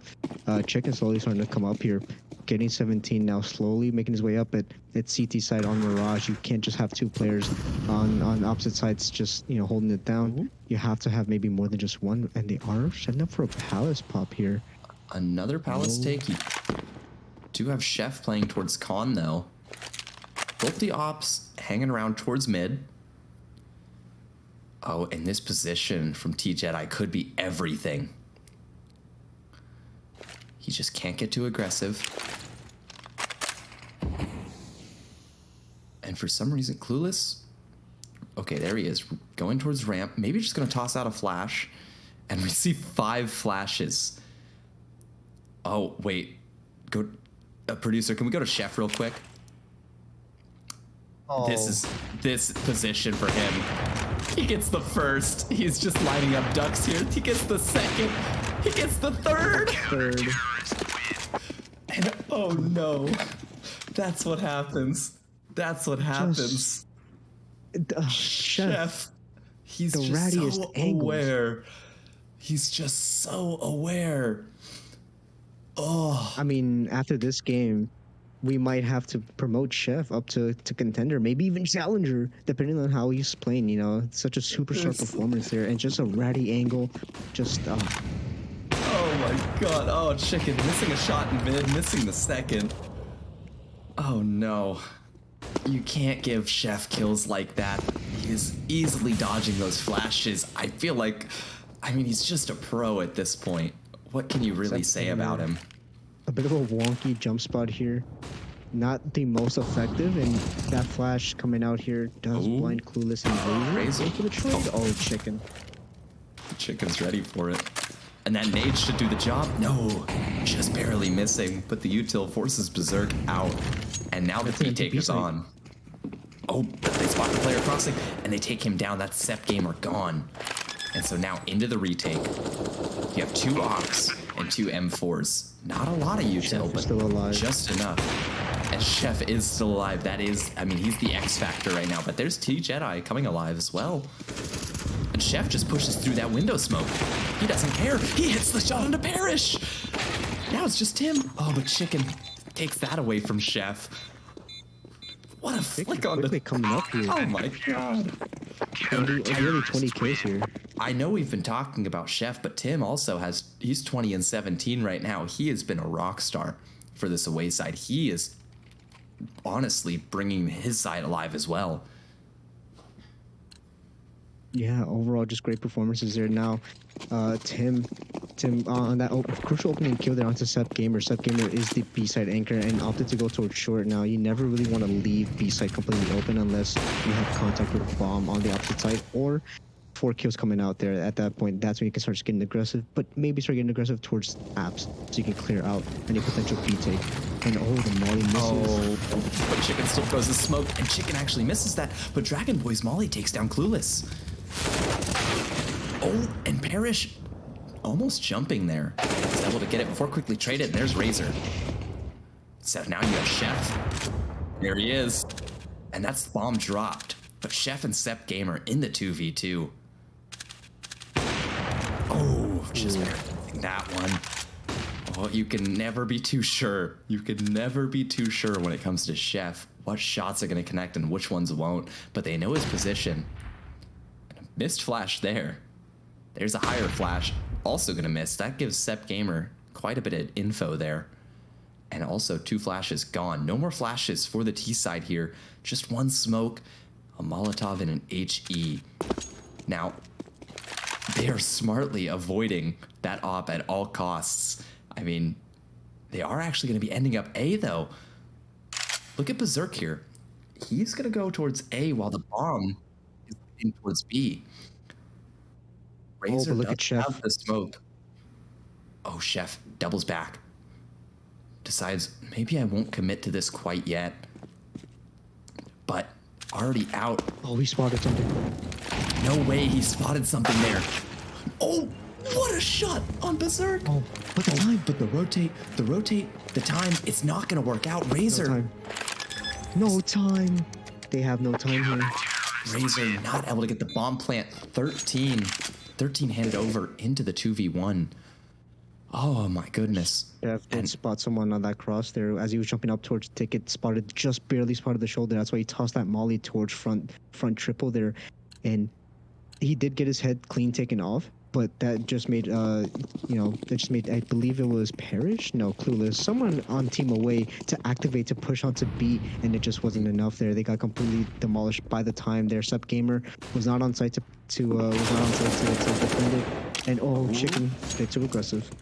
Bit too aggressive, maybe feeling confident, but only a 3-round lead, so confidence not well placed. But there's Parrish also taking down Chef. Oh no. And all of a sudden your top frag is gone, and so is Chicken. Left to the 3 bottom frags. Oh, there's Tim opening this up again. It's like completely open now, but They're still going heading B? towards B. Both players still here. This could be the worst misread that we've seen tonight. There's Sepp taking down Razor. Quick trade though. So now just one player left. Dragon Boy playing E-Box. Able to find one, but a second. Tall task, and he gets it. But coming up behind him is Parrish, and this round should be a done deal. And it will be. So that's 11 put on the board. Only 2 separating us. tense game overall there. But the money looking super fine for Team Home here. 7,000 onto TJ, a couple thousand onto Chicken. Subgamer able to still buy onto his own, so Dun's not that big of an issue here. Team Away opting to buy a bit of a Galil. I think Razor definitely could have afforded to make it, but off to drop it, so Chip the big bone. Maybe for some more utility as we see coming out here, but slow default coming out here. Mid control has been a staple. Oh, he's jump spotting underpass now. If he, I swear to God, Chef, don't you do it. Don't you do this. Oh, he's going for it? No. He decides to back up. That Molly's gonna force Berserk back as well. And Dragon Boy playing very deep in Cat. They don't know about him. But now the smoke is fading, and Dragon Boy only good for one. So now you have Chicken playing in Con, and there's Clueless going down as well towards A main.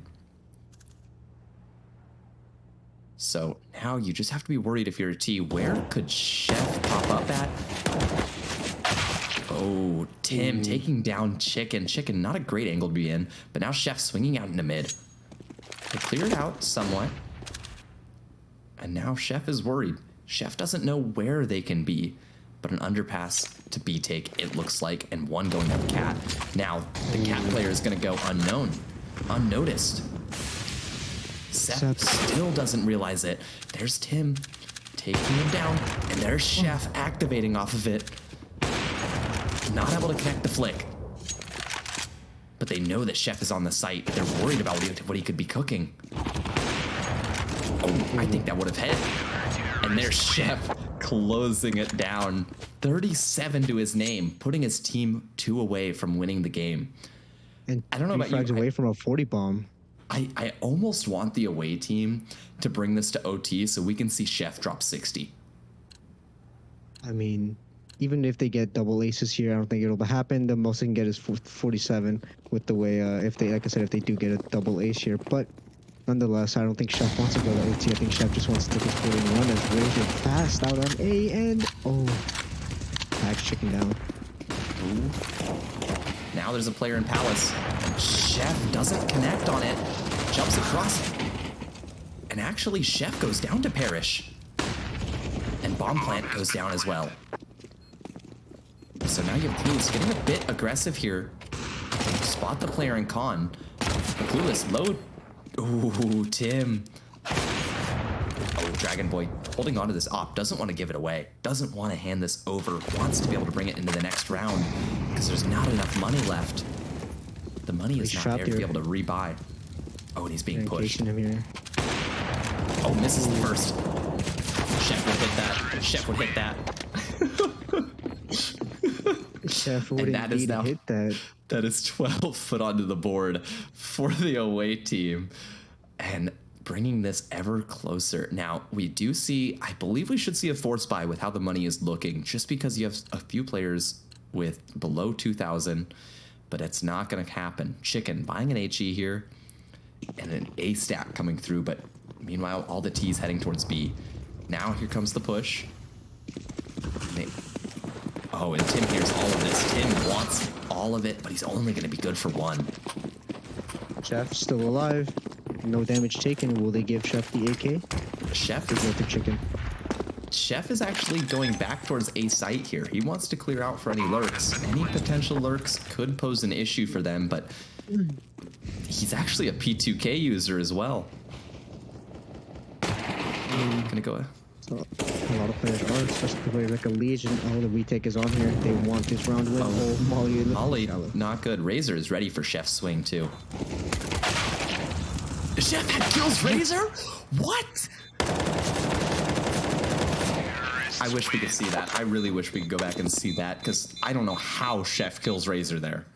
P2000, no armor versus an AK. Now, Parrish did clean it up, but I'd have no clue how that happened. Now, going into this, the money is still not good. Maybe we see a that's little it. bit. It is good. They're going down to 2K. We do see Chef onto a Deagle. We haven't seen him use a Deagle yet. He is 2 kills away from 40. Parrish taking down Chicken, though. That's the scout dropped in mid. Flash comes over. Maybe getting Berserk to activate here. But he's waiting. Doesn't want to show his hand. Doesn't want to show that there's a lurk in a ramp here.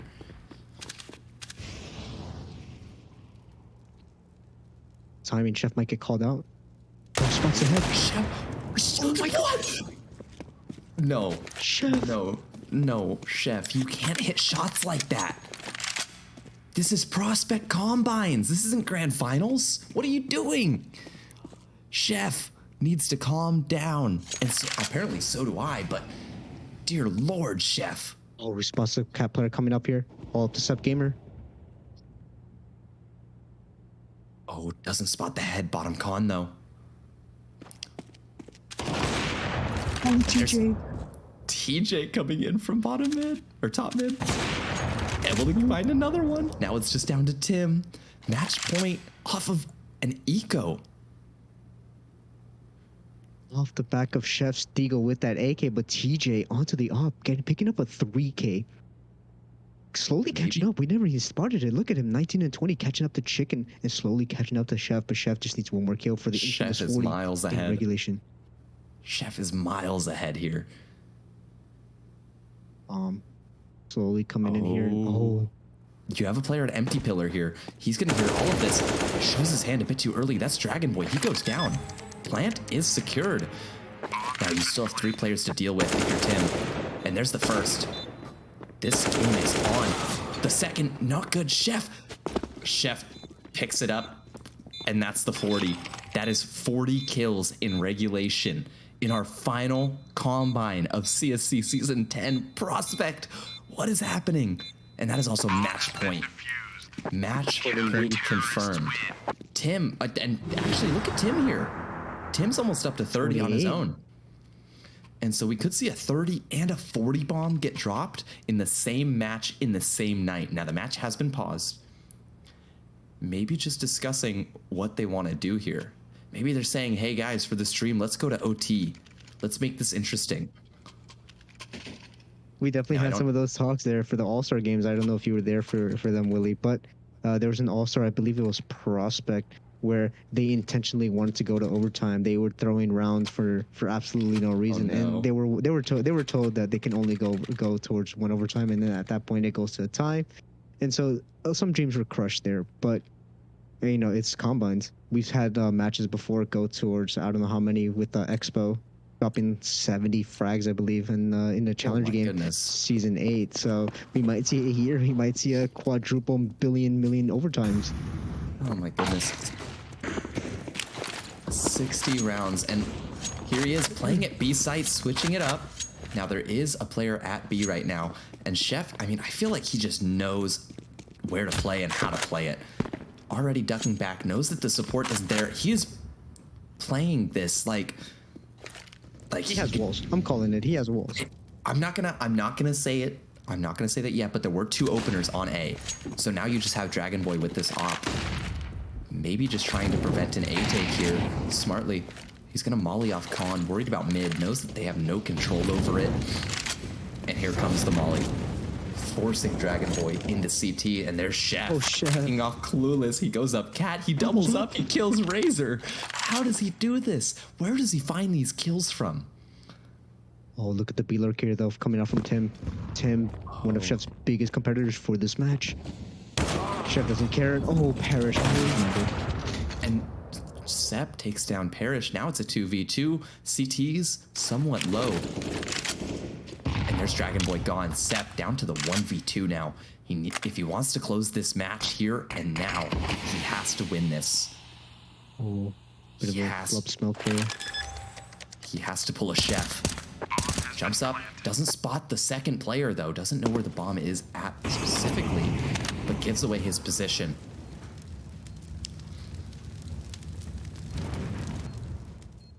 Oh, He he wants pushed to up step here. up. He wants to prove to Chef how good he is. He wants to say, hey, look, man, you can get frags, but I can clutch. Slowly working his way out. Does have a smoke and does have the They kit. are, We they could are see not an giving him defuse. anything. They are not giving him anything. Smoke comes out. Plant. Defuse. Isn't going to happen. Berserk finishes off that kill. And we're 1 round away from overtime. 1 round separates us from this match going into overtime. And the CTs do not have the buy that they want. Played out with, to see Chef onto that M4, it's a bit of a shining star there. It gives you a bit of hope that maybe Chef can just come out with a superstar performance here, as we do see a heavy B default here.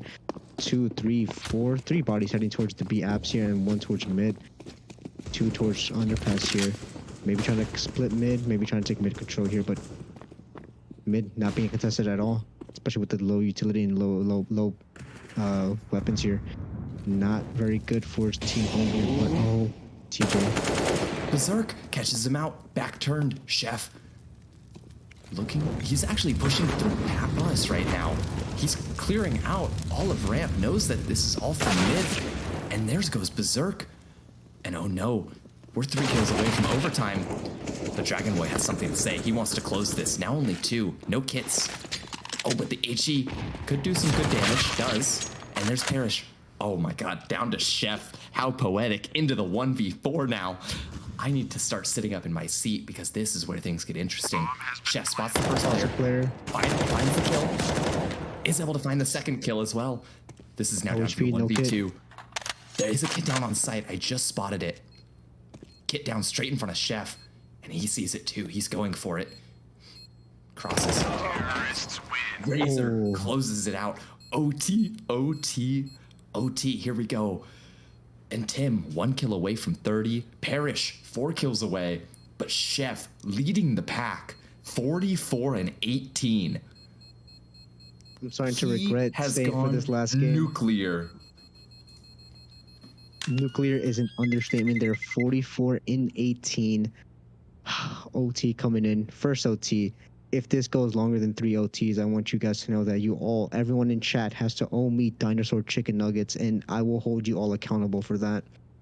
But to note here, the scoreboard here, the reason why Team Away was able to make it towards OT was because look at the scoreboard. Tim, Parrish, and Berserk all stepping up, whereas Chef has Chicken and TJ, but Chef has been doing most of the work and has been balancing out Sepp Gamer, who's low on frags here, but has had some good impact here overall. Okay, Chef thinks twice. He backs out. I can't get over this. I cannot. Oh, Chef, maybe toggling off here. Going into this OT, maybe just wants to show us his actual skill. He's actually gone AFK for a little bit. Maybe typing some banter in chat saying, let's keep it interesting for this stream, shall we? Smokes coming out. Chef hits the shot onto Berserk. This is just raw aim. This man. Oh, that lead. His PC is fine. Nobody checked this. Oh, that HE coming in. And Chef still worried about Palace. Knows that the op is still there. The Molly gonna force Chef to stay out of this for now. Oh, and Chicken activating. Spots the head, but doesn't spot the kill. Clueless taking him down instead. Chef through the crack, through the crevice. And now it's just down to Chef and Dragon Boy on a huge flank. But Tim is ready for it. One bullet left in this op. Jumping. Doesn't spot him. And doesn't get the kill. Clueless closing out the first round of OT for us. Now, if Chef loses this game after dropping nearly 50 kills, I can understand the frustration of this man. How do you do all this work, put in so much effort, get all these opening kills, get the multi-kills, and still somehow lose it out? I mean, Chef is just getting a small taste of what I have to go through playing Face It. This is just... Oh, but Parrish already opening up this round. He is now one away from joining Tim in the Big 30 club. But it does look like they are aiming at A here. Bomb, maybe not. Maybe rethinking this. Dragon Boy is ready for this. Dragon Boy suspects that something is up. And there's the Molly. Gonna force Razor back, and the jump spot confirms the player back there. HG not connecting, not finding any damage. Clueless lurking his way out. Chef is ready Chef. for it. Come on. Give him a chance. And now that confirms that was the lurk. But everyone's running back. And look at the A site. It's completely open. Chef is rotated. And there's Chicken. And this A site is wide open if they go through main. But you do have three players, I should say, leaning out towards mid. Chicken going back to check, making sure no one has made it into this A site. Oh, and Chef rotating back as well. He knows B site has gone quiet. Oh, Chicken coming, not able to tuck away. Chef somehow gets a kill, and Chicken gets a kill of his own. Oh, but Chef not looking the right way. And that's Tim taking down Chef, the worst enemy. That's A side open now. And now just down to the B rotators. You've got Sep and Dragon Boy, the two bottom fraggers looking to take on the two top fraggers, the big dogs. They need to prove that they're in their A game. Tim playing under Balkyr, such a strong position. And now Flash coming out, the Flash missing, Oh, spotted. spotted. Nade gonna be huge, not actually gonna hit anything. Tim evades, and now Parrish up against Sep Gamer. Gamer has the smoke, and And that's Parrish. it. Parrish getting now 32 kills to his name, surpassing Tim. Passing Tim indeed, but 30 bombs on both Tim and Parrish. It makes this game a lot closer than it needed to be. Chef onto 48 kills, nearly 50, as we head into the last round of the half of the first OT. And I mean, this is starting to get a little bit dangerous now. You're one round away from match point, and you're relegated to an MP9 if you're Chef. Now, granted, I'm sure he can get the job done with anything, but the B hit is on, and there's only a player past that. That's Tim. He's opening up this site, but Dragon Boy has something to say. Dragon Boy with the trade. Now Parrish. Oh, that HE, not gonna do it. Actually just does a little bit of team damage. So Chicken, Chef, and T-Jedi. They're the only ones that Chef is actually coming on a late apps flank. I don't think that they're aware. I don't think that they even consider this a possibility right now. No one's checking it. No one's turning their heads. Chef spots the first, knows where the second is, isn't able to close it. That is 18. Match point confirmed for this away side. Chef on 49 and 21. 16 kills, ahead of the next closest player in Parrish.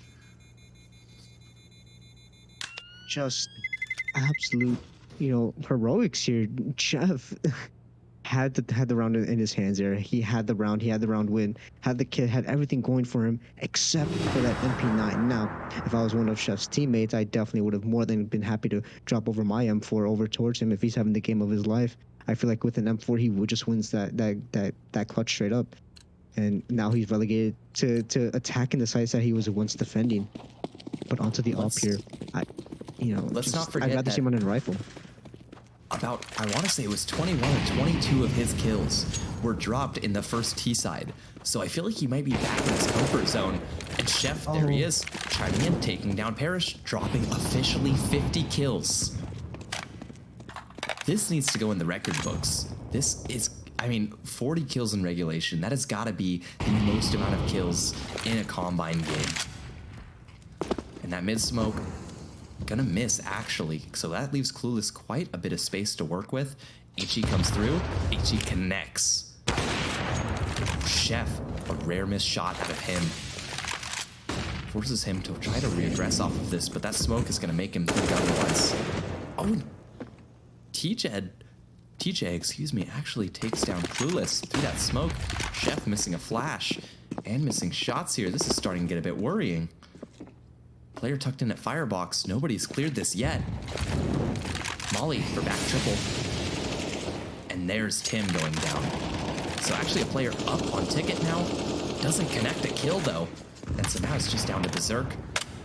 Needs all three. If he drops 3 and kills them all, he gets a 30 bomb. But that has been so elusive. We'll have to see. Yeah, he does have a kit though. I think this retake is definitely possible. You know, Chef and TJ all both chiming in, even chipping here to make sure that There their it team is. does not lose in this first round of OT. But they need to do this 2 more times if they want to secure second OT and even try to go for the win here. And we're running. I want to let everyone know we're going on 11 p.m. Pacific time, which is what 2 a.m. for us, for those East Coasters. It is And this almost 2 a.m.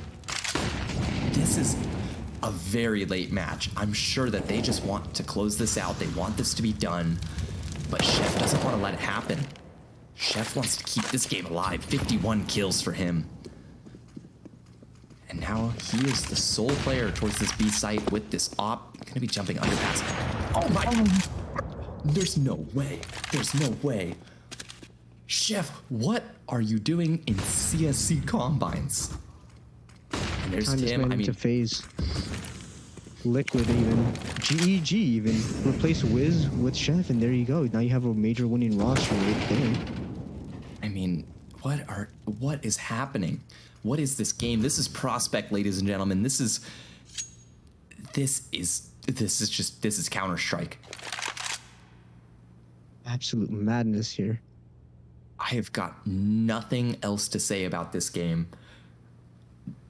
And now, just waiting for his team. They are grouping up towards B. 2 players at this B site right now. You have Dragon Boy lurking towards Underpass. Parrish is ready for it though. Only a tag. And so now the B take is on. Everyone coming out. Chef already gone. This is for the match as well. Only left to Dragon Boy and Sep. We could be looking at the end. 4 players left to Just wants to find. watch from the sidelines here. There's- Seth Gamer left alone in the 1v4. And there's Sep. Oh, the HE not doing him any favors. Good flick on the Parrish, but that's going to be it. That is going to be game. A historic game of Counter-Strike at that to finish off our Season 10 Combines. What a game. 52 kills for him. I almost want to see if we can get him and Tim in here for an interview. So don't go anywhere. We're going to be right back. I want to get both Chef and Tim in here for an interview. If I can find Chef's... Let me see here. If I can find Chef's Discord, maybe we can make it happen. But don't go anywhere. We'll be right back.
Alrighty, ladies and gentlemen, welcome back. That was the final combine of the night, but you're not done with us yet. I'm joined, of course, by my co-caster Nexus, but we've brought a couple of special guests in from that last game. One of the craziest games I think I've ever casted, and I'm sure Nexus, same for you, but we've got Chef and Tim the Big One, two outstanding players from their respective teams, and so we just have a few questions for each of them. My first question, Tim, you had to be on the receiving end of some of those shots from Chef and the receiving end of those 50 kills. What was that like? Painful. Very Painful. painful. Yeah, but we knew we had to come up with something to counter Chef because he was pretty hard. And Clueless helped out with that, so. Absolutely. And I mean, aside from that, we saw that you were putting up some very impressive performances of your own. What was kind of going through your mind during some of those takes when you were acting as that first person in, that first point of contact? You know, what was kind of your mentality going up against Chef on some of those sites? That Chef had to go down for us to take the round. If Chef went down, our percentage was gonna go higher. I mean, so kind of just a note on there. There were some moments where Chef had to retake, and you guys, held it down. Yeah, he may have gotten a couple kills. Even got close to down to a 1v1 there towards the end, where Chef had an MP9 on the last round of the half in OT. Were you worried that even with an MP9, that Chef could have just clutched it out and made it so that the game would have been closer? A little bit, but you gotta put your faith in your team too. In those kind of situations. And I did see that you had a couple of teammates on your own there. The scoreline, or at least the scoreboard, was more, I guess, balanced in your team. You had yourself, you had Parrish, you even had Berserk. How was it knowing that you had at least two players you can completely depend and put your life onto, without having to put some more pressure on the other players there? I mean, I had faith in those players because I know they're good players. And the prospect and Farah is like a really good off player. Now moving on to Chef here. Chef, you've been the big talk of this last game here. 52 frags, I believe, to be exact. So, you just started ramping up there. I remember early on in the game, you had yourself 4 opening kills there on an eco, and you just started ramping up the kills there. Can you just talk me through like how it felt getting those four initial frags and how it snowballed further? Yeah, so starting out in the combine, I wasn't playing too hot, so it was nice to get those kills, build some confidence, and just keep building on that from there. Keep the momentum going. How do you feel knowing that Tim, the Big Bone here, has stated that they counter-stratted to specifically just know, or at least specifically to counter you? All right, they wanted you out of the round. They wanted to avoid you. How do you feel knowing that you put such a fear in these players? I mean, it's a compliment, but it wasn't all me. It was a team effort. My team just put me in position to succeed, and then I took advantage of it. And he's humble. I mean, Jesus, what more can you ask for? Now, Chef, some other questions for you. I saw that there were a few times where you had some lineups, and lineups aren't usually something that we often see there in Prospect. I just want to know, kind of as a personal player, like on a personal note, how big is util just for yourself? Like, how often are you, trying out new nades, trying out new lineups, things like that, just, on your own? Pretty often. I've accepted that I'm not the best at aiming, so I figured I'd try to become better at utility to make myself useful. After tonight, I'm not sure who all would agree with the first part of that. I mean, you definitely put on a show. Now, would you say that that's something that you potentially consistently do, or what do you think that was just kind of like, holy smokes, I'm on tonight and it's over for everyone else, and maybe maybe that won't be repeated? Or do you think that that's something that maybe not to that level, but you can repeat? I don't see myself repeating 50 again, but definitely better than what I was doing earlier. So at least 20 kills a game for sure. Awesome. Now, that was our final night of combines. There are no chances left to prove both of you guys to prove yourselves to these teams. What are you looking for out of a team going into the draft? For me personally, just 4 other people that like playing CS, don't tilt, and just all have the same mindset of just trying to improve and play to win. Definitely. And then Tim, how about you? I stated this before in the general chats here that I'm just here to make friends and get better as a CS:GO player.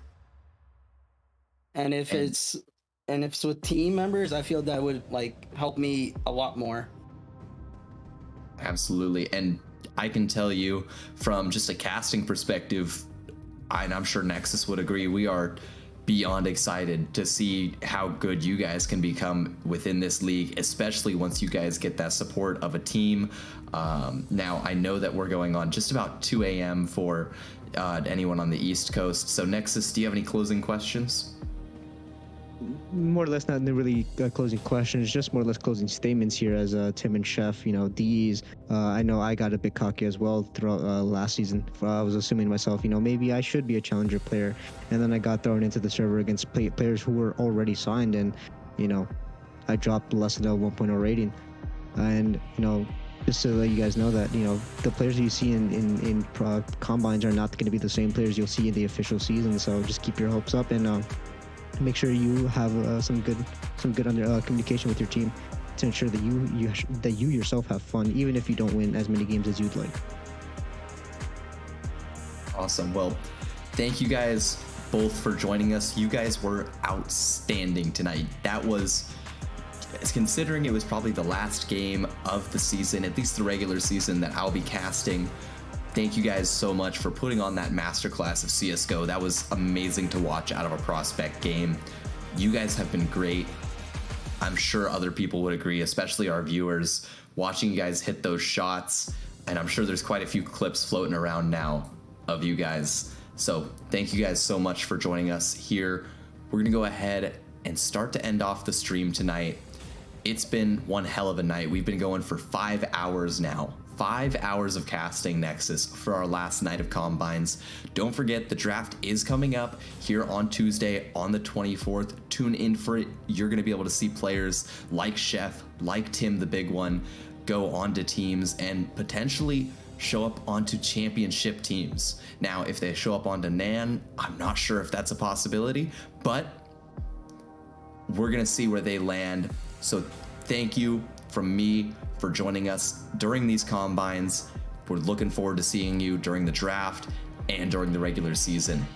Nexus?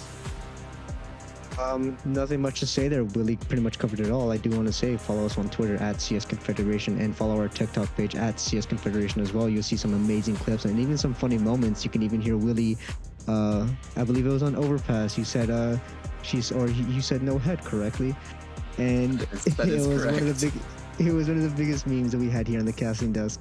And yeah, you can see some funny stuff here, even some of the memes that are being posted on Twitter. So be sure to check those out. And I've been Nexus. I've been joined by King Willie and Alex on your screen as observing. So thank you guys so much for joining the stream, and see you guys soon. You guys have a good one. Thank you. I refuse Peace out, to hear guys. this man slander, Willie. I'm sorry, but look.